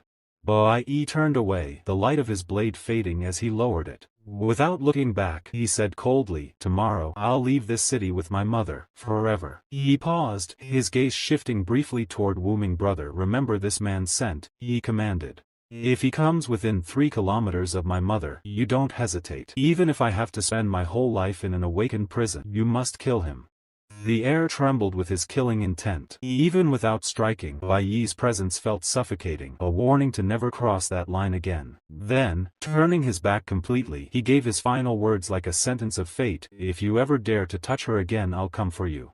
And next time, I won't stop." His father lay collapsed on the ground, his body trembling, eyes wide in horror. Blood soaked through his torn clothes. The injuries from Bai Yi's cross-slash still glowed faintly with golden traces, signs of an attack that crippled not just the flesh, but the spirit. It looked as if the man could die at any moment. And thus, the first revenge of Bai Yi's life was complete. But this was only the beginning. From that moment onward, a new era began, a path filled with vengeance, awakening, and truth. The next chapter will reveal the appearance of Bai Yi's Divine Core 5th team member, the one who betrayed him in his past life, the hidden villain behind everything. What will happen next? Will Bai Yi face his greatest betrayer, or uncover an even darker secret? Meanwhile, after the chaos finally ended inside the apartment, the Wuming brothers carefully tended to Bai Yi's mother. Bai Yi knelt beside her, his eyes filled with worry. "Please, help my mom get well soon." Both Wuming brothers nodded with gentle determination. "Rest assured, master, we'll take care of her. She's our mother too." Their words carried a warmth that even Bai Yi could feel. Watching them, he sensed something deeper: family. Despite being summoned creatures, they showed genuine affection, as if they shared his blood. His mother smiled faintly and placed her trembling hand on Bai Yi's head. "Fortunately, you came in time, my child." Bai Yi's expression darkened with guilt. "That's not enough, mother. I'll protect you, always." She smiled again, this time with tears glistening in her eyes. "My child, I'm fine now." But Bai Yi shook his head. "No, that won't work either. I'll need to find another piece of jade later." Then suddenly, he froze. His mother's lips had moved, naturally. A faint sound escaped her mouth. Bai Yi blinked in disbelief, his voice trembling. "Mother, did you just speak?" She looked equally stunned. "Did I really speak?" Bai Yi's heart swelled with joy. A smile broke through his usually cold face. "Yes, this time it wasn't just in my heart. I heard it, your voice. It came from your mouth." His mother touched her throat in shock, her eyes wide. "But, how is that possible?" The Wuming brother stepped forward and explained calmly. "Her language system malfunction was caused by a minor nerve injury from an old incident. I've repaired it completely. She can speak again." Bai Yi stared at him, speechless. Gratitude filled his chest as he lowered his head. "Thank you, truly." Some time later, Bai Yi stood outside in the forest with the Wuming brothers. The breeze brushed through his silver hair as the sunlight pierced through the canopy. One of the brothers spoke softly. "Master, can't you really stay here? Your mother and your friends are all here. If you wish, you could live peacefully." Bai Yi looked toward the sky, his gaze calm yet distant. "I've already paid the rent for the apartment in advance. Once I've saved enough, I'll buy it outright." He paused, then continued quietly. "I'll also prepare a new jade pendant for my mother. If any danger appears, I can reach her instantly. But for now, I'll leave her in your care." The Wuming brothers bowed deeply, tears welling in their eyes. "Master, don't worry. We'll protect her." She's our mother too. Bai Yi smiled faintly, the kind of smile that carried both peace and pain. Good, then I'll be at ease. Sometime later in the kitchen, the Wuming brothers moved with careful, practiced gestures as they cooked. Their gentle presence filled the small apartment. Their attention to every pot and pan made Bai Yi's mother laugh softly, as if she suddenly had 2 more children. The sound warmed Bai Yi in a way he had not felt for years. He kept watching them from the doorway, thinking of the path ahead. Mother knows I'm leaving on a spiritual journey, he told himself, the words quiet. She did not know, though, that he was no longer the person she remembered. A darker life had shaped him, one carved by blood and survival. He let his gaze sweep over the scene, his mother smiling, the Summon brothers fussing over the stove, the small home they had managed to keep together. Memories of his past life flashed unbidden, the chaos, the red-stained nights. The hatred he carried was no simple anger, it was a vow.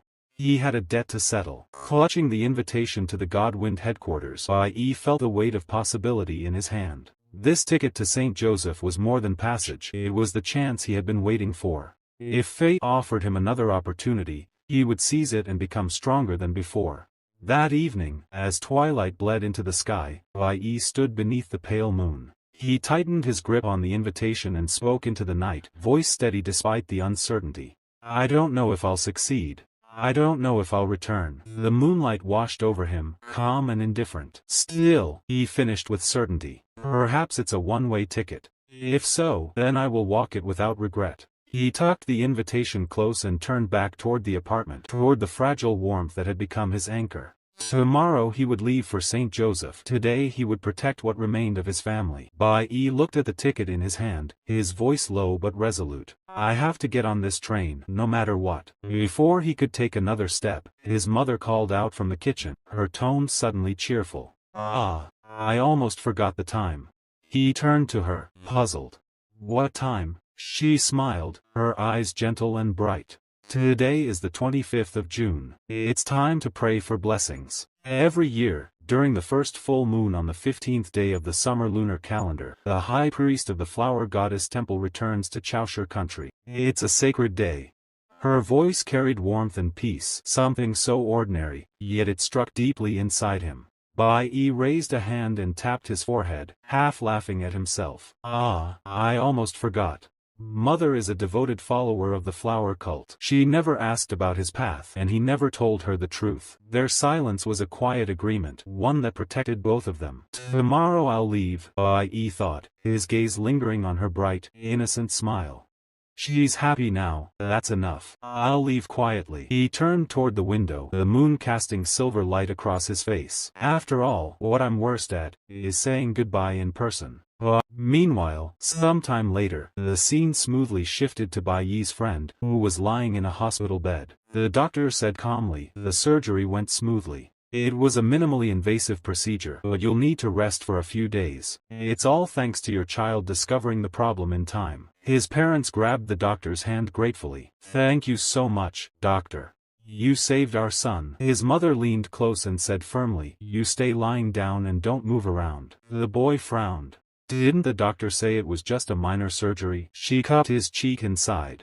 There's no such thing as a minor or major surgery. You're not allowed to move. Inside, he thought bitterly, they forced me to have surgery today. Tomorrow, Bai Yi and the others are going to the Saint Kingdom, and I can't even see them off. I don't know if I'll ever get the chance to see him again. The next morning, the day of departure for the spiritual practice journey, everything began at the special training platform. All the students had already arrived. The president's mother said tearfully, you need to take good care of yourself in the future. Remember to call mom. And tell dad to get some rest, he always stays up too late. She wiped her eyes and kissed her child gently. I just want to kiss my precious daughter one more time. The president blushed with embarrassment. Mom, I'll definitely take care of myself. Her father sighed. Oh dear, you should all head back now. It's just a short visit. I'll be back in 2 weeks. He turned to his wife and whispered awkwardly, don't make it sound like a life or death farewell. The couple waved and left, still calling out their goodbyes. They were such sweet, caring parents. Around them, all the students were saying their farewells, parents hugging children, laughter and tears everywhere. But Bai Yi stood alone behind them, quietly, surrounded by the noise of others yet feeling nothing but silence. He felt a deep ache inside his chest. Just then, his instructor appeared beside him. "Why did you come alone? Didn't your parents come to see you off?" she asked. Bai Yi avoided her gaze. "The car should be arriving soon," he said flatly. The girl tilted her head. "You've always been this independent?" Even the student president glanced his way with mild surprise. Inside, Bai Yi thought, independent? Maybe, but I've never been good at expressing feelings. I'm not the type to say goodbye easily. My mother always worries too much, and if she realized I was leaving for a long time, she would cry. I don't want to make her sad. I've never had a family as warm as the others here. Maybe that's why I got used to being alone." As the train approached, the crowd's voices faded into the background. Bai Yi stood by the metro gate silent, surrounded by the dim light of early morning, darkness and solitude. "I've long been accustomed to them." As the train's whistle echoed in the distance, Bai Yi's eyes dimmed. Memories he had buried deep began to surface, dark, painful fragments of a past he could never erase. He saw himself as a child again, crying, trembling, his hands stained with blood. His mother's voice fading, his father collapsing before him. That day, at only 13, he lost everything. He was no longer a son, no longer a child, just an orphan consumed by despair. Tears blurred his vision as another flash of memory struck him, the news of Lin Lu's death.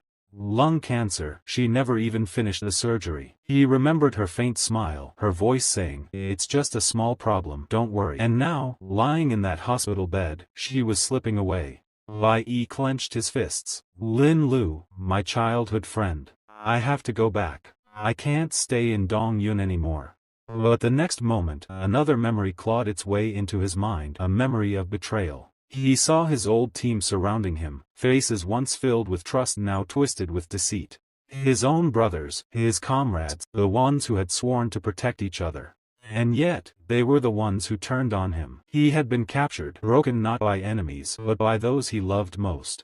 At that moment, in the present, Bai Yi whispered under his breath, "I've gotten used to it. They all leave me, one by one." He stood in the shadow of the departing train, eyes empty but calm. "My teammates, my parents, everyone I tried to protect, they all disappeared." The sound of the world around him faded, leaving only the whisper of his own thoughts. "My whole life has been a series of partings." The cold wind brushed against his face as he lifted his gaze toward the dark mist beyond the horizon. "I've long been used to it," he thought. "I've learned to accept losing everything I ever loved." He stood there, surrounded by the echoes of chaos and memory, his heart heavy, yet eerily still. In that silence, Bai Yi realized, the pain of losing had become part of who he was. The senior instructor's voice echoed through the platform as she announced that the train had arrived at the station and told everyone to get ready to board. But Bai Yi didn't hear her at all. His mind was lost in the depths of his dark memories, shadows of betrayal, loneliness, and pain swallowing every thought.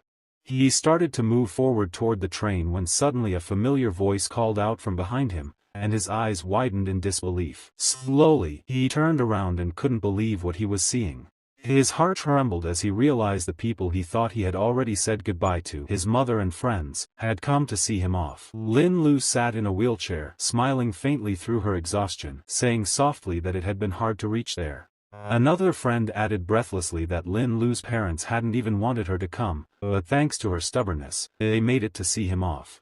Bai Yi's eyes trembled as he told Lin Lu she shouldn't have come because her body hadn't recovered, but she smiled and assured him she was fine. Bai Yi quietly asked her to promise to take good care of herself after this. Another friend stepped forward, handing him a small bag, explaining that there wasn't enough time to buy a proper gift, so they prepared some clothes and food. Bai Yi looked startled and hesitated, saying they had already given him a birthday gift, while President Qinli watched with an amused smile. Lin Lu pouted and told him to just take it. Then, Bai Yi heard his mother's trembling voice calling his name. She took his hand gently, placing a small bracelet into his palm and fastening it around his wrist, saying it was from the flower goddess temple and was meant to bring protection and blessings. Her voice quivered as she smiled, saying she just hoped something out there could protect him even when she couldn't. Bai Yi's chest tightened as he recognized the faint spiritual energy flowing through the bracelet, realizing she had gone to the temple to pray for his safety and perhaps already knew he was leaving. Before he could say more, the senior instructor's urgent voice commanded all students to board the train as the spiritual journey was about to begin. Bai Yi looked at his mother one last time, forced a calm smile, and bowed slightly, telling her to take care. She nodded with tears in her eyes and told him to go make his own path. Bai Yi stepped onto the train as the doors closed, taking a deep breath as he watched his mother and friends fade into the distance. It had been a month since he came back, and though things had changed, he could finally smile again despite the lingering shadows of his past.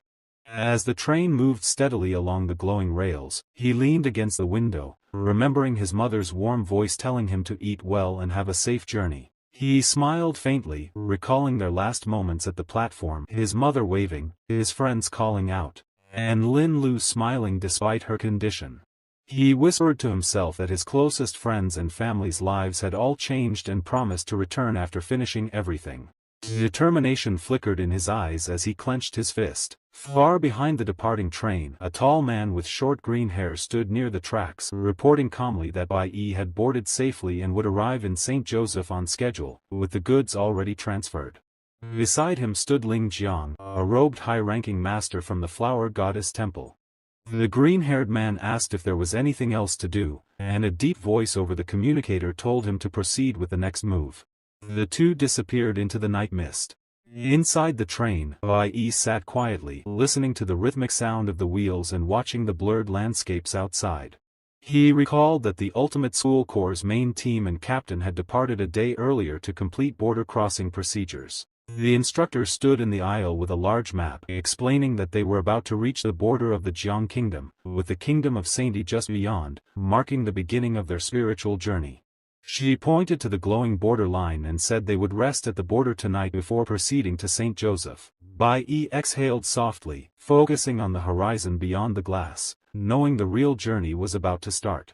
But at that moment, at the back of the train, a senior student sat quietly with his face hidden in shadow, a twisted smile creeping across his lips. Leaning forward, his eyes glinted with malice as he whispered that today's border training would be quite a show and promised to give Bai Yi the perfect birthday gift written in pain. His dark chuckle echoed faintly through the cabin as the air grew colder, hinting at something dangerous brewing in secret. Unaware of the threat lurking behind him, Bai Yi continued to gaze at the moonlit scenery, lost in thoughts of his mother and the journey ahead, while the senior's strategic plan quietly unfolded. Inside the train, the atmosphere grew tense as the instructor stood at the center aisle, holding a map in her hand. "We are almost at the Seventh Kingdom," she announced with a bright tone. "Everyone knows that God created our world, and it is also God who continues to protect us." Her words echoed through the carriage, but Bai Yi's expression remained unreadable. Beneath that calm face, his anger quietly burned. In his past life, that so-called God had slaughtered him and the entire divine core. Every time he heard those words, his blood seemed to boil. The instructor continued, "The family of God possesses supreme power. The kingdom of Saint Joseph is currently inhabited by two deities and their households. Therefore, once we enter their borders, you must strictly obey the divine laws. Never cause any trouble. Do you understand?" Everyone nodded in unison. The instructor then pointed at the map again. "To enter the kingdom of Xiangji from our Jiang kingdom, we must pass through 3 checkpoints." She smiled faintly. "We've just cleared the first one." Bai Yi silently unfolded the invitation letter he had received from the Guild of God. His grip tightened around the parchment. This letter, carrying the divine seal, was his only ticket into St. Joseph, an essential pass for all who sought spiritual cultivation within that sacred land. Meanwhile, the instructor's voice carried on. "The second checkpoint lies at the border ahead. We'll reach it soon." The scene shifted beyond the window. Mountains and rocky cliffs stretched endlessly under the cold morning light. Once they arrived at the checkpoint, the instructor ordered everyone to disembark. All cadets must log in and undergo a full security check. This process usually takes an entire day, she explained. "Only after the inspection can we proceed to enter the country tomorrow." Bai Yi nodded silently, his gaze fixed on the towering gates ahead. The following morning marked the first official stop of their spiritual journey, a live fire training exercise deep in the frosted forests beyond the border. The wind there was sharp, the air heavy with frost. As the team assembled at the training grounds, the chilling atmosphere hinted that something greater was waiting ahead. The scene shifted to the coastal border of the Jiangji Kingdom, a dislocated area surrounded by mist and sea breeze. The president of the team looked around excitedly and smiled at Bai Yi. "You look much more mature in this new outfit," she said warmly. Bai Yi stood quietly, the wind brushing against his uniform. His calm aura and sharp features made him look strikingly handsome. Suddenly, two girls walked over, whispering among themselves. "Isn't that the boy who rejected the ultimate school corps?" one said with a teasing smile. The other giggled softly. "But he's actually really cute and handsome." The first girl laughed and approached him. "Your name is Bai Yi, right? I heard you got the highest score ever in the junior high practical assessment." The president froze, surprised and a bit stunned by how easily the girl was trying to talk to him. Is she actually flirting with him? She thought in disbelief. The girl smiled brightly. "Maybe I can bring my sister along next time," she said, chuckling playfully. Both girls were seniors from Bai Yi's division. Bai Yi simply waved his hand and turned away, uninterested. His expression was calm, almost cold. "Who cares about girls?" he thought. "All I want is power." Behind him, the two girls exchanged confused looks. "What's with him?" one whispered. "He's acting like he doesn't even notice us." They had no idea that Bai Yi had just rejected them outright. To them, he seemed like a cold, quiet, and serious guy, but that only made them like him more. "Oh my, he looks even cuter when he refused," one of them whispered again, both giggling like fools. Meanwhile, Bai Yi ignored the noise behind him, his gaze scanning the rocky border.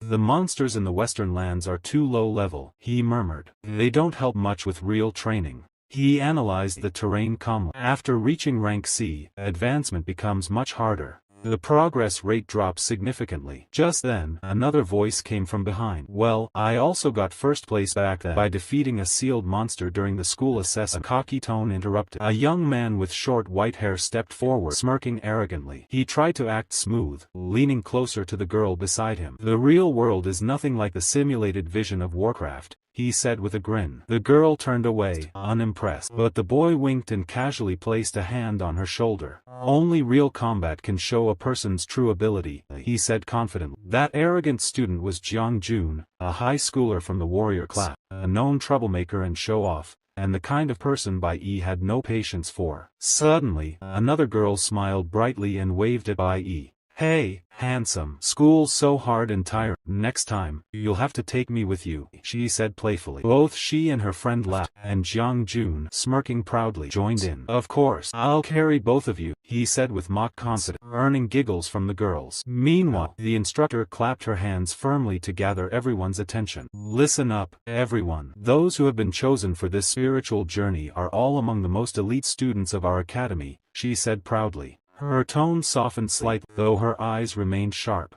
"Although I've emphasized this many times during training, I still want to repeat it again, because this time, it's real combat." She raised her hand and began outlining the instructions. "First, training must be conducted only within the designated area. Never stray too far. Second, do not act alone. Always move in pairs or groups, and act according to your ability when encountering monsters. And third, everyone must assemble at the camp by 8 p.m. Currently, it's 4 p.m., so use your time wisely." She scanned the group.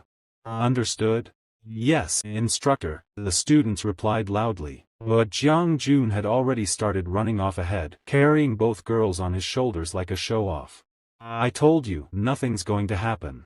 This is a rare opportunity. Let's go do some jungle riding," he shouted excitedly, ignoring the rules entirely. At the same time, somewhere behind them, another man watched with a twisted smile. He was a senior from the Devil's Cave division, someone with a deep grudge against Bai Yi. "I'll make you regret ever crossing me," he muttered coldly, his grin curling into something dangerous. He chuckled quietly to himself, already planning something sinister for the border training. The scene then shifted smoothly to another location, the Xiangji Kingdom's territory. There, a guild of soldiers stood in formation. Their captain had just returned, and several guards bowed respectfully. "Captain, you're finally back. The hunting competition is about to begin," one of them reported. "Captain Shingen has been waiting for you." The leader gave a short nod, his expression unreadable. These were no ordinary warriors, they belonged to the God Cult, one of the most powerful and mysterious organizations in the Xiangji Kingdom. Among them stood a green-haired youth, watching the distant hills with calm eyes. "It's quite a privilege," he said quietly. "The ultimate school corps from Jiang Kingdom are taking part in the same training as Captain Xing'an, without even needing to pass a checkpoint." He turned to Lin, who stood beside him, but Lin didn't reply. His focus was locked on the horizon, on something far beyond what the others could see. The scene shifted to a shadowed room where a tall man lit a cigar, the glow briefly illuminating his sharp eyes. Smoke curled upward as he spoke coldly. "Command Hong, go directly to the team and wait for me," he ordered. The subordinate bowed and hurried off, while the man exhaled slowly, his expression twisting into something dark and unreadable. The view then smoothly transitioned back to the mountainous wilderness. There, Jiang Jun slashed cleanly through a low-level beast, his sword glowing faintly as the creature collapsed. "The monsters in this desert area aren't that strong," he muttered, brushing off the dust from his armor. Behind him, the two girls clapped and cheered. As expected of a red C-rank professional, "You're so cool, Jiang Jun," one of them squealed. He grinned smugly and flexed his arm. "It was just okay," he said casually. "A normal performance for someone like me." Not far away, Bai Yi stood quietly, observing from a distance. He checked his personal stats and thought to himself, "I need to upgrade all three of my professions to C-level soon." His cold-type magic had already reached level 21, his nuclear warrior level was 22, and his flower-type summoning skill had recently advanced to level 23. After defeating the latest floral beast, he had successfully formed a soul contract with it, his first in this region. "As the number of contracts increases, the strength of my summoned beasts grows as well," Bai Yi noted silently. "If I continue this pace, I'll soon be able to command even stronger creatures." He exhaled softly. "But we've been stuck here for over 10 days now. To gain more experience, I must defeat monsters at or above my own level. Unfortunately, the highest-ranking magical beasts in the Jiang Kingdom's Demon Cave are only D rank." He looked out across the desolate wilderness. "Creatures here are so weak even the guides ignore them. Killing monsters below my rank barely gives me anything at all." Suddenly, a piercing shriek echoed through the forest. Jiang Jun froze as a massive level 11 D-rank flower-type spider crawled out from beneath the rocks. The monster towered over him, 8 feet tall, its body pulsing with venom. "Damn it!" Jiang Jun shouted as the spider lunged. Its poison burst through the air, burning through his armor as he stumbled back in pain. The two girls screamed in panic. "This spider's too strong. We can't handle a monster of this level," the white-haired girl cried. "Please, we have to get out of here," the other added, terrified. But Jiang Jun, poisoned and trembling, shouted desperately, "Someone, please, help me detoxify this venom." The creature loomed over him, its fangs dripping acid. Even sealed D-rank beasts rarely appeared in the wild, and this one was furious. At that exact moment, Bai Yi appeared. He saw the chaos and instantly drew his weapon. "This is my chance," he thought. Energy surged through him like lightning. The golden aura wrapped around his blade as he sprinted forward, his focus razor-sharp. At that moment, Bai Yi completely ignored the warnings from both girls. With a swift motion, he swung his blade, cutting down the 8-foot spider monster in a single strike. The creature collapsed to the ground, and a faint system glow appeared. Item obtained, poisonous spider leg. The two girls and Jiang stood frozen in disbelief. None of them could comprehend what they had just witnessed. How is this possible?"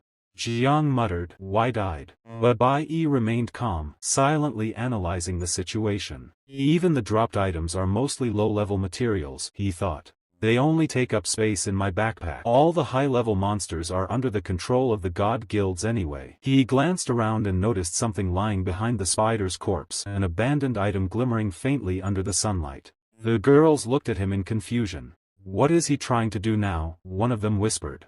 Bai Yi didn't respond. His gaze hardened as he thought, "This is why they say the distance from C rank to B rank is like the difference between heaven and earth." The white-haired girl called out to him. "Hey, don't you want this D-grade venomous spider leg?" "I'm not interested," he said coldly. He turned away, lost in thought. I remember there's a place where high-level magic crystals are buried, near the border of the Saint High Kingdom. If I dig deeper there, I might be able to find something truly valuable. With that plan forming in his mind, he adjusted his gear and headed toward the desolate region. The sun dipped low behind the mountain, casting long shadows across the desert and jungle. The night was silent, and every living creature seemed to be in slumber. Bai Yi stopped for a moment, scanning the strange landscape before him. They actually found quite a number of natural magic crystals here, he thought, but something about this place feels off. Bai Yi continued to examine the cave surroundings, his gaze fixed on the glowing stones scattered along the ground. He muttered quietly, "Magic crystals contain a large amount of energy, and they're usually found near places inhabited by crystal beasts." He crouched down, brushing dust off one of the stones. The faint pulse of energy within it shimmered softly under his hand. "These are important," he said to himself. "The logic of power crystals here means they must be absorbed carefully." Bai Yi gathered a few pieces and placed them inside his spatial ring. A moment later, he noticed a cluster of trees standing nearby.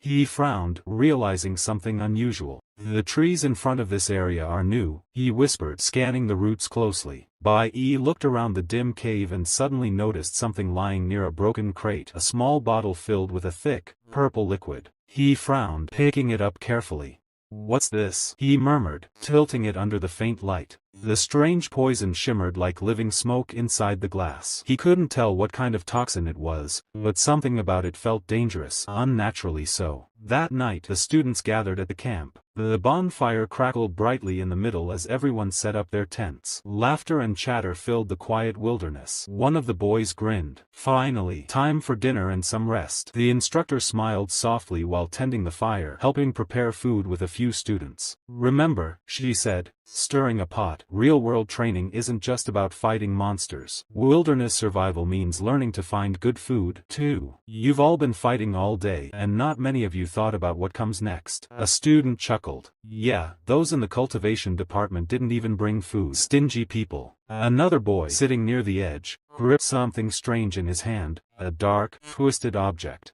His expression was unsettling, eyes flickering with a cold glint. The instructor glanced his way, her brows knitting slightly. "Only Bai Yi and the young one haven't returned yet," she said under her breath, sounding tense. As the food cooked, she smiled again, trying to lighten the mood. "All right, let's eat. I'll leave some extra for them." The student president leaned closer, smiling. "I always thought Professor Huang only taught theory, but I didn't expect her to be so skilled in the field." The instructor laughed quietly. "How can one be a real teacher without experience? Before becoming an instructor, my dream was to join the God Guild, or even become a cleric knight." The president nodded. "You seem capable enough for that." She smiled faintly, her tone softening. "Unfortunately, I wasn't. I didn't even get a chance to take the exam." Then she leaned closer to whisper, "I'll tell you a little secret. This is actually my first time visiting St. Joseph Kingdom. Thanks to you and Bai Yi, I finally had the chance to see this sacred place I've always dreamed of." The president looked pleasantly surprised, his tone cheerful. "Teacher, what about?" But before he could finish, the instructor's expression froze. Her eyes widened in shock. A sudden, violent surge of purple energy erupted from the darkness behind them, a powerful, poisonous aura cutting through the night. "Watch out!" she shouted. The instructor threw herself forward, pushing the president away just as the attack struck. A sharp sound tore through the air. Her body jolted violently as a spear of toxic purple light pierced through her chest. The bonfire flickered wildly. Gasps filled the camp. Bai Yi, who had just returned to the edge of the clearing, froze where he stood, his eyes widening in disbelief. "Instructor." The night that had once been peaceful turned instantly into chaos. "Teacher Huang," the president shouted, panic in his voice as he caught her falling body. Blood flowed down her chest, staining her uniform crimson. Around them, the other team members froze in shock. "What is this?" one of them cried. "She's been attacked. Someone help her." Another yelled in fear. Before anyone could react further, a deep, distorted voice echoed through the forest. "All of you need to leave now." The tone was dark, laced with killing intent. Bai Yi's instincts screamed in warning. He felt a suffocating pressure fill the air. Something powerful was approaching fast. Without hesitation, he rushed forward, placing himself between the wounded instructor and the incoming threat. "Everyone, move back," he shouted. "Take her and get out of here, now. If I don't stop this thing here, no one will make it out alive," he thought grimly. The air twisted with a violent roar. A massive shadow loomed overhead, a mutated spider beast, far larger and darker than the one Bai Yi had fought earlier. Its 8 blood-red eyes glowed with killing intent as it lowered its body, the ground cracking beneath its weight. So Bai Yi really reached that place, saved the instructor, and killed that monster? Some time ago in the morning inside at the Westerland area, view completely shifted and changed inside the forest. Bai Yi ever since appear inside the jungle. Then twisted face senior guy stood. He's holding poison bottle in his hand and say you stole all my time and my fascinating light. And even you are really going to flex in front of teacher and you should dare to look down on me, and he tightly hold this toxicant on his hand, say he acts all high and mighty all the time, and he completely broke that toxin in front of poison monster. He stood and say make the most of what you have here. His face completely wicked, give a smile evilly. I will make my appearance after I have made them all look completely devilish. Let's everyone see it. Who the real savior you are. And that moment we are realized what a master plan behind of that senior guy. In the previous chapter we all know about that boy really hateful against of Bai Yi, and that boy really make that 8-legged spider going to mutant because of him. And in the present moment senior stood making evil face. Now breaks in the western land. How so? It's only been less than a day. He grabbing his weapon and say this idiot is growing up was too fast. He looked inside the forest his mutant monster. At that moment, fear ran through the senior's body. His hands trembled as he realized the horror he had unleashed, a monster born from his own reckless actions. The mutated spider, its 8 legs glistening with venom, towered before him. Several students nearby froze in shock, unable to move. In his panic, the senior released a burst of poison energy, toxic fumes spreading through the air. But the attack backfired. The senior instructor, already injured, was struck by the spreading poison. She clutched her chest, blood seeping through her uniform as she struggled to remain standing. Bai Yi's expression darkened. So this is what his arrogance led to. Inside his mind, memories from his previous life surfaced. An F-rank mutated spider monster. I've faced one before. He thought grimly. Even after I advanced to a higher level, it took everything I had to defeat it. His gaze locked firmly on the creature. This thing excels in both offense and defense. It hides well, strikes fast, and its venom is lethal. With its mutation, it's become even stronger. He glanced at the trembling students and the injured instructor. The strongest among them are only C rank. He murmured. Against a B-level monster like this, there's no chance of winning. Bai Yi's mind flashed back to his past life, the battle against the same type of spider monster. Back then, even when he had reached a higher level, it had taken everything he had to bring it down. Without using his full strength, defeating it had been nearly impossible. Now, facing this mutated 8-legged creature once again, the situation was even worse. It had appeared far too early, before he was ready. He clenched his teeth and steadied his breathing. If I use that power now, he thought, everyone will know I have more than one profession. That will definitely draw the attention of the gods. But the monster gave him no time to hesitate. The 8-legged spider lashed out, venom flying as it tore through the forest. Several students screamed as they were struck. The instructor, already weakened, looked around in horror. In an instant, all of them were injured, she whispered. Pain surged through her chest, blood spilling down her uniform. The poison was spreading fast. The monster loomed over her, its massive form blocking the light. Bai Yi's fists tightened as despair flashed in his eyes. This creature's attacks cause paralysis. Even the strongest among them can't move, he realized. Across the field, the president also fell under the monster's aura, his body frozen as he struggled to breathe. The spider's crimson eyes fixed on the instructor. Don't touch my disciple, she shouted, her voice shaking but firm. The creature hissed, its fangs opening wide as it lunged to devour her. Suddenly, a blinding flash cut through the air. A shadow appeared in front of the instructor, blocking the monster's strike. The instructor's eyes widened in disbelief. Who was the one that appeared to save her? The instructor stared in disbelief, her eyes widening as a shadow suddenly appeared before her. Bai Yi stepped in, teeth clenched, his sword flashing through the air as he unleashed a storm of slashes against the eight-legged monster. He moved without hesitation, each strike sharp and precise. Standing protectively in front of the instructor, Bai Yi met the creature's gaze with a deathly glare. The poisonous aura around him began to stir as he activated one of his poison skills, forcing the monster back for a brief moment. But the spider monster roared and charged again. Bai Yi quickly realized the truth. Even a C-rank warrior's attack can't hurt it. Its defense is far too strong. He took a deep breath, eyes narrowing. I have no choice. I'll have to use it, he murmured, switching his combat mode. Energy rippled through his body as he activated his cloud mage profession. A staff appeared in his hand, glowing with cold light. Freeze! The next instant, a wave of freezing magic burst forth. The temperature dropped sharply as the level 10 Cloud Elemental Mage control skill condensed the surrounding water vapor into countless blocks of ice. A violent gust swept across the field, freezing everything in its path.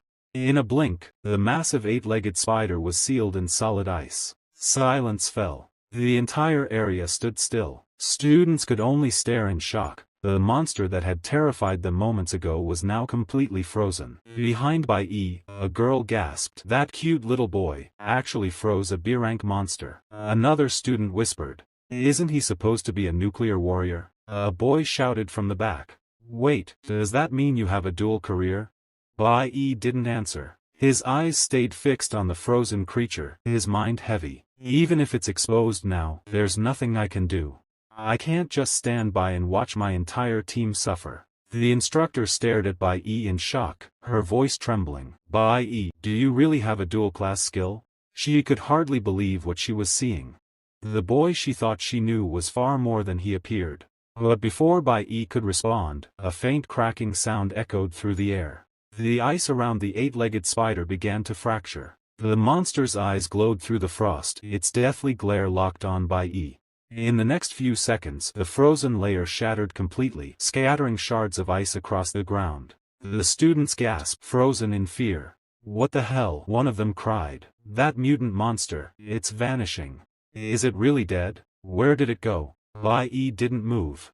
His eyes followed the faint trail of energy left behind by the creature. It's not over yet, he said quietly. I only managed to injure it. It's hiding now, but it will reappear soon. His voice carried the weight of experience and tension. The students looked at him, uncertain and afraid.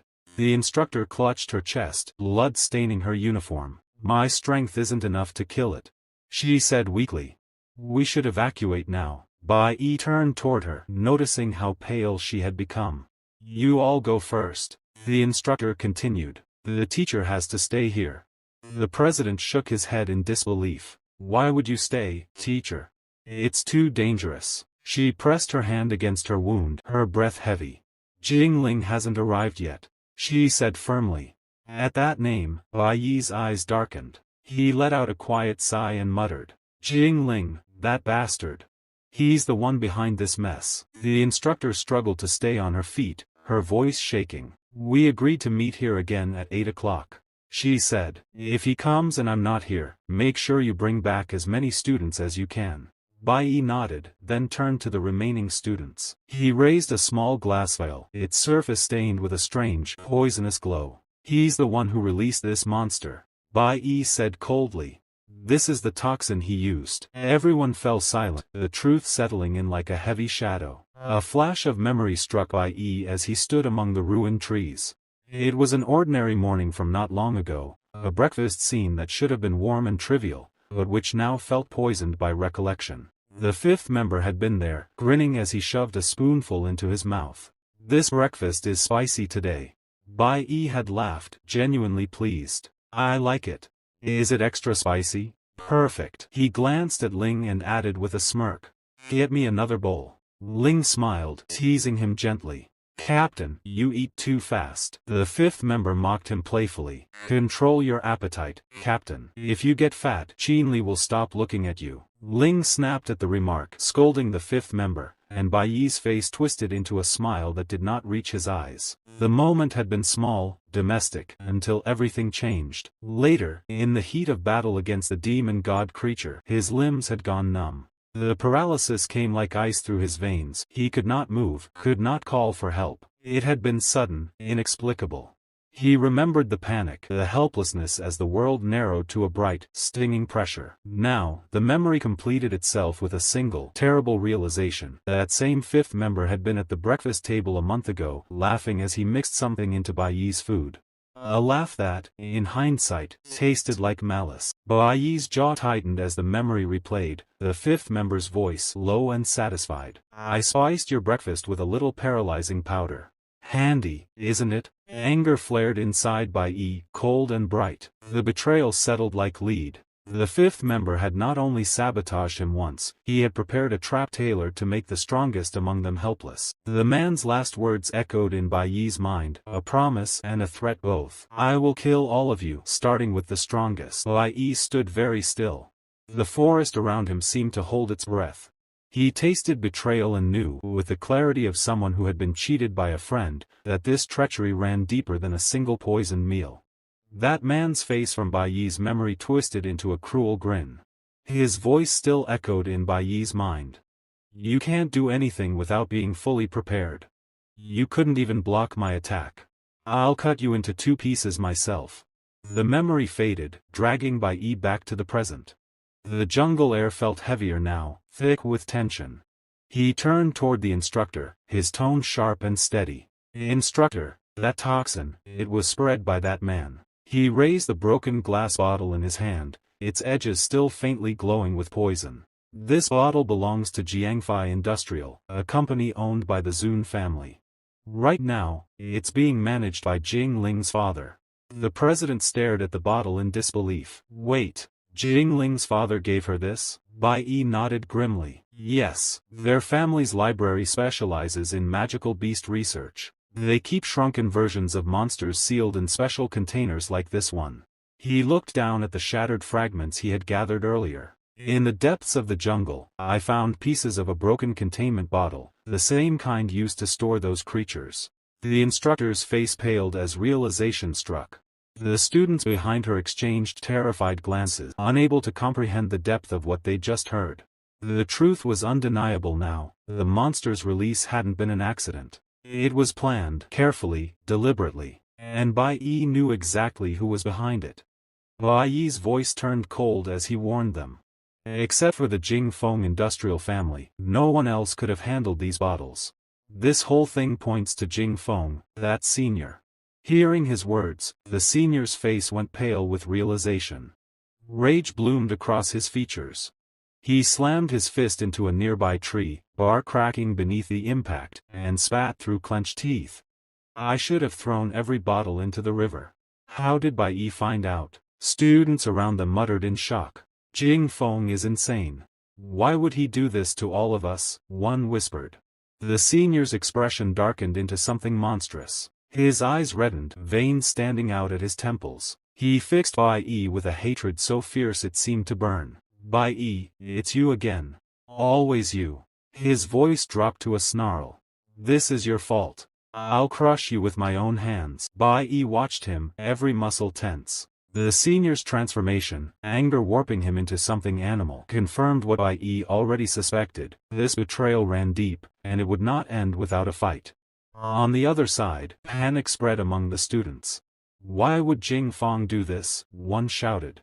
"Is he really trying to kill everyone? He deserves to be thrown in jail." Hearing their voices, Jing Feng's expression twisted. His bloodshot eyes glowed with fury. "You, all of you, shut up." But the students didn't stop. "If it wasn't him, then why hasn't he shown himself?" another yelled.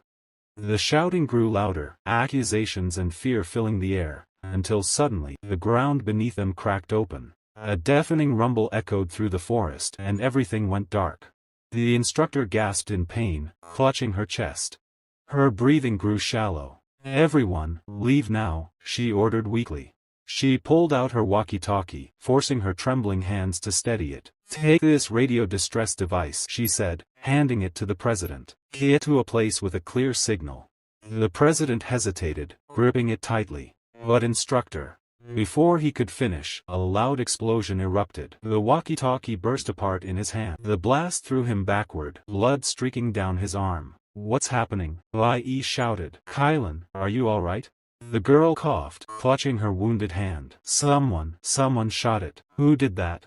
The shattered remains of the radio fell to the ground, smoking. Everyone froze. Then, without warning, a dense purple mist began to spread across the clearing. The air turned heavy and sour. The students began to cough violently, eyes watering. It's poison, one of them cried. The smell, it's paralyzing powder.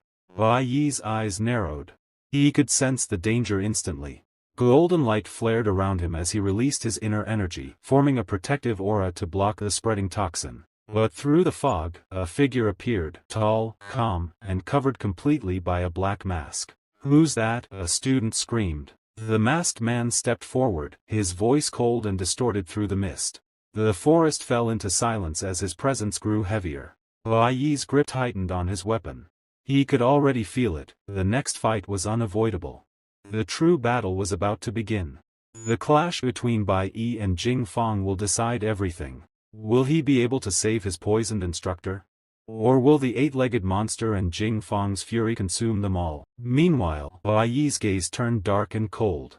Golden energy surged from his body, filling the air with a heavy pressure. Across from him, the senior, his expression twisted and deranged, laughed mockingly. You bastard, it's all your fault, he shouted. Do you all know? That brat, Bai Yi, he's the reason you're suffering. His laughter grew wild, echoing through the mist. Now everyone knows it was me who did this. It's a shame most of you won't make it out of here alive. The students stared in disbelief, unable to comprehend what they were hearing. But Bai Yi ignored the madness in his voice. His golden aura intensified, and his tone grew colder as he said, Are you ready? Are you trying to kill everyone here?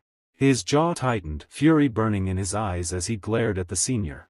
The mist thickened, spreading across the area like poison. One of the students gasped, What's in this fog? I feel so tired. A moment later, another collapsed, unconscious. A boy crouched beside him, his voice trembling. It's paralyzing powder. It's a B-grade toxin, meant for fighting monsters. The crazed senior grinned, raising a small vial filled with violet smoke.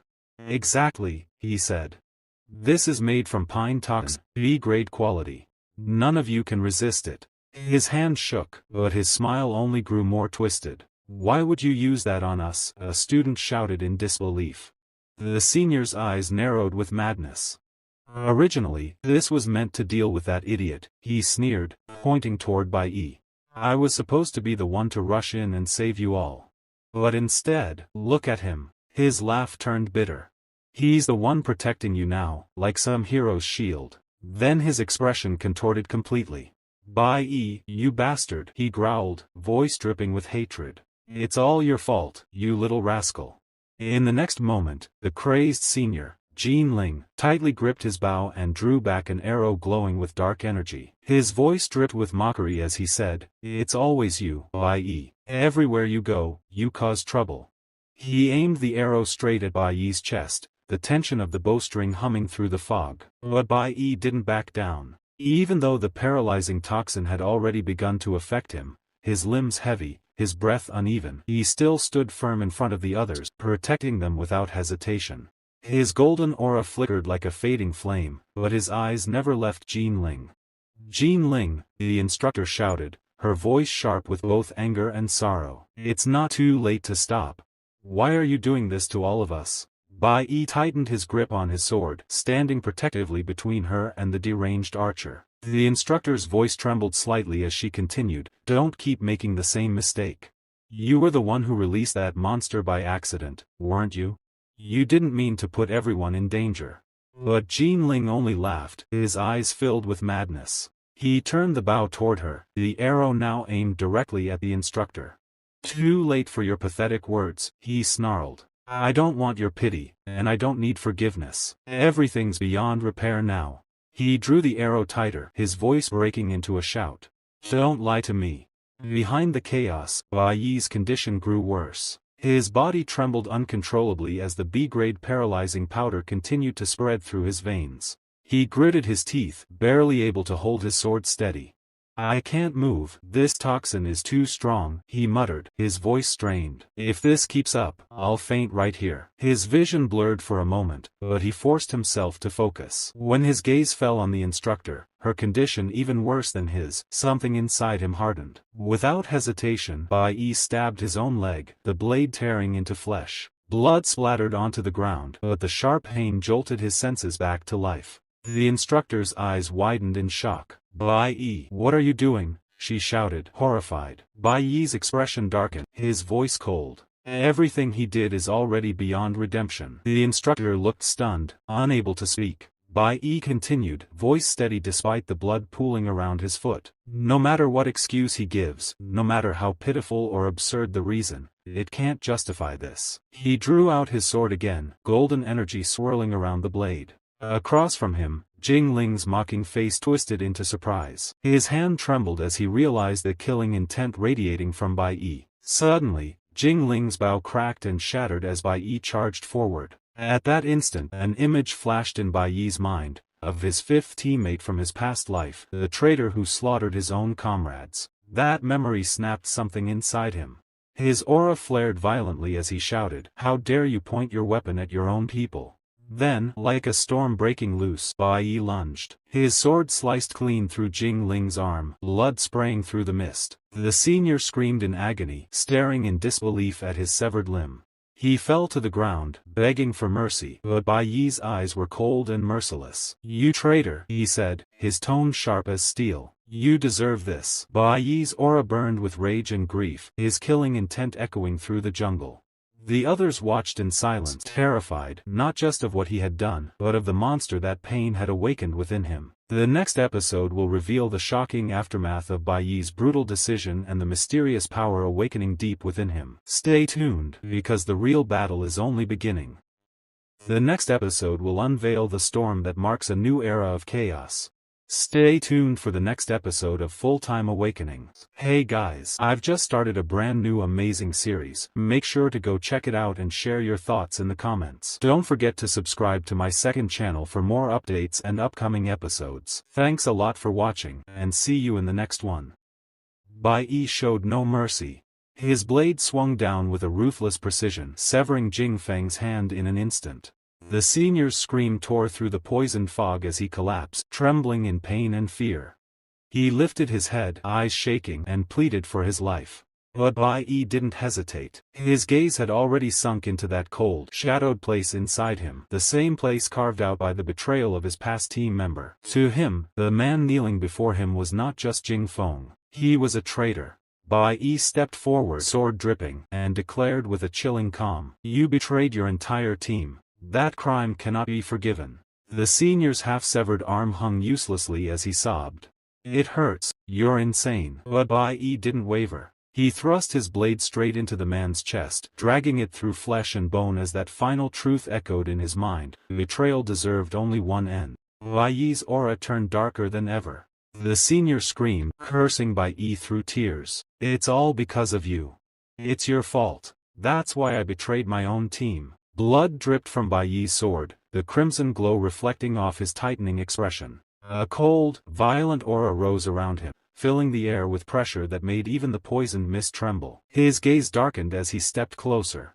"You hid here the entire time. What was your real motive?" He pointed his blade toward the trembling man. "Every disaster here, every life put at risk, it was all part of your plan. You stood there and watched it unfold." Jing Feng collapsed to his knees, shaking uncontrollably. Please forgive me." His voice cracked with desperation. But Bai Yi didn't soften. His tone remained icy. "Watch helplessly as the disaster you created spirals out of control. That's what you forced everyone else to experience." Bai Yi's voice turned colder. "I know exactly what you intended. You watched while the instructor and the students were dragged into danger because of your disgusting tricks. You didn't warn anyone. You didn't save anyone. You only cursed and hid." His grip tightened. "How despicable can you be?" The senior's face twisted into madness. He screamed, fear and hysteria mixing together. Then, he suddenly burst into frantic, broken laughter. "I'm scared. I'm terrified. I'm afraid because I can't win."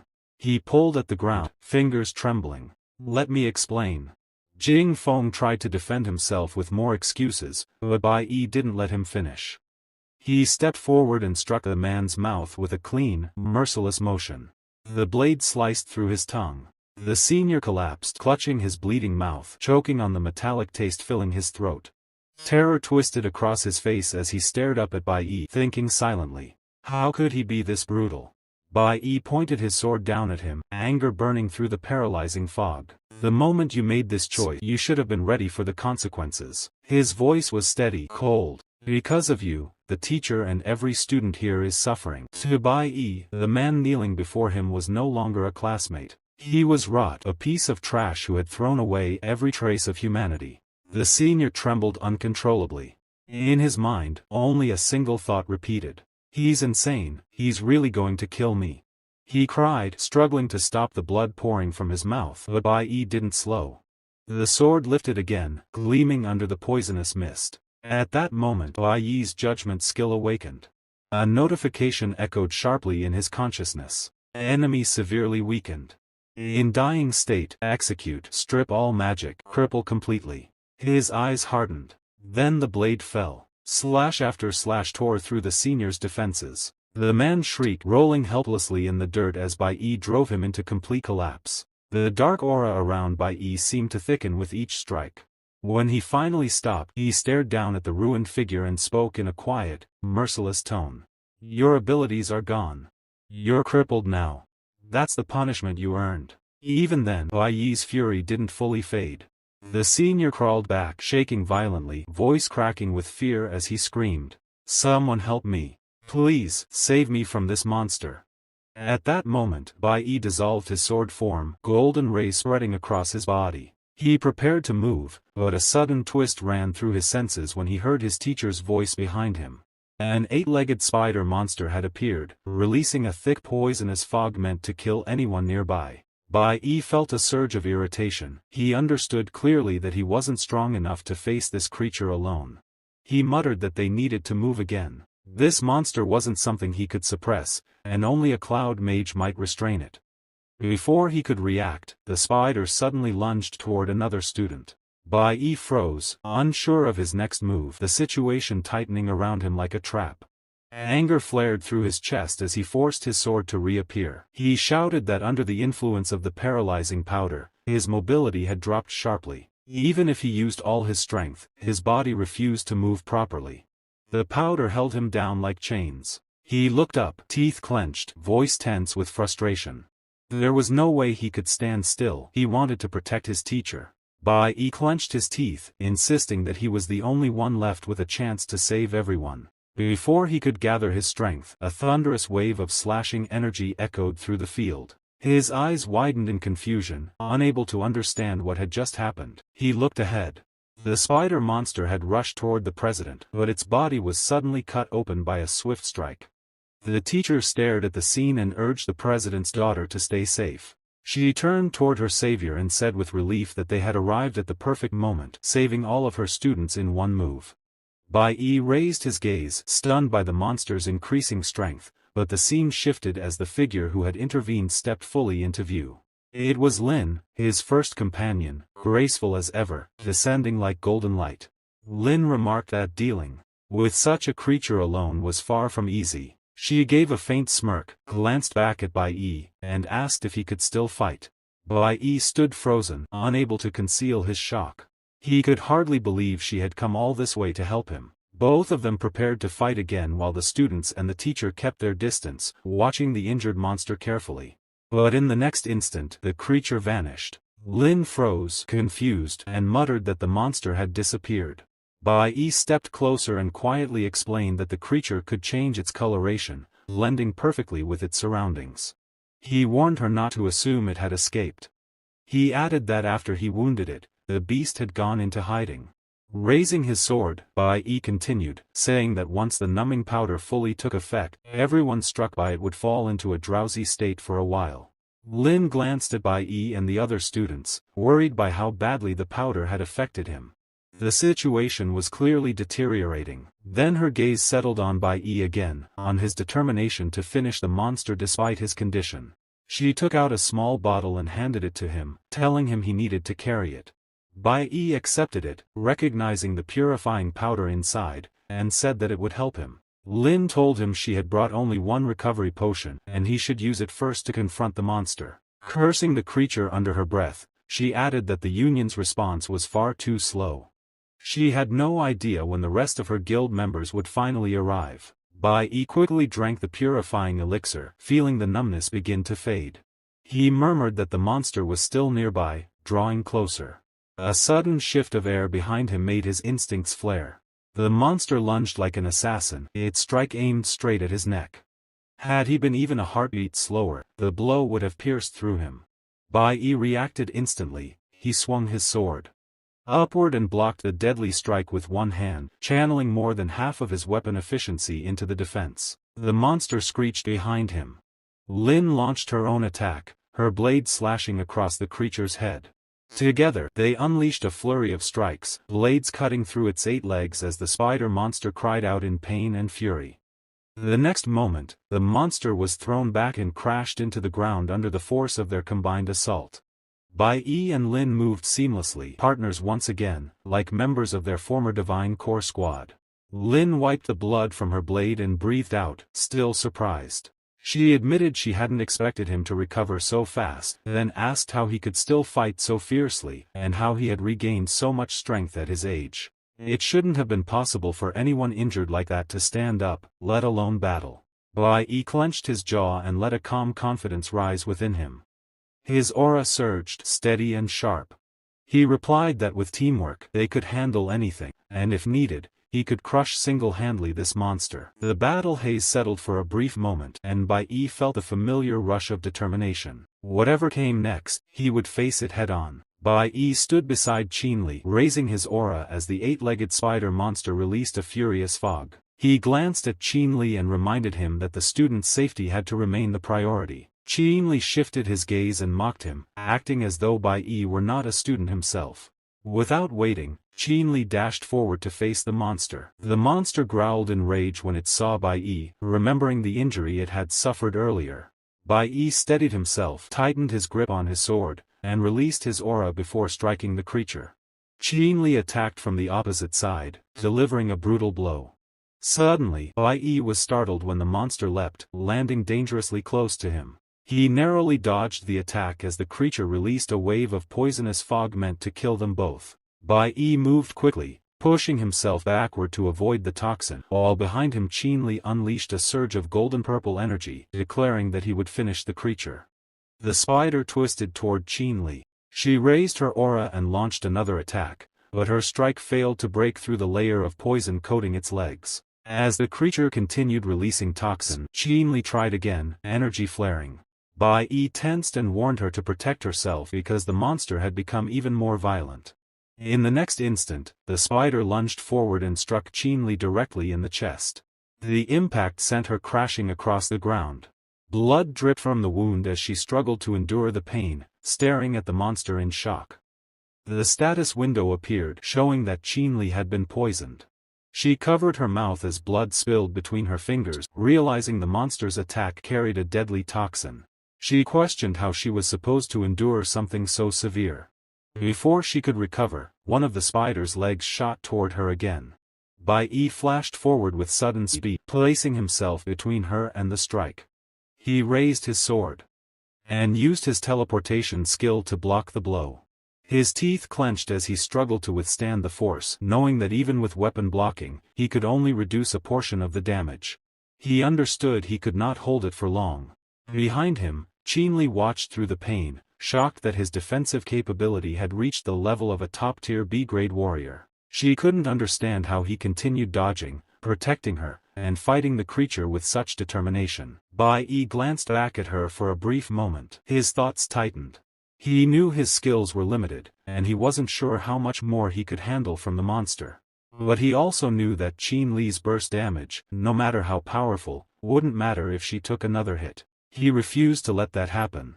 The furious 8-legged spider released another surge of poisonous aura, thick enough to kill both Bai Yi and Qinli in a single blow. The creature let out a grotesque, mocking laugh as its voice trembled with distorted excitement. It claimed it had been absorbing nourishment from the forest and devouring poison to grow stronger. Bai Yi stared at the fog-covered surroundings, realizing the creature's strength continued to increase. Their current abilities were nowhere near enough to handle it. He looked toward the scattered students and thought that if the situation continued like this, they might not even reach the Union headquarters to report what had happened, let alone survive. Not far from him, Qinli pushed herself up, clutching her wounded chest as blood leaked through her fingers. She gritted her teeth through the pain. She knew their strength was only at the sea level, and she wasn't here to be a burden or rely on Bai Yi. She had to help him escape this forest and survive the deadly encounter. But Bai Yi's focus sharpened.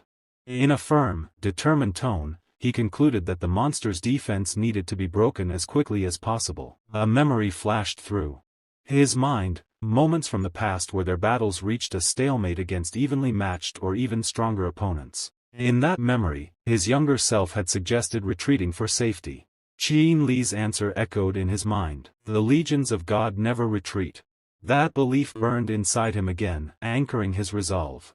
A memory surfaced in Bai Yi's mind. He saw his fourth teammate standing beside him during a past mission, explaining a tactic in a low, steady voice. Bai Yi had replied at the time, acknowledging the plan they called the rat-luring strategy. In that memory, he had turned to Qin Li and outlined it clearly. He would strike the enemy with everything he had, drawing all firepower and attention onto himself.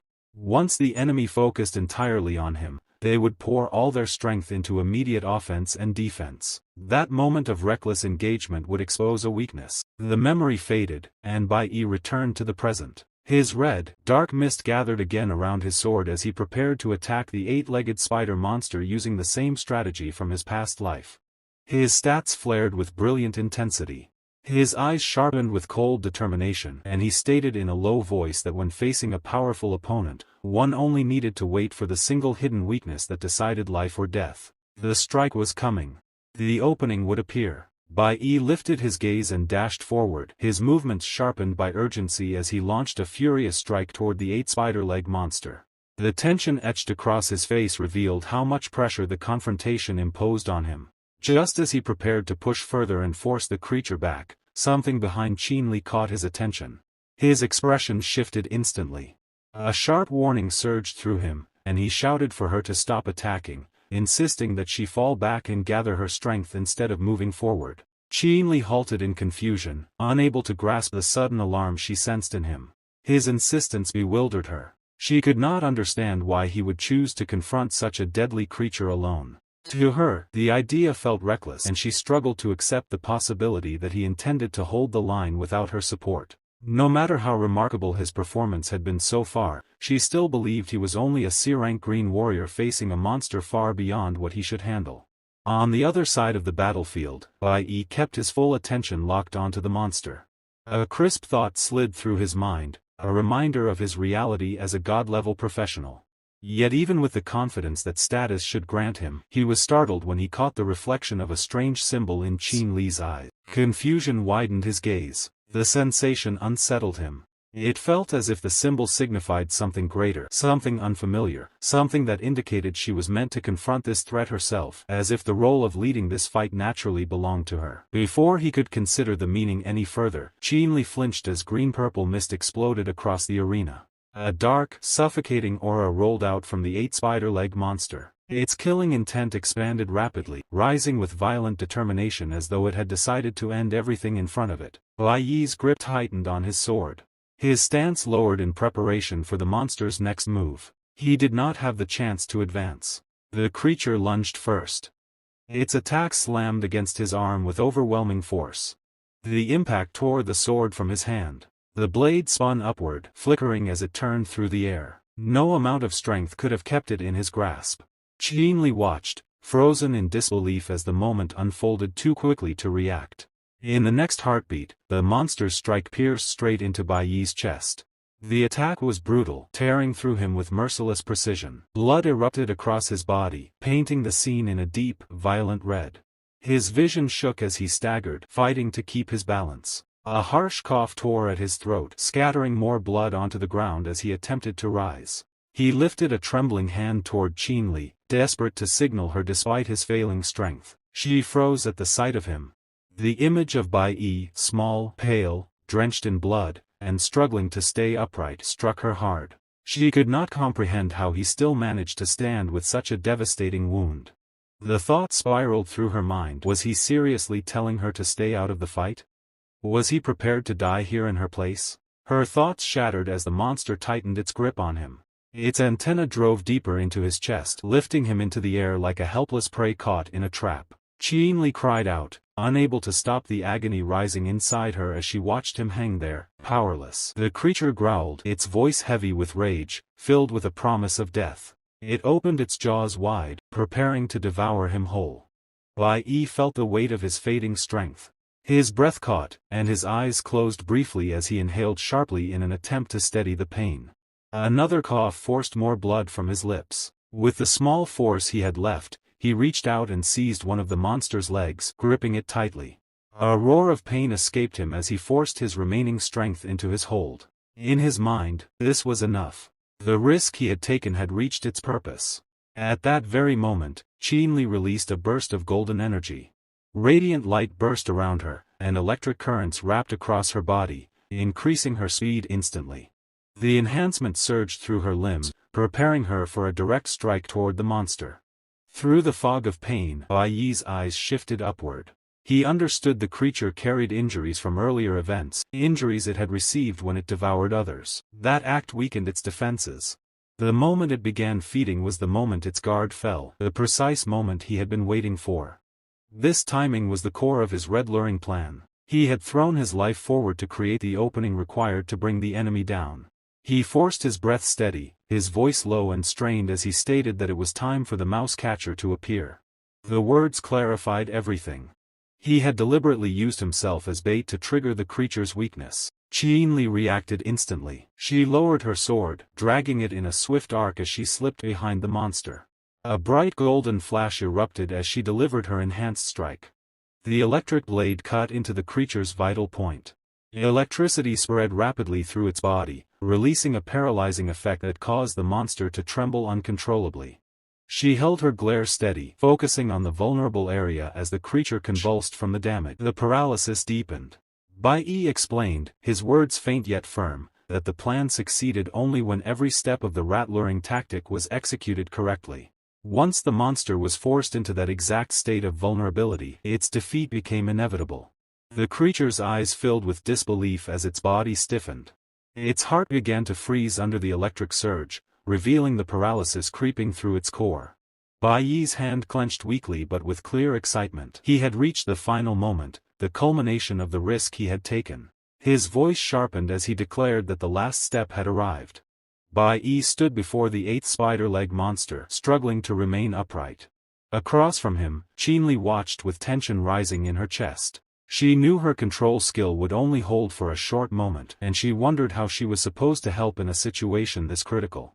If Bai Yi activated that ability again, it might give them a chance to defeat the creature, especially since the monster remained paralyzed from his earlier attack. Bai Yi's body trembled from his injuries as he forced himself to stand. Blood stained his clothes, yet he steadied his breath and decided he would not let the monster escape this time.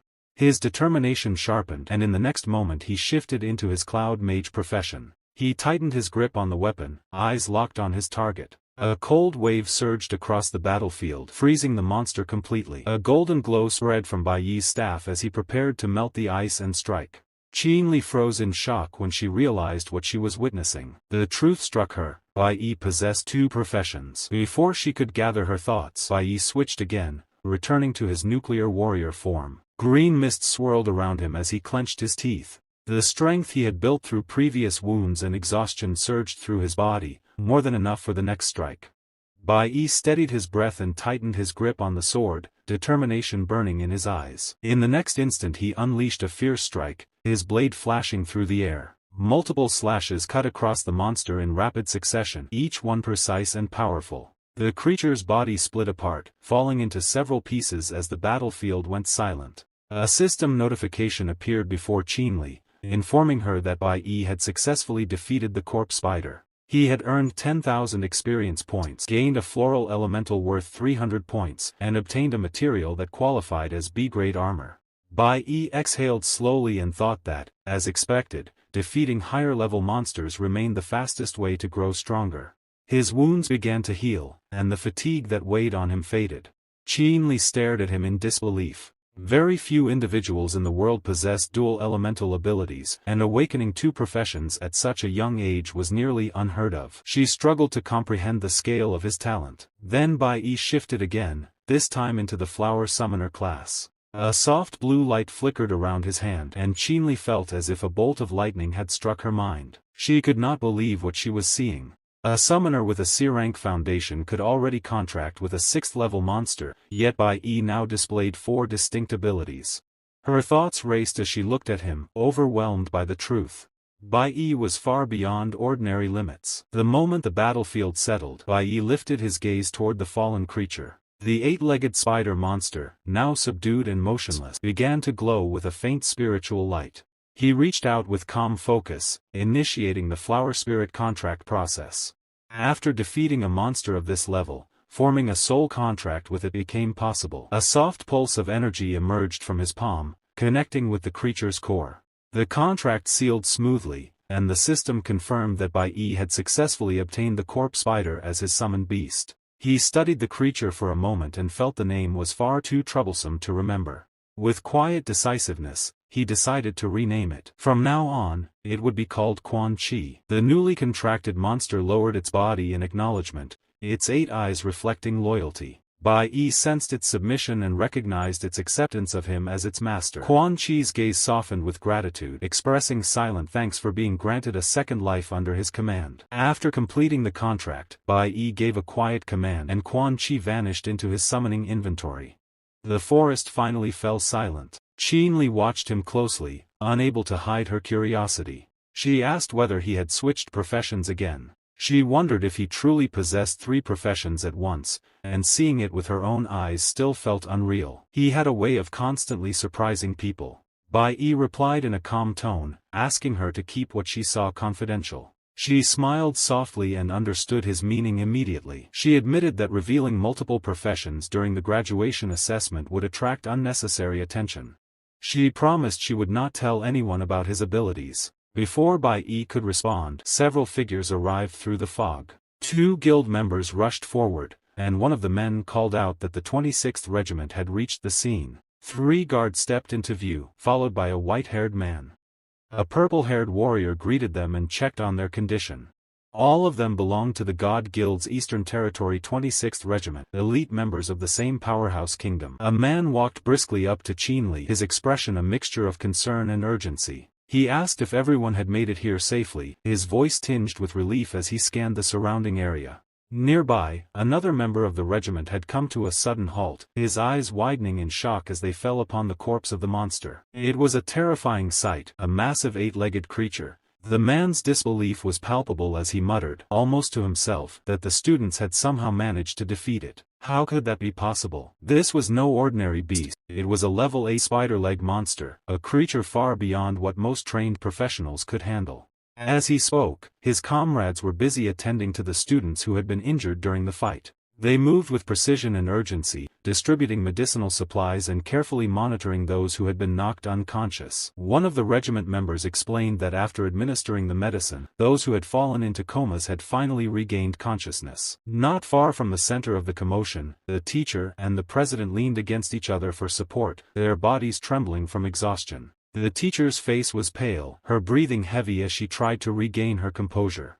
The president's eyes were wide with concern as she asked quietly if the teacher had truly been moments away from being swallowed by the monstrous creature. The teacher nodded, a faint, weary smile crossing her lip. Meanwhile, the enforcement team approached the 8-legged monster's corpse with extreme caution. Each step was deliberate, each movement calculated, as if they expected the creature to rise again at any moment. One of the team members whispered in disbelief, shaking his head at the sight before him. A member of the God Guild regiment looked toward Bai Yi, admiration evident in his eyes. Even a seasoned C-level team might not have managed this, he murmured. But these 2 students, they've truly outdone themselves. They're genius-level talents of Jiang Kingdom. Qin Li smiled slightly at the praise, a quiet satisfaction reflected in her gaze. Bai Yi's expression, however, remained calm and unreadable, betraying no emotion even as Qin Li looked directly at him. A student nearby pointed toward Bai Yi, calling out for recognition of his role in the battle. Though he was often labeled a troublemaker, there was no denying that they owed their survival to his actions. Behind the boy, two girls giggled softly, whispering to each other that without Bai Yi's intervention, they would likely be paying their respects to ancestors rather than standing alive among their peers. The gratitude was palpable, yet Bai Yi merely acknowledged it with a calm glance, his demeanor distant and composed. Bai Yi accepted the handshake, his eyes meeting the boy's briefly, but he offered no words, letting the gesture speak for itself. Not far away, another man approached Qin Li, his voice tinged with both concern and reprimand. He questioned why she had rushed back alone, reminding her of the dangers she had faced and scolding her for her recklessness. This was the same regiment member who had healed her wounds earlier, and his protective tone carried an unspoken weight. Beside him, the healer, small, soft-spoken, and gentle, chimed in, noting that Qin Li had acted recklessly. Qin Li's response was calm and collected. "It's all resolved now," she said, as though the danger had never truly threatened her. A boy standing nearby chuckled, clearly impressed by Qin Li's abilities. He commented on her status as a golden-level professional, a rare genius whose talents only appeared once in several years. The healer nodded in agreement, adding that there was nothing Qin Li could not handle. Yet despite these accolades, Qin Li's gaze shifted almost instinctively toward Bai Yi. In that moment, she realized she was looking at someone far beyond ordinary genius, a prodigy whose talents were shrouded in mystery. Bai Yi, sensing her stare, returned a brief, unreadable glance before withdrawing his attention, focusing on the task at hand. Bai Yi began reporting that the headcount was complete, noting that only one student was still missing. The rest of the students needed to board the special train without delay. The teacher nodded in agreement, confirming that the union would take responsibility for searching for the remaining student. Bai Yi's mind, however, drifted briefly to the desolate jungle and the poison Jing Feng had released. He reflected silently that those who had played with life and death in such a reckless way deserved whatever fate awaited them. The scene shifted abruptly to the forest, where the missing senior student struggled to stay upright. Fear contorted his face as he shouted at a figure approaching him, warning it not to come closer. His voice trembled as he insisted that he had released the creature, not to fall victim to it himself. The forest seemed to respond to his fear, dark mist swirling around the ground as a sinister red light suffused the area. The monster, mutated and terrifying, advanced toward him with clear intent to kill. The senior student's arrogance dissolved instantly, replaced by sheer terror as he realized the magnitude of the threat he had unleashed. Chaos consumed the forest as the monster's eyes blazed through the fog, its shrill cries echoing across the trees. Every step it took distorted the surroundings, nature itself seeming to recoil in fear. The senior student's futile attempts at control only drew the creature closer, and he could do nothing but stumble backward, realizing the consequences of his actions were unavoidable. The narrative shifted back to Bai Yi and the students aboard the God Guild special train. Bai Yi observed quietly, his mind analyzing the recent encounter. The corpse of the corpse spider still lingered in his thoughts. He recognized its potential. If properly guided, such creatures could grow into formidable units under his command. Defeating it had strengthened his abilities, raising his mage class, though he knew the distance to Great B rank remained considerable. A screen flickered to life in front of him, displaying his class advancement. His flower-type summoner class had reached level 21, and his mental strength had multiplied to 3.5x. He noted that, after defeating the flower-type monster, binding it to serve under his command. He also reminded himself that monsters ranked C and above were usually controlled by Protoss or major guilds, making them difficult to obtain without unique circumstance. Meanwhile, through a walkie-talkie, a voice confirmed that the team had successfully regrouped with all students aboard the special train. Bai Yi's gaze shifted forward, already searching for new opportunities for advancement. The train's speed increased, the landscape blurring past as they approached the coastal tunnel. Once we pass through this tunnel, he thought, we will finally reach our destination. The special train roared into the long tunnel, its headlights cutting through the darkness. Moments later, the world opened up to reveal a sprawling cityscape, sunlight glinting off towering buildings and bustling streets. Bai Yi's eyes scanned the view ahead. We've finally arrived, he murmured softly. Sant High Kingdom, at last. Bai Yi's attention shifted when a voice echoed inside his mind. He recognized it immediately, his dark memory, the fifth one. There was no doubt. He was the traitor, his enemy, and the most suspicious person among them. Outside, the landscape changed as the train crossed the eastern border of St. Joseph. A short while later, the train arrived at the Divine Weapon Academy station. Bai Yi looked at the massive platform. It was easy to understand why people called this place the Holy Kingdom. The platform alone dwarfed similar structures in other countries, several times larger. Students crowded around, whispering among themselves. Many thought this truly was the richest country in the world. Everything here felt different, grander, and more imposing. A man stepped forward and introduced himself, welcoming the newcomers to the kingdom of Saint He. He was the director of the eastern region of the Divine Weapon Academy. With a friendly smile, he said he would guide them on a tour of the world's highest institution for awakened individuals. Someone nearby commented on the academy's prosperity, impressed by its scale. Bai Yi glanced at the director and realized he belonged to the academy he had heard about earlier. His thoughts drifted toward the fifth member. Based on the timeline, that person should also be studying here now. A shadow passed over Bai Yi's expression as he thought silently, "Chris, we should definitely meet again." The group stopped before a massive warrior statue. The guide explained it was Candamus Taba, one of the 5 great creator gods.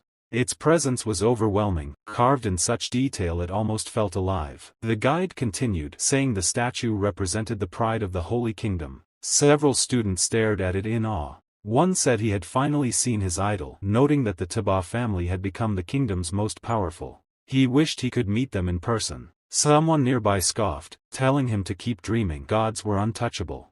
Another wondered if the Protoss might appear during the reception. A third admitted he was looking forward to it as well. The director stepped forward, smiling. He explained that when dragons first appeared, slaughtering humans and devouring land, it was Candamus who rose to stop them, slaying the dragons and saving humanity. To unite mankind's strongest forces, Candamus founded the Guild of Gods and created the Divine Weapon Academy. Raising his voice with pride, the director declared that the Divine Weapon Academy was the world's top institution for awakened individuals, undisputed and unmatched. Each year, only 100 students between the ages of 12 and 18 were admitted from across the globe. Excitement rippled through the students. The idea of seeing the academy firsthand thrilled them. The guide explained that to be admitted into St. John and Binding, applicants had to reach at least B level and pass an extremely demanding entrance test. A student looked shocked. "Is that even possible?" he asked. "I barely managed to reach the lowest passing grade during junior and senior high. How could I dream of such an exam?" A calm voice came from behind. Li explained that B-rank awakened individuals were extremely rare, and those who reached the level before 18 even rarer. She said entering the Divine Weapon Academy was extremely difficult but advised everyone not to feel discouraged. Bai Yi listened quietly. Despite the impossible requirements, someone had still graduated from the Divine Weapon Academy, his 5th team member. He imagined the pressure and danger that person must have faced just to pass the entrance exam. Someone beside him whispered about the 5th member, repeating praises others had spread. Bai Yi replied softly that they could admire his past accomplishments, but one truth remained: the 5th member was the most outstanding graduate the Divine Weapon Academy had ever produced. His mind snapped back to the present. Clenching his fist, Bai Yi thought that based on the timeline, that person should already be inside the academy now. He told himself he needed to reach Great B rank as soon as possible. He had to surpass him. He wanted to enter the Divine Weapon Academy, and once he did, he would settle every score. Bai Yi was still lost in his own thoughts, his mind wandering aimlessly through the recent event. Behind him, a teacher cast a glance toward President Gleer, her expression thoughtful. The teacher recalled Bai Yi's earlier words, how he had insisted he wanted to remain at the school. There had to be a reason, she mused silently. Perhaps it had something to do with her. Could it really be him? The teacher's eyes softened with curiosity and concern, but before she could dwell further, the atmosphere around them shifted abruptly. A loud, sharp voice rang across the courtyard, breaking the momentary calm. "Little princess." President Gleer froze instantly, her body stiffening with a mixture of surprise and dread. She turned slightly toward the voice, her instincts already predicting the trouble that would follow. This person, she knew, was never one to bring anything but chaos. An elderly man, his posture commanding, strode purposefully toward her. His voice carried a scolding tone, heavy with urgency. "Why didn't you go see your father first when you arrived in the saintly kingdom?" Gleer's expression tightened as she slowly turned to face him. Behind her, the courtyard was alive with whispers. Students who had been quietly observing now gawked openly,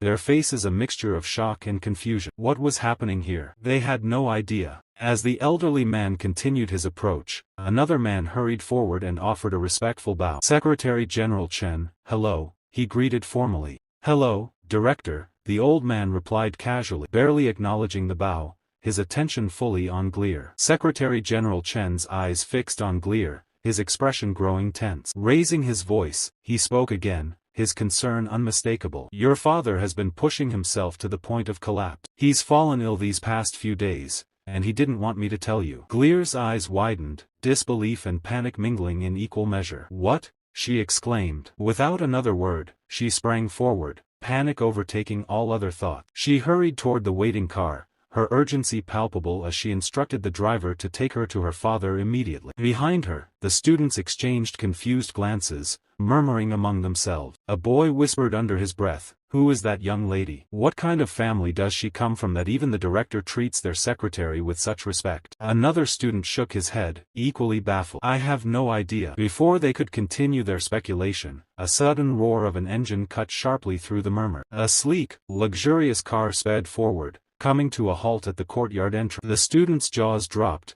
their disbelief written clearly on their faces. What the hell? One boy muttered, eyes wide with astonishment. Another whispered, voice trembling slightly, did they really send a car like that for a student? That's way too luxurious. The car door opened, and a group of people stepped out in perfect formation, their movements synchronized and precise. Finally, the last passenger emerged, a young man unfamiliar to everyone, dressed in finely tailored clothes that radiated wealth and status. An aura of arrogance clung to him, filling the space effortlessly. With purposeful steps, the orange-haired young man strode toward the director. The director's eyes narrowed as he regarded the newcomer. Student, you're late, he said, his tone measured yet stern. The orange-haired boy let out a short, mocking laugh, his tone dripping with disdain. As you know, students at our Eastern Supreme Private Academy train in the Demon Cave every night, he said smoothly. So, director, how could you possibly expect me not to be late? He waved a hand dismissively, a smirk playing across his lips. Yesterday was especially exhausting. I had a long day and went to bed late. I hope you can understand my situation. Every movement, every word, exuded arrogance. His posture was casual,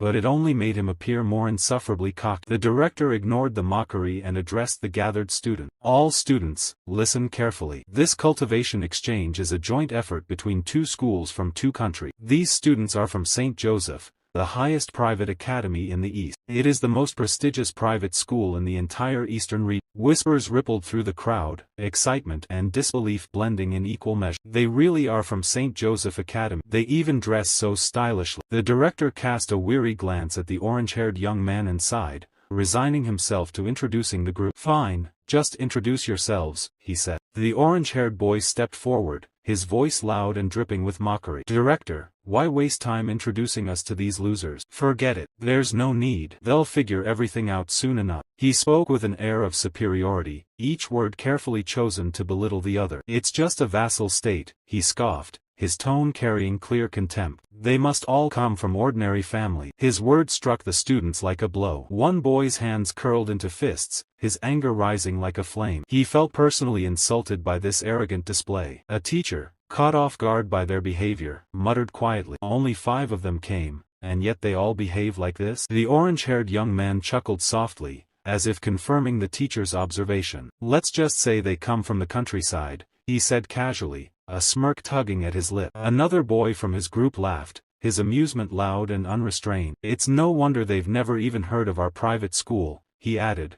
joining in the mockery. All 5 of them erupted in laughter, their voices echoing across the courtyard, carrying scorn and superiority. The orange-haired boy raised his voice, almost shouting now. We come from the noble and prestigious families of the St. Joseph Kingdom. He lifted his chin, every inch the image of arrogance and entitlement. Therefore, the educational resources we enjoy are naturally different from yours, he said, each word deliberately dripping with disdain. And it's not that only 5 of us came. Our school sent only us because all the school's resources are dedicated to serving us. His arrogance was overwhelming, filling the air like a tangible force. He paused for effect, then continued, his tone cutting like a blade. Of course, you country folk who attend public schools wouldn't understand. The sentence struck deep, One boy's jaw tightened, anger shaking through him. "You're being incredibly disrespectful. How dare you call us country bumpkins, you?" The orange-haired boy leaned in, his face dangerously close. "Oh really?" he sneered, his voice cold and mocking. "A piece of trash like you dares to talk back? Ridiculous." He jabbed a finger into the boy's chest, his arrogance unabated. "We're going to study at the Divine Weapon Academy. I'm only a junior in high school, and I'm already level 30, just one level away from B level," he boasted, his grin widening, chillingly cold. "We're familiar with this academy, and you're just trash," he finished, his disdainful eyes scanning the stunned students as though they were nothing more than ants beneath his gaze. The student's eyes blazed with fury as he stared directly at the orange-haired boy. The arrogance, the mockery, it was more than he could tolerate. A fire of determination ignited within him, and before he could hesitate, he shouted loudly, his voice carrying across the courtyard. "Our ultimate school team will definitely be able to compete with you. We have strong opponents in our team." He didn't just speak for himself. He gestured toward Qin Li and her guild members, signaling them as proof of their strength. Qin Li's brow furrowed slightly, her mind whirling. "What the hell is this brat trying to do? Stirring trouble here?" she thought, a mixture of annoyance and caution flickering across her face. Her teammates exchanged uneasy glances, sensing the tension but unsure of how to respond. The orange-haired boy let out a cold, derisive chuckle. "You overestimate yourselves," he said, his voice smooth but dripping with disdain. "The 5 of us have already achieved optimal teamwork. Yesterday, we even successfully and perfectly cleared a D-level dungeon. That was a breakthrough. A record unmatched by any high school in Senthihai Academy." Beside him, a white-haired girl tilted her head slightly, her expression smug as a sly smile curved her lip. "What's the point of even talking? That group is complete trash. They probably haven't even seen a D-level demon cave in their entire life. How could ordinary people from working-class neighborhoods ever understand the refined lifestyle of nobility like ours?" The words hit hard. Faces in the courtyard reddened, anger surging through the veins of the student. One boy, in particular, felt his teeth clench tightly as his hands curled into fists. His mind raced with determination. "Our goal is to become the strongest," he thought, a sense of resolute focus settling over him. He observed the noble student, their arrogance, and the disdainful smiles they wore so casually. The realization struck him clearly: these people, born into wealth and privilege, would never understand the hardships of ordinary life. Their highest aim might be limited to the luxuries handed down by status and bloodline. But for him, life was different. He knew the struggles of the common folk, the grind of training, and the relentless pursuit of skill without entitlement. The highest social status an ordinary person without divine blood can achieve is the divine blessing, he reflected silently, his thoughts sharpening with clarity. That is the goal everyone pursues. The pinnacle I ultimately reached in my previous life. Memories of his past life flashed unbidden across his mind. He remembered the endless suffering, the servitude, the feeling of being nothing more than a dog of God. He had given his life tirelessly, only to be discarded in the end. That chapter was closed now. Never again would he allow himself to fall under such control. The blessings of that so-called God, all that meaningless grandeur, held no appeal for him. He had his own path to carve. Suddenly, the distant roar of an engine cut through his thought. A wave of rumbling sound grew steadily louder, catching him off guard. An airplane soared across the sky, majestic and imposing. This is the exclusive vehicle of the gods," he exclaimed under his breath, awe mixing with surprise. A fellow student whispered, eyes wide, "Why does it appear here? It's incredible." From the shadows and smoke nearby, a calm, steady voice spoke, cutting through the murmurs of awe. "It seems the students are all alert." Every head turned instinctively, the sudden appearance commanding attention. The smoke began to dissipate, revealing a figure standing tall, exuding a sense of authority that made everyone fall silent. It was Ling Fong, the blessed one of the Bane family, carrying the blessing of the wind god. His presence was imposing yet composed, and as he scanned the courtyard, his gaze settled thoughtfully. "So, Bai should be here too?" he asked calmly, his tone carrying a quiet authority that seemed to ripple across the gathered students. The purple-haired boy froze, eyes widening in disbelief. "Who the hell is Bai? Who's that?" he shouted, confusion and shock coloring his voice. Behind him, another noble family member whispered softly, doubt and curiosity mingling in their tone. "What does Ling Fong want with him? Is he insane?" Bai Yi narrowed his eyes, scanning the noble students with a sharp, calculating glare. "Who is trying to challenge me?" he thought, a hint of curiosity mixing with his usual calm demeanor. He could feel the tension, the subtle shifts in power and challenge swirling around him. Ling Fong adjusted his glasses slightly, a faint smile on his lips, radiating composure. "It was you, wasn't it? The one who single-handedly and perfectly conquered the D-level demon cave in the mock test. Am I correct, Bai Yi?" The crowd murmured, astonished by the revelation, and Bai Yi's attention sharpened as Lingfang continued. "The Taba family is very interested in your performance. We are currently hosting a family hunting tournament, and we would like to extend a special invitation for you to attend." Bai Yi's eyes glinted as he listened carefully. His mind raced through possibilities, strategies, and the thrill of competition. This tournament would test his skills, and he understood clearly the impact his performance could have on the perception of the noble. Meanwhile, the orange-haired boy seemed struck by a thunderbolt. His jaw dropped as disbelief overtook his arrogance. One-handedly, conquer a D-rank demon cave with perfect strategy? Impossible, he shouted, his voice rising in shock and incredulity. He turned to his peers, shouting in disbelief, "A divine invitation, here? What the hell is happening?" Lingfang, however, remained perfectly calm, radiating authority and confidence. He gestured toward Bai Yi with a small, respectful nod. "Please, come with me. I want you to join this special investigation and participate in the hunting tournament." Bai Yi's eyes glinted as he considered the invitation. He knew the next challenge would be thrilling. The hunting tournament would test his skill, and his performance would certainly. A deep narration echoed through the air. 100 years ago, the world had fallen into unprecedented chaos. Countless monsters wielding terrifying magic descended upon the human realm, and at that time, humanity possessed no strength capable of resisting them. Just when everything was on the verge of collapse, 5 powerful gods appeared. They descended upon the mortal world, protecting humans and slaying the monstrous threats that ravaged the land. The voice continued steadily. Those beings were unimaginably strong, and the bloodlines they left behind became humanity's greatest anchor. Their direct descendants awakened special energies, abilities strong enough to fight back against the monsters and preserve the survival of humankind. Under the divine protection of the gods, the human world endured. From that day on, the gods became the objects of human reverence. People worshipped them, trusted them, and prayed to them for safety. And to ensure humanity's lasting protection, the gods chose to remain on Earth. Then came the era of revelation, an age where humans, strengthened by vast knowledge and guided by the teachings of the gods, constructed powerful armies and established new laws to govern the land. The narration did not pause. With the birth of new generations, stronger Awakens began to appear. The voice explained that in the future, humans might even meet the gods in person and receive their blessings. The direct descendants of the gods were known as protos, an identity so prestigious that people across the world dreamed of possessing even a single drop of that lineage. A cold breath followed. "This is history," the voice declared. "Everyone in this world lives under the rule of the gods." An orange-haired student lifted his head, unable to contain his excitement. "Can we go together? The hunting tournament is being held in the Protoss territory.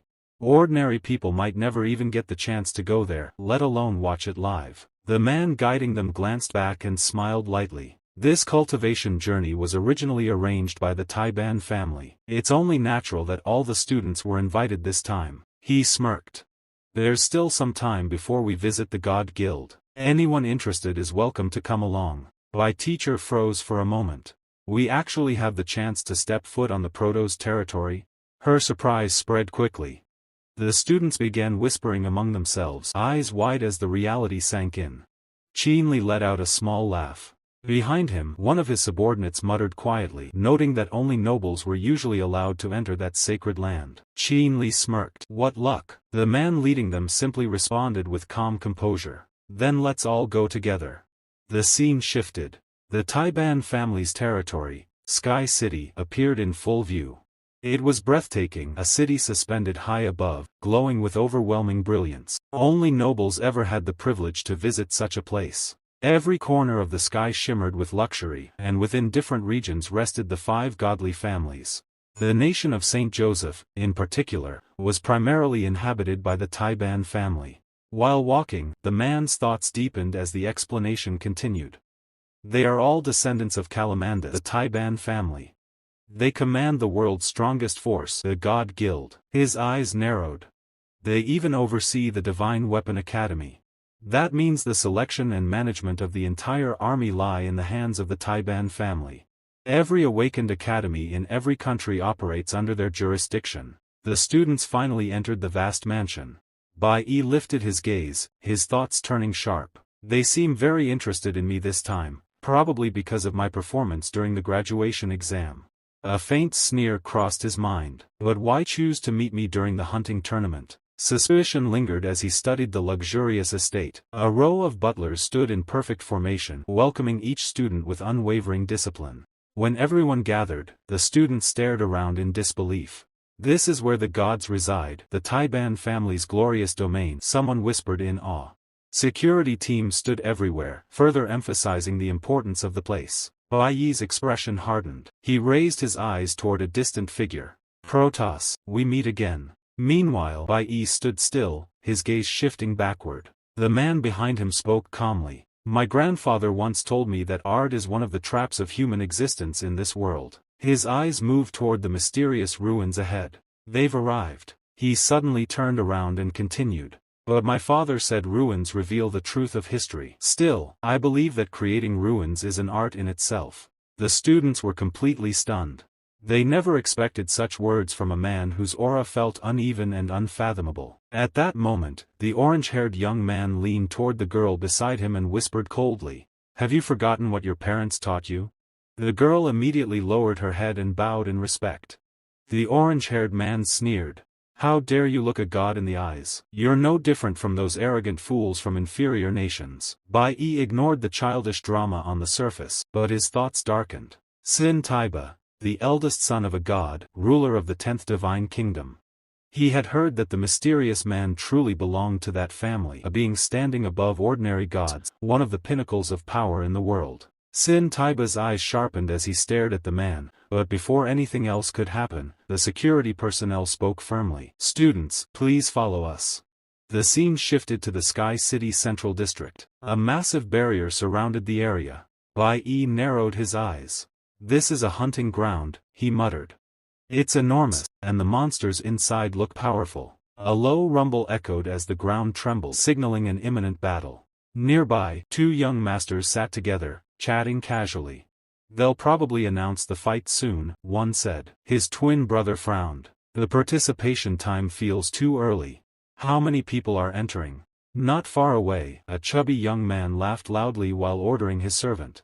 Bring me iced coffee, 3.2 portions of sugar. His tone alone revealed his unpleasant nature. On another side, Ellie, the king's daughter, sat gracefully. She asked her servant in a calm voice, "How large is this arena? What kind of competition is this, and when does the battle begin?" Bai Yi observed everything quietly. Grandsons from the Duke family, and even a descendant of the Kim family, he thought.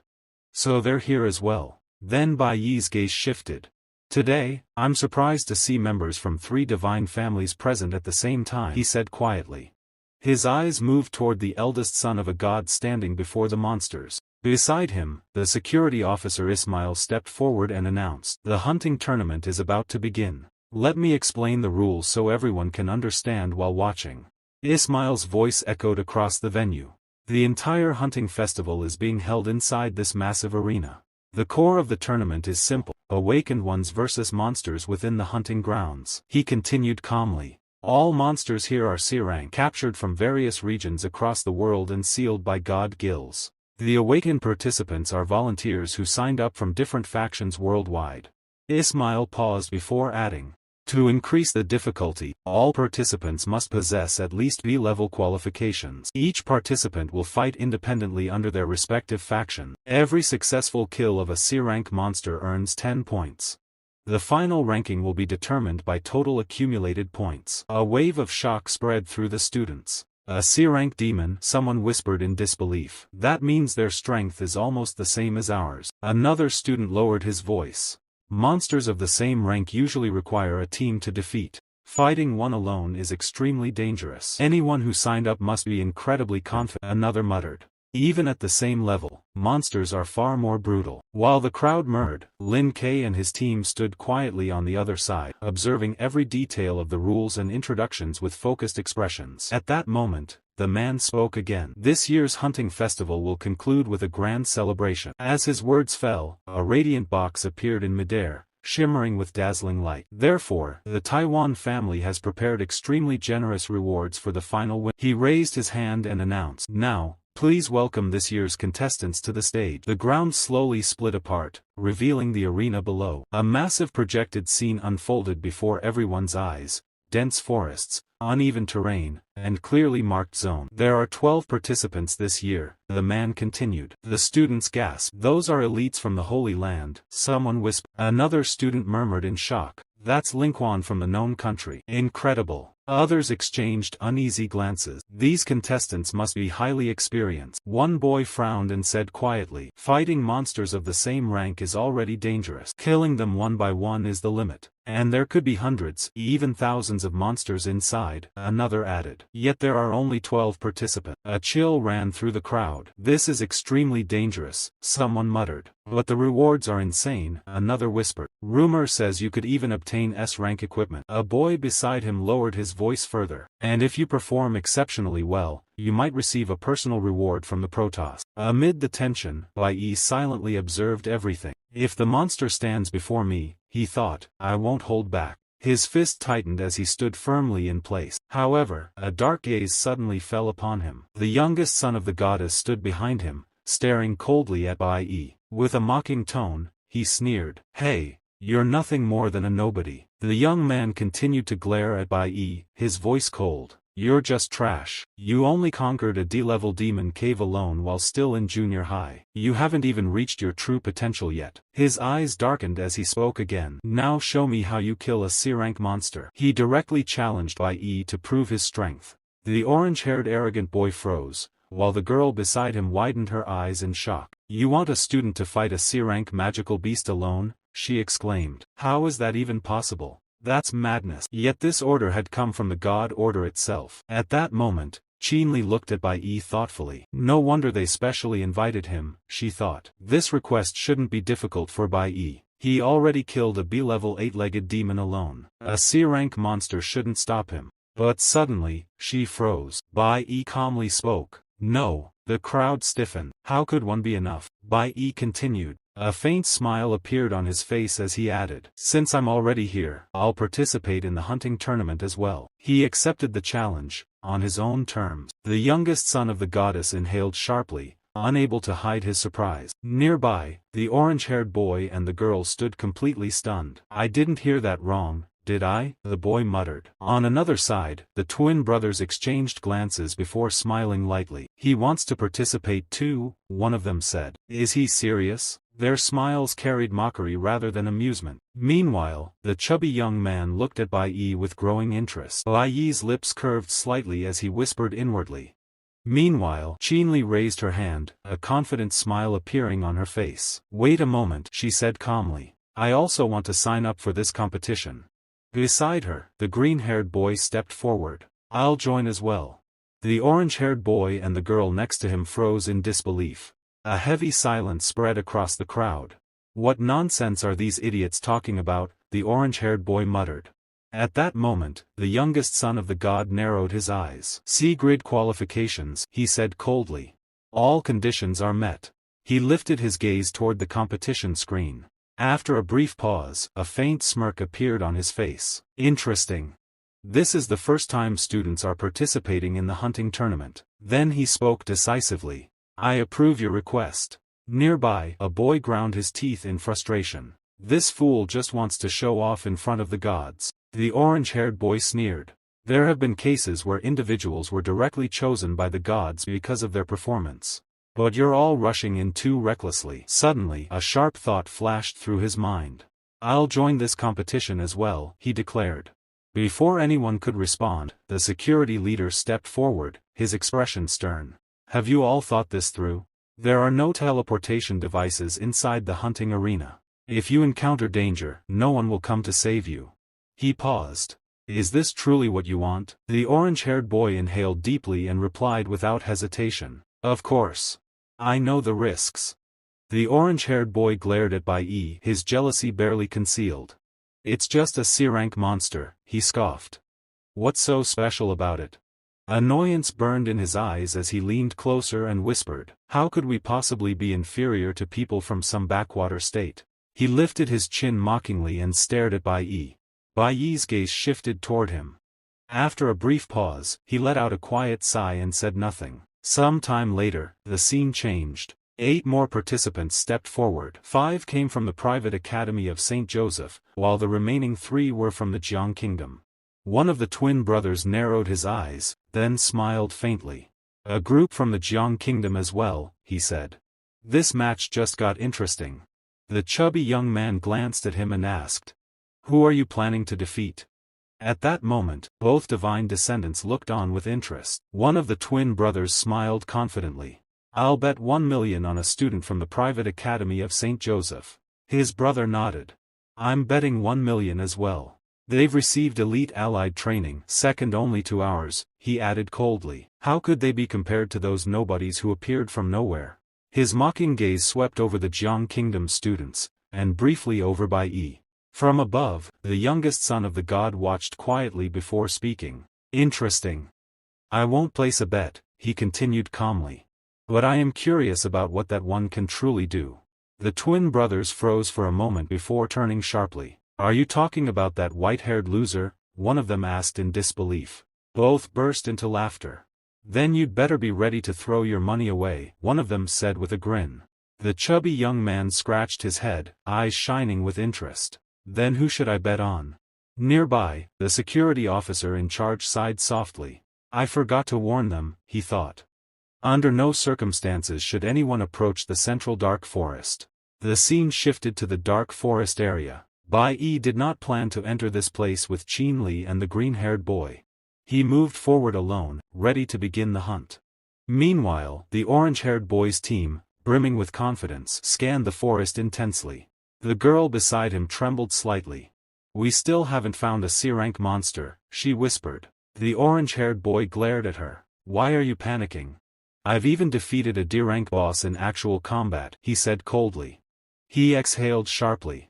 "Even a C-rank monster is only as strong as a D-rank boss. We can continue as a team, just like before." Clenching his teeth, he added sharply, "Let those backwater fools from other countries see what it truly means to fight as an allied team." The scene shifted to Bai Yi's team. All of them scanned the forest, alert and cautious. Suddenly, Bai Yi felt something strange. His eyes sharpened, glowing faintly, and a sudden pain shot through his chest, like a sharp spike. "What's going on?" he thought. "My heart is racing, could something terrifying be nearby?" Before he could dwell further, Qin Li noticed his discomfort. "What's wrong?" she asked, concern in her voice. Bai Yi's lips curved into a faint, confident smile. "Nothing. It's fine," he said calmly. The green-haired boy chimed in. "Now that we're here together, how about we operate in small groups? Since you declined the invitation from the ultimate school, the guild leader has been losing sleep over it." Bai Yi met his gaze and said,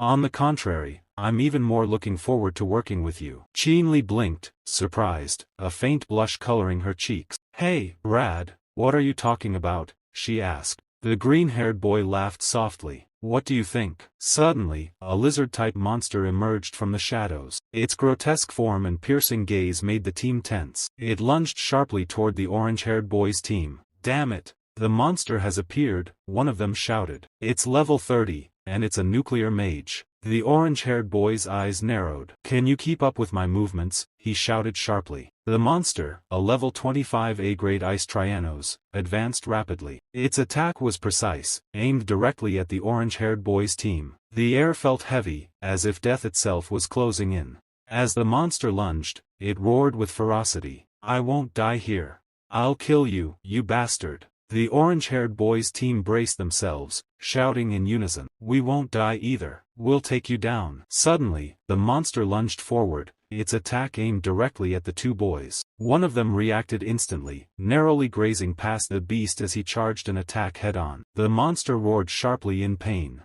At that moment, Qin Li used her magic. A surge of ice enveloped the beast, freezing its arm and immobilizing its body completely. "I've got this under control," she said confidently. The monster was now fully encased in ice, unable to move. Another girl readied her bow, a sharp smile crossing her face. "Here, I'll take the shot." In the next instant, she released a precise arrow, striking through the frozen monster. The boy lunged again, charging another attack to its side. The orange-haired boy conjured a massive fiery blast, yelling, "I'll end this here." But then, the ice trembled strangely. The boy's eyes widened in disbelief as the monster tried to resist. With a roar, the orange-haired boy released his furious fire energy. The molten flames collided with the ice-encased monster, causing a massive explosion. When the smoke cleared, the monster was reduced to ash. The orange-haired boy pumped his fist in triumph. "Success! We killed the monster. See, I told you it works. We're the best of the best." His team cheered loudly. "Awesome, Calvin. That's 10 points. We actually managed to take down a wild C-rank monster." Calvin,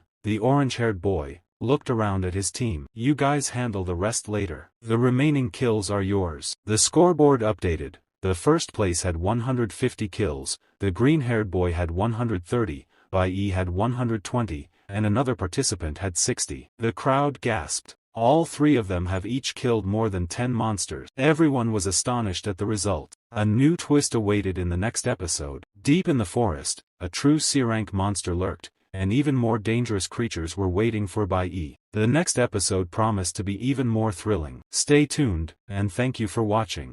Meanwhile, the crowd erupted into hushed whispers as the rankings appeared on the screen. The board clearly showed that 3 people had each killed more than 10 monsters. A girl covered her mouth and whispered in disbelief, calling it insane and impossible. The surrounding spectators stood frozen, completely stunned by the results. On the other side, the orange-haired man nervously looked up at the screen. The moment he saw the ranking, his expression collapsed into despair. Suddenly, a sharp cracking sound echoed as a cup shattered in the hands of the twin brothers. One of them narrowed his gaze and shouted angrily, cursing the so-called elite education and calling it worthless. Both brothers had placed a 1 million bet on the orange-haired man, yet he had struggled even against a monster of a lower level. In the end, they had all lost. The younger twin clenched his fists and shouted in frustration, realizing they were about to lose money again. He then looked at his older brother and spoke through gritted teeth. If it was not sheer luck, then that newcomer was truly exceptional. Whoever had chosen to bet on him had made the right call. At the same time, the youngest son of the god-descendant successor stared sharply at the updated rankings. His eyes fixed on the new position as he spoke calmly.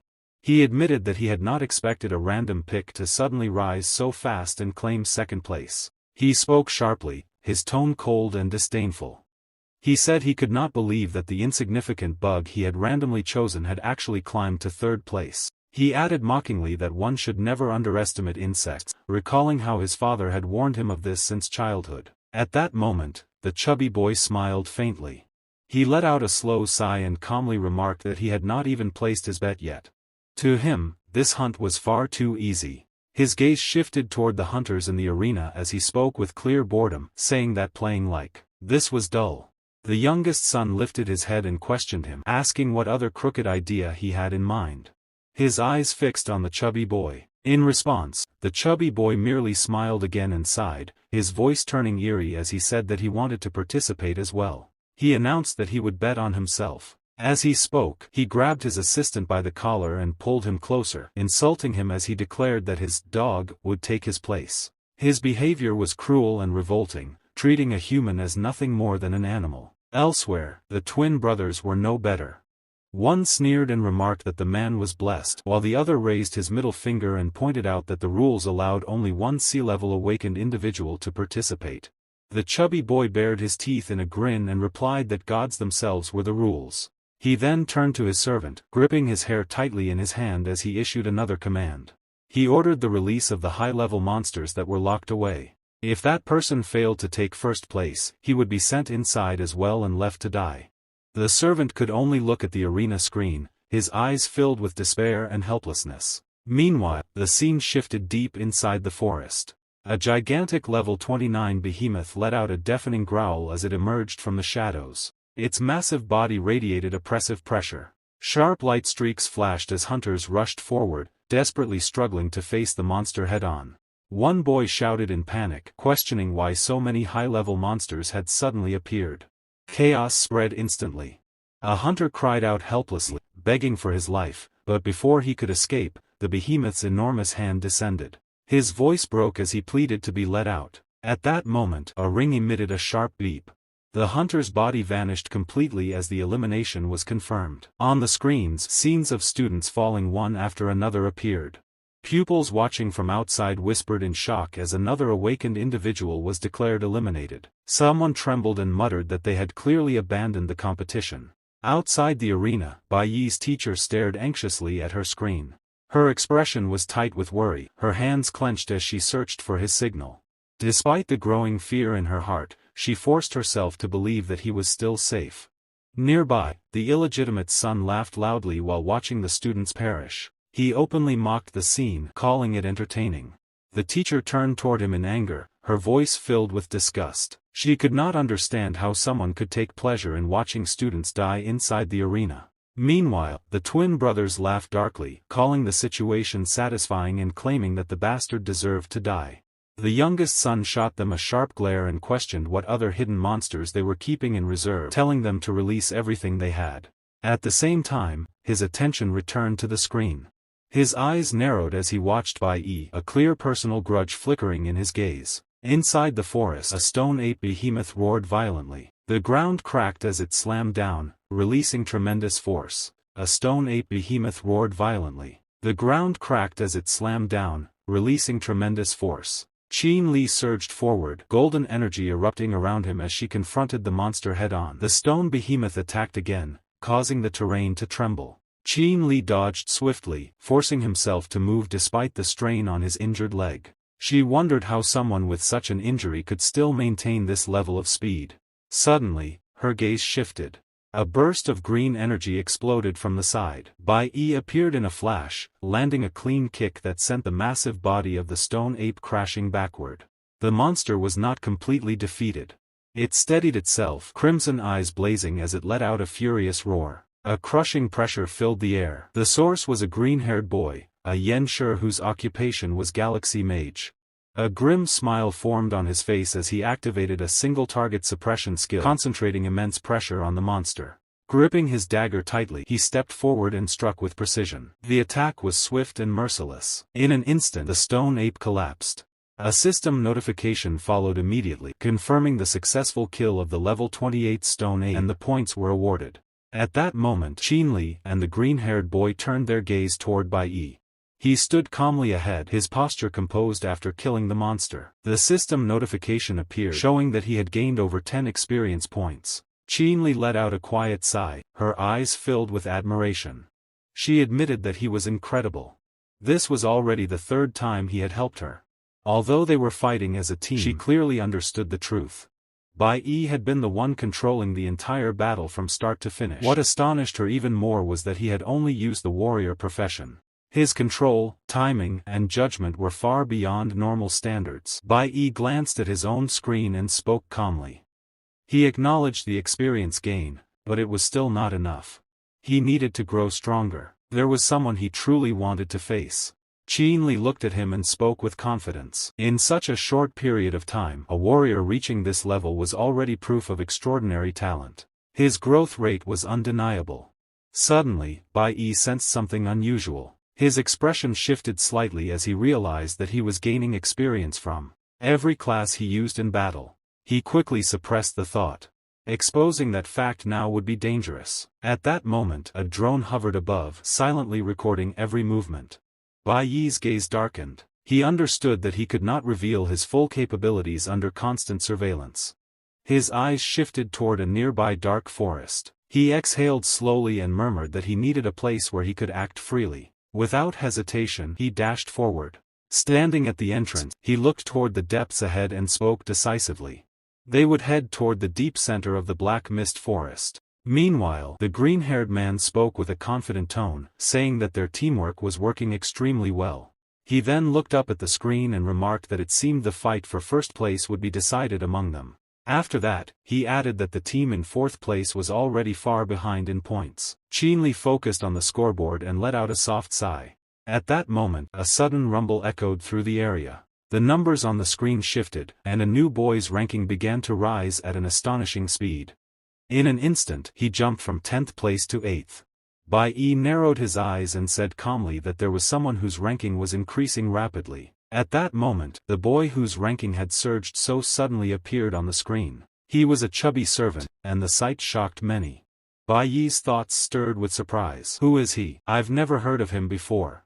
He wondered how such a person had suddenly become involved in the competition. On the battlefield, the chubby boy spoke smugly, saying that he was merely killing monsters. He was revealed to be a Class B cloud warrior, his body completely covered in sharp, heavy armor that radiated strength. The armor fit him like a shell, and his gaze looked almost crazed as he raised his head. One of his hands shimmered with the power of a cold-type mage ability.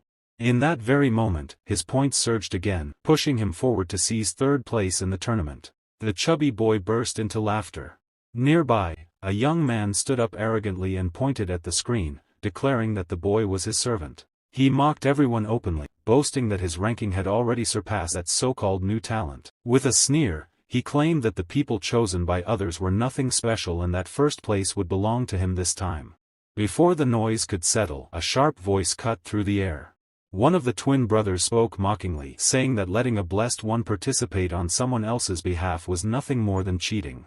The other twin chuckled and replied that it made things more interesting, then casually asked whether anyone had ever lost a bet because of it. At this moment, the youngest successor narrowed his eyes and let out a quiet sigh. He said calmly that if everyone wanted to raise the stakes they were free to do so and could even change their representatives. His words drew all attention to him. He then stared at the screen and spoke again, announcing that he would add another 100 million to the bet. His gaze was sharp and unwavering as he asked whether anyone dared to follow. A heavy silence fell over the area. The twin brothers were visibly startled. Someone nearby trembled and blurted out, asking if he had lost his mind, noting that his behavior today was completely different. The other twin commented that 100 million was equivalent to a week's tribute and that the amount was no small matter. The chubby young master, however, laughed loudly. He declared that Gainik was the most loyal servant he had ever raised. Since the others were so eager to throw away their money on worthless choices, he would gladly accept. He announced that he would also raise his bet, placing everything on his servant, while mocking the idea of betting on an ordinary student like Bai Yi. Meanwhile, his eyes sharpened as his gaze shifted back to the screen. He spoke coldly, saying that the purpose of all this was to push everyone's desire to seize first place, and his attention briefly locked onto the chubby servant. The security staff acknowledged his words. Soon after, a firm announcement echoed throughout the forest. The final stage of the hunting tournament had officially begun. All hunters were startled and immediately focused. The announcement continued, stating that more powerful monsters would now be released into the arena. Every participant had to prepare for intense combat. At the same time, all hunters were given a choice, whether to remain in the arena and continue the hunt or withdraw. A girl nearby trembled and said that she wanted to quit. Before anyone could react further, the voice sounded again. It announced that the Taiwan family had added a new reward to the prize pool. The final winner would receive a special item. Bai Yi's expression changed slightly as he listened carefully. The item was revealed to be the skeletal metaphor divine ring. His gaze turned deep and serious. He knew exactly what that treasure represented. A divine artifact was something a god could only bestow once in a lifetime. For ordinary people, possessing a divine ring was equivalent to holding a lifeline. Even someone guilty of a capital crime could obtain a pardon through divine authority. A memory surfaced in Bai Yi's mind. In his previous life, his master had once used a divine decree tied to such a treasure to rescue him from the awakened one's prison. He quietly concluded that the Taiwan family was truly willing to pay a heavy price this time. His eyes then shifted toward Qin Li. At this rate, the competition would only become more brutal, yet his remaining time to grow stronger was limited. Behind him, the green-haired boy laughed sharply, filled with excitement. He pointed out that while team battles had a higher success rate, they also resulted in slower point gains. Furthermore, the number of monsters in the outer areas was steadily decreasing. He suggested that they split up and hunt separately from now on. He added that the new participant had already left them far behind. Almost instantly, the screen updated again. The chubby servant of the fat young master had suddenly taken first place. Shock spread through the crowd. Everyone stared at the screen in disbelief. His points had surged to 350, an overwhelming lead. At that moment, Bai Yi turned slightly and asked Qin Li in a calm voice whether she would be able to protect herself. At that moment, Qin Li looked at Bai Yi with a steady gaze and spoke softly. She said that he had agreed to teamwork only because he was concerned about their safety. A faint smile appeared on her face as she added that he should not underestimate the ultimate school troops. She suggested turning this into a fair competition to see who would reach first place in the end. With that, the real battle began. On the other side of the forest, the new participant, Gainik, moved with terrifying efficiency. He faced powerful monsters without hesitation, cutting them down brutally. His blade flashed, forcing the beasts into desperate retreats before slicing them apart. Blood and fragments scattered across the ground as one monster after another fell. Inside his mind, Gainik recalled the chubby young master's cold warning. If he failed to maintain first place, he would die in the forest. That threat pushed him forward, leaving no room for mercy. Meanwhile, the youngest successor carefully observed the situation. He had placed his bet on Bai Yi, and his confidence in that decision had never wavered. Yet the present development drew everyone's attention. Gainik's points continued to rise rapidly. The chubby young master grew increasingly excited and laughed loudly, boasting that he had raised an exceptional hunting dog. He mocked the youngest successor, claiming that despite his status and strength, he lacked a servant as powerful as Gainik. With a sneer, he ridiculed the choice of Bai Yi, calling him worthless. His laughter echoed until the screen suddenly flickered. Shadows rippled across the display. Bai Yi image blurred, and in the next instant, he vanished from the live stream entirely. A wave of shock spread through the spectators. The youngest successor frowned and asked what had just happened. The chubby young master stood frozen, disbelief written all over his face, shouting about why the live broadcast had ended and what was going on inside the forest. Bai Yi's sudden disappearance left him stunned. The youngest successor, however, narrowed his eyes. A faint smile formed as he spoke quietly, saying that it was finally time. His gaze sharpened as his thoughts settled on Bai Yi. He wondered what kind of ability Bai Yi had been hiding and what strategy he was preparing to obtain the divine artifact.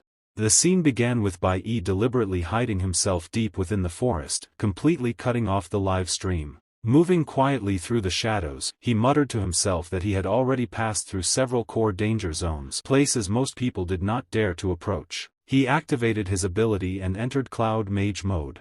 As mana flowed, Bai Yi recalled what his master had once taught him about the areas in the jungle where monsters preferred to hide. Lifting his gaze, he locked onto the beasts ahead. One was a Liu Shao beast, level 29. The other was a Thunder Owl, also level 29. This combination made Bai Yi's eyes gleam. It was the perfect hunting opportunity. Gaining experience here would be easy. He released his mana search. Blue lightning surged, wrapping around his body as energy spread outward. His expression sharpened as he stated calmly that it was time for each of his professions to receive a proper upgrade.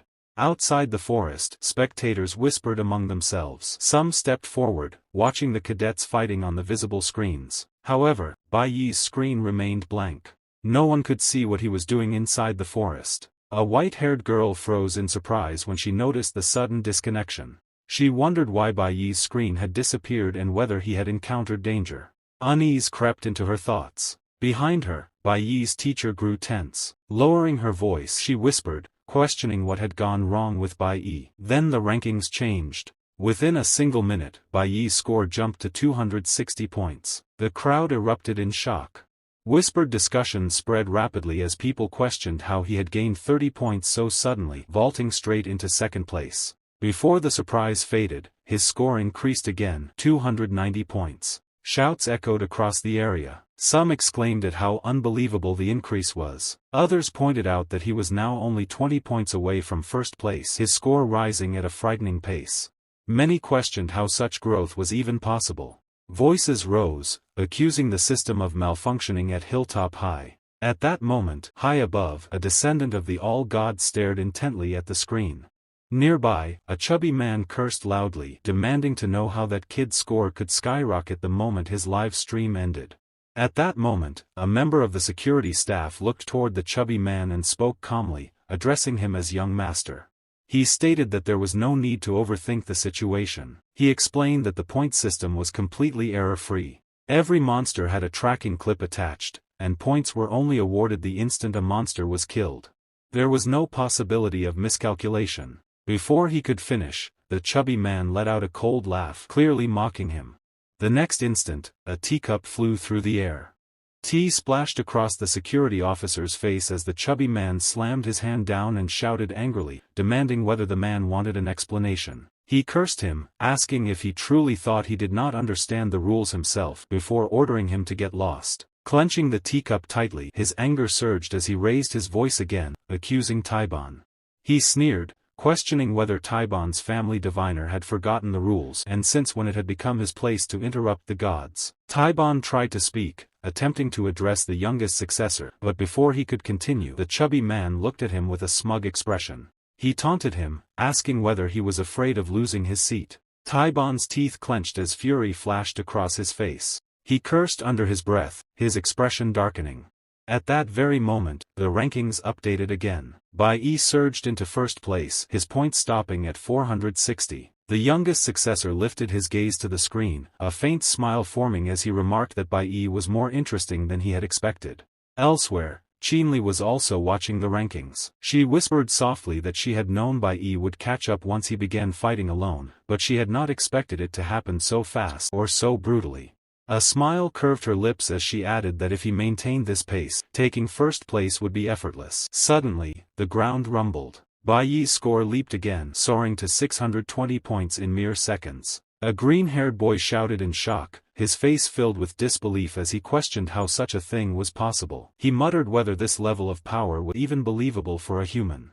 His gaze trembled as the screen refreshed again. 750 points. His hands shook as realization struck him. He wondered if Bai Yi had been deliberately hiding his true strength while fighting alongside them earlier. Lowering his voice, he muttered that this was a rare chance to display their abilities in front of the gods. Though the central area was extremely dangerous, it would certainly contain even more monsters. After glancing toward the depths of the forest, resolve hardened in his eyes. He decided to head toward the central zone as well. Even if he could not catch up, he could not afford to fall too far behind. If he gained more points, he might at least draw the attention of the gods. Meanwhile, the green-haired boy moved deeper into the forest. As he advanced, he reminded himself that as long as he stayed away from the black mist, there should be no real danger. The scene shifted. On the other side, Bai Yi raised his head slightly and spoke in a low voice. The black mist had finally appeared. This presence was the strongest force in the area. His sensing ability sharpened drastically as he calmly noted that, along the way, nearly all the monsters within the inner circle had already been eliminated. At the same time, his growth became clear. His cloud magic rose to level 25. His nuclear warrior advanced to level 27. His flower summoning increased to level 24. Bai Yi checked his status panel and confirmed that all his professions had undergone major upgrades. Looking at the screen, he murmured that today, his warriors might be able to reach B rank. Suddenly, a new system notification appeared. 2 additional summoned beasts had been registered after defeating flower-type monsters. A flower spirit contract was formed. The screen informed Bai Yi that he could bind their souls and command them freely. The contract duration was set for 5 to 6 years. Bai Yi calmly acknowledged the result. Kobayashi would assist him in locating enemies and determining the surrounding environment. One summon was an ape-type demonic beast, while the other was an owl-type demon. Both possessed flower-type mage attributes. The throne ape also carried a unique suppression-based ability. Bai Yi designated the ape as King Kong, assigning it to fight alongside him on the front line. He finalized contracts with both summoned beasts, making them the core support of his combat formation. Turning his gaze toward the owl, Bai Yi gave a quiet command. He asked Shaoling to scout the area once more and confirm whether any other demons were nearby. Before the order could be completed, a sudden rumble echoed through the forest. A sharp pain pierced Bai Yi's chest. His body staggered as his legs gave way, and he collapsed to the ground. He clutched his chest tightly, his breathing unstable. He muttered that the familiar sensation had returned once again. In a low whisper, Bai Yi acknowledged the presence calling out to him from within the darkness. The figure was Balfagor, the demon god who stood at the very beginning of everything. The one who had granted Bai Yi his life. Bai Yi's thoughts drifted into his memories. He recalled the moment when the demon had revealed its heart to him. Back then, the demon had spoken calmly, telling Bai Yi to treat that heart as a gift. Bai Yi had questioned him without hesitation, asking why a demon would choose to make a deal with him, and what price he would have to pay in exchange for being brought back from death. Balfagor had narrowed his eyes, a sharp smile forming on his face. In a low voice, he told Bai Yi to wait until the day he returned to the past. As those words faded, the demon's heart merged into Bai Yi's chest. That was the moment Bai Yi regained his life. It was not a gift without conditions. It was a contract, a demand made by a demon, bound by an unspoken price. The memory shattered. Bai Yi returned to the present. His gaze sharpened as he slowly straightened his body and rose to his feet. The pain in his chest subsided, replaced by a deep sense of clarity. He finally understood what that sensation meant. The time had truly arrived. In a steady voice, Bai Yi spoke into the surrounding darkness, stating that it was finally time for him to fulfill the promise he had made.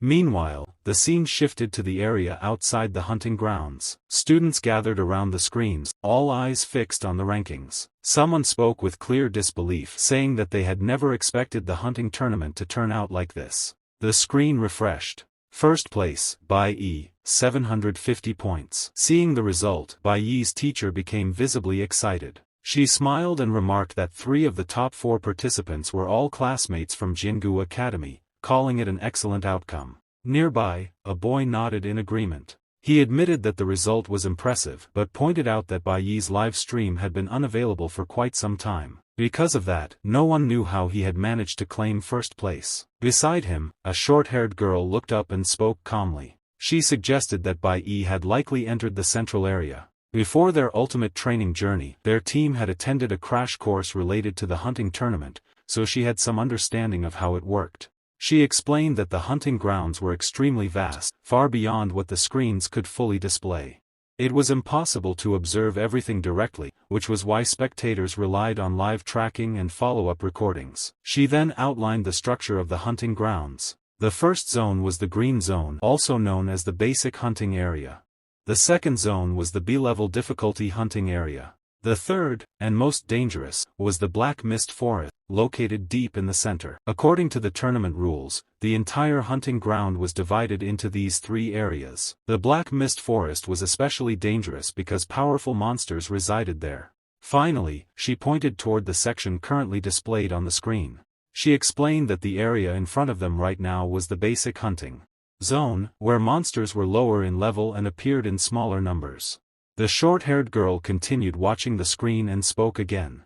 She explained that as one ventured deeper into the hunting grounds, the monsters became stronger and appeared in greater numbers. Because of that, she concluded that Bai Yi had been able to rapidly accumulate such a high score only because he had entered the Black Mist Forest. The boy beside her nodded, agreeing that her explanation made sense. However, he added with a serious tone that the Black Mist Forest at the very center was a place that should never be entered under any circumstances. Someone else joined the discussion, mentioning an old rumor.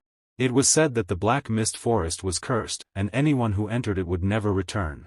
Suddenly, the girl's gaze shifted.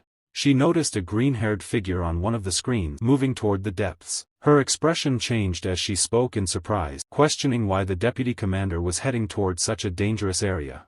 Inside the forest, the green-haired boy slowed his steps as dark mist surrounded him. He glanced around uneasily. Originally, he had planned to hunt more monsters within the inner circle, but without realizing it, he had already reached the edge of the Black Mist Forest. A strange sensation washed over him. His gaze shifted instinctively. At that moment, he spotted Bai Yi advancing into the black mist, accompanied by his owl-type summoned beast. Shock flashed through the green-haired boy's eyes. He questioned why Bai Yi was there as well.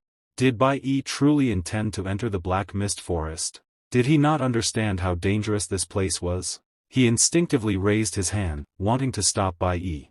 Then his hand began to tremble. An overwhelming pressure descended upon him, causing his body to stiffen. His thoughts halted completely as he stood frozen in place, unable to move. The green-haired boy lowered his gaze, sensing the disturbance within his core. A dark smirk slowly formed on his face. He realized that Bai Yi's disappearance from the live stream had made it far easier for the gods to notice him instead. His eyes flickered with calculation as he glanced toward Bai Yi's direction, silently forming his own scheme deep within the forest. Inside the Black Mist Forest, Bai Yi advanced steadily and soon reached the middle zone. He paused briefly and scanned his surroundings. In a low voice, he remarked that he had returned to this place once again. He bent down and left a faint mark on the ground, embedding detection traces to ensure he could retrace his path. He noted calmly that once the mark was placed, continuing forward without turning back would inevitably lead him here again. As his gaze shifted, he noticed scattered skeletons half buried in the soil.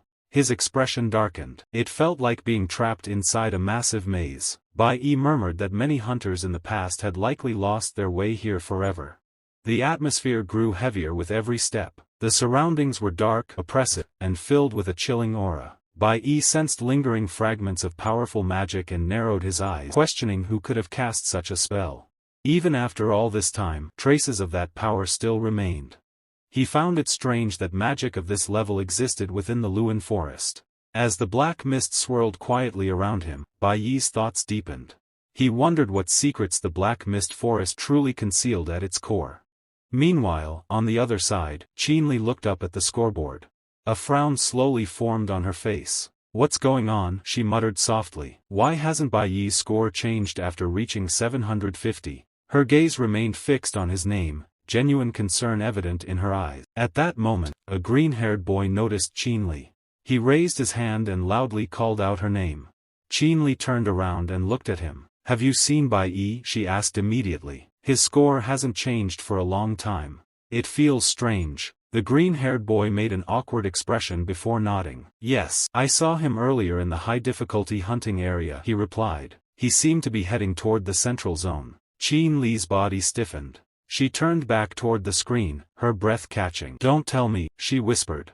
"Did he accidentally enter the black mist forest?" Just then, Bai Yi's position on the screen flickered violently. The image suddenly vanished. A red cross warning appeared, and the system notification marked the area Bai Yi had entered. Contact completely lost. A wave of shock spread through the crowd. Someone cried out in disbelief. His score disappeared.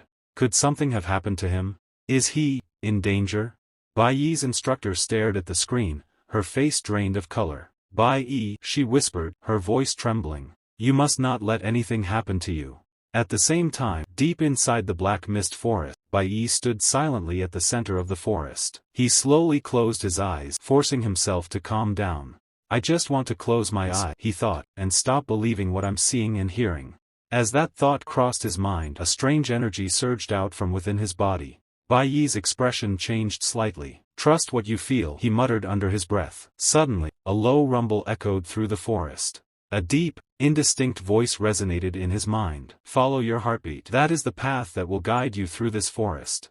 The moment the voice faded, a sharp tremor shook the ground. In front of Bai Yi, a zigzag pathway slowly appeared, cutting through the thick black mist. His eyes widened in surprise. Bai Yi closed his eyes once more. The voice sounded again, steady and calm.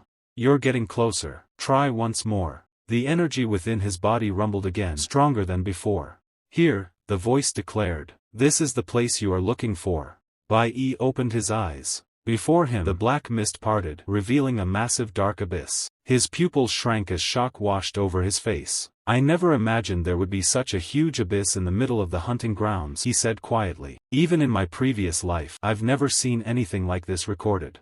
Bai Yi lifted his gaze toward the abyss, his eyes narrowing slightly. "This sky city is definitely hiding something," he said in a low voice. After a brief pause, he checked his status and made a decision. "I need to switch to the flower summoner." Bai Yi then turned toward his contracted beast. Zowling, "Let's go take a look." The two figures rose into the air and descended straight toward the abyss. What kind of life could be hidden beneath this place?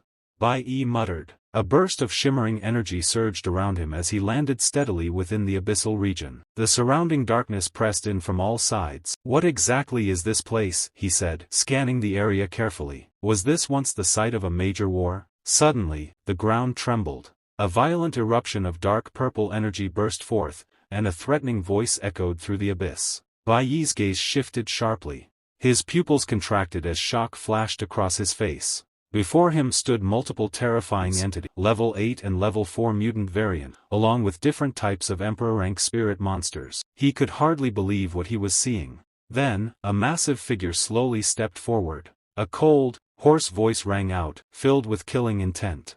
"Daring to trespass." It was a Death Soul warrior, B-rank galaxy level, possessing intelligence, with an extremely high danger rating, and abilities that were completely unknown. The creature released a surge of dense purple-black energy, its gaze locking onto Bai Yi. Meanwhile, Qinli went deeper along the path, where a beast lay collapsed on the ground, its knees shattered and body motionless. She crouched and carefully examined the corpse. Her eyes narrowed. The wound was frozen solid, yet traces of scorching heat still lingered around it. There was no doubt about it. Bai Yi had killed this monster by himself. At the same time, the green-haired boy arrived beside her. Qin Li straightened and spoke calmly, stating that the surrounding area had already been fully searched. The only trace of Bai Yi left behind was this road, and the remains of this monster. She added that the monsters in this area were not dangerous enough to truly threaten him. If that was the case, then Bai Yi must have already entered the deeper region of the mist forest. The green-haired boy's expression changed dramatically. He urged them to hurry and search for Bai Yi, hoping that he was still alive somewhere within the forest. Qin Li let out a soft sigh and prepared herself. "I'll go in and find him," she said. The green-haired boy froze in shock. He questioned her immediately, trying to stop her, but Qin Li ignored him completely and continued walking forward. She spoke in a low voice, blaming herself. She had failed to warn Bai Yi about the dangers hidden deep within the black mist forest. The boy rushed after her and shouted desperately, calling her commander and begging her not to enter. He warned her again that this was the black mist forest, a place far too dangerous for anyone. Suddenly, his face twisted unnaturally, darkening as his true nature surfaced. With a cruel smile, he spoke coldly, saying that if she entered, she would experience true hell. A smug grin spread across his lips. Qin Li stopped and replied calmly that this only meant she had one less competitor, something that worked perfectly in her favor. A low rumble echoed through the area as the scene blurred. Moments later, Qin Li's figure vanished completely from the screen. With a sudden snap, the fat man shouted loudly. On another side, he looked up at the screen and burst into laughter. "Hey, everyone, look at this," he said mockingly. "She's actually stupid enough to run straight into the black mist forest by herself." He laughed even harder, his voice filled with ridicule. He claimed that what was supposed to be an interesting competition had turned into a joke, calling it a foolish act that made for cheap entertainment. Then he turned his gaze toward the young master and sneered. He declared that his hunting dog was clearly going to take first place now and told him to prepare himself to accept defeat. The youngest son did not respond. Behind him, his twin brother let out a quiet chuckle and asked calmly what truly existed inside that dark, gloomy forest. He wondered aloud why no one who entered ever came back. His brother replied indifferently, saying it did not matter. The final stage was already close. A pupil whispered softly, announcing that it would be 12 o'clock in just a few minutes. The atmosphere grew strangely heavy. The youngest son sighed and continued staring at the screen. The scene shifted. At 11:58 a.m., inside the Sky City hunting grounds, several hunters hid cautiously. A girl sat on the ground, injured and trembling in pain. She cried that it hurt too much. The boy beside her told her to hold on. He reminded her that the game would end at 12 o'clock. She shook her head weakly and insisted that the pain was unbearable. Nearby, an orange-haired boy cursed under his breath. He complained that they had been told they could quit, yet no real path to withdraw had been given. He scanned the surroundings and sighed with relief. They had at least found a place with fewer monsters where they could hide temporarily. Despite his words, his body trembled, cold sweat forming on his face. He whispered to himself that it did not matter anymore. Even if they died here, there was nothing else they could do. He instructed his two subordinates to endure until midnight. One of them quietly agreed. The orange-haired boy then glanced at the injured couple and spoke with cold mockery. He said their lives were not as cheap as those of the poor and declared that he intended to leave this place alive. Suddenly, a deep rumble echoed. "Time's up." A clear announcement rang out. "Attention, hunters, the normal stage has now ended." The orange-haired boy shouted in shock. He could not believe the time had ended so suddenly. Elsewhere, a boy cheered excitedly, relieved that the hellish competition was finally over. Another bell rang. A new announcement followed. "Now, let us begin the final surprise." Silence spread across every hunter's face as the cave grew unbearably tense. "The final boss battle will now begin." A boy shouted in disbelief, questioning what kind of situation this was. The bell rang again, announcing that the final boss was about to arrive at the hunting grounds. A violent tremor shook the entire cave. The echoing voice declared that this was the hunter's last chance to turn the tide. The ground quaked violently. A girl screamed in fear, asking why it still was not over. She clutched her husband's arm tightly. The announcement continued coldly. "The hunter who defeats the boss will receive 1,000 points. The grand prize awaits." At this moment, the orange-haired man completely lost control. He roared in fury, demanding to know what kind of boss battle this was. He clenched his fists and shouted that the hunting competition was supposed to end at 12 o'clock. Glowering, he yelled for them to be released immediately, declaring that he no longer wanted the grand prize. Pointing at himself, he claimed arrogantly that he was a noble and had no need for such rewards. Before his words even finished, a violent rumble erupted. A massive attack pierced straight through his chest. He screamed in agony, but in the next instant, his body twisted grotesquely. His life force and soul were forcefully extracted, leaving behind a hollow, corpse-like shell. A dark figure surged forward, absorbing all the remaining energy from him. The true form of the disaster revealed itself. It was a massive monster radiating terrifying pressure.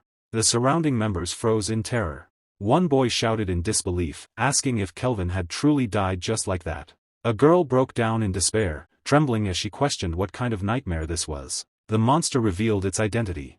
It was a flower mage lord, a terrifying B-level, level 36 boss ruling this entire area. One boy muttered shakily that this was a B-level boss. Another shouted in panic, stating that even if all the Awakened participants joined forces, defeating such an enemy would still be impossible. Not even a C-level Awakened stood a chance. The monster lifted its head, a cruel smile spreading across its face. The boy's voice trembled as he declared that beating a B-level boss was absolutely impossible. The scene shifted. Sky City, second layer of the abyss. Bai Yi stood before a towering monster, his gaze sharp and unwavering. He stated calmly that only the enemy remained. In the next instant, violent purple energy erupted from his body. During the hunting tournament, all job levels had increased. Now, his two combat professions were approaching the peak of C rank. His overall attributes surged rapidly as his power climbed. His professions, Flower Summoner, Cloud Mage, and Nuclear Warrior, had all strengthened significantly. Bai Yi tightened his grip on his weapon, his thoughts steady. He knew that with a single profession alone, he still could not match this opponent. Before him stood a B-rank Lord-level Galaxy Death Warrior, its body shrouded in dense purple energy and murderous intent. However, Bai Yi's advantage lay elsewhere. He possessed multiple professions. He charged forward without hesitation. The monster reacted instantly, releasing its own power as both sides clashed violently. Bai Yi shifted tactics mid-battle, activating his Cloud Mage ability. A powerful strike crashed down through his staff, slamming directly into the Lord-level monster. The impact thundered through the area, yet the ice remained unmelted. His cloud magic alone was not enough. Without pause, Bai Yi switched again. Activating his Nuclear Warrior skill, he surged forward and delivered a clean, decisive sword strike toward the monster. His breathing grew heavy as he locked his eyes on the enemy and muttered hoarsely that the core was located in its chest. At the same time, his summoned beast had grown rapidly during this period. The massive summon, King Kong, advanced with overwhelming presence. Its aura alone rivaled that of a C-level Awakened, its strength no longer inferior to elite combatants. Bai Yi fixed his gaze on the monster and charged forward. As he closed the distance, he spoke coldly, stating that this alone was still not enough to bridge the gap between them. In the next instant he unleashed a rapid sequence of strikes. His blade flashed repeatedly as blood-red energy burst from the monster's body. At the same time, his summoned beast launched a powerful assault, striking in perfect coordinate. Moments later, a familiar glow appeared before Bai Yi's eyes. The system notification rang out. B-level boss defeated, Dead Soul Warrior. His attributes surged instantly. Nuclear Warrior advanced to level 30. Cloud Mage rose to level 28. Flower Summoning increased to level 27. Bai Yi stood silently, his expression solemn. He gripped his sword tightly, then wiped the blood from the corner of his mouth. He exhaled slowly and acknowledged that defeating a higher-level monster was far more difficult than expected. His gaze swept across the cave as he spoke again, calmly instructing that the gate could now be opened. As the notification screen faded, a deep rumble echoed through the area. A strange change began within Bai Yi. Massive galactic elements that he had accumulated surged toward him. Blue energy wrapped around his body, intertwining with radiant golden light that shimmered before his eyes. Bai Yi felt the transformation clearly. He realized that the galactic elements had reached full saturation. A new profession was on the verge of awakening. The scene shifted to a bustling city district. A man suddenly snapped and shouted, asking whether anyone had heard the secret of Sky City. He was a member of the 8th Squad of the God Guild. Speaking firmly to his companion, he said that he had heard rumors about a mysterious space hidden within the tower, a place where many powerful monsters were imprisoned. The man beside him frowned and questioned the claim, asking whether such a place could truly exist, even mentioning gods in disbelief. He dismissed it as nothing more than exaggerated urban legends. The first man replied casually, saying that disbelief was fine, since it was not as if the other had ever been inside Sky City himself. Before the conversation could continue, a sharp voice rang out. The captain of the 8th Squad stepped forward and demanded to know who had given them permission to chat during working hours.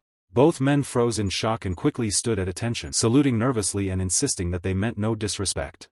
The captain scolded them harshly. Their duty was to safeguard the eastern region of the Protoss territory, and today was the hunting competition.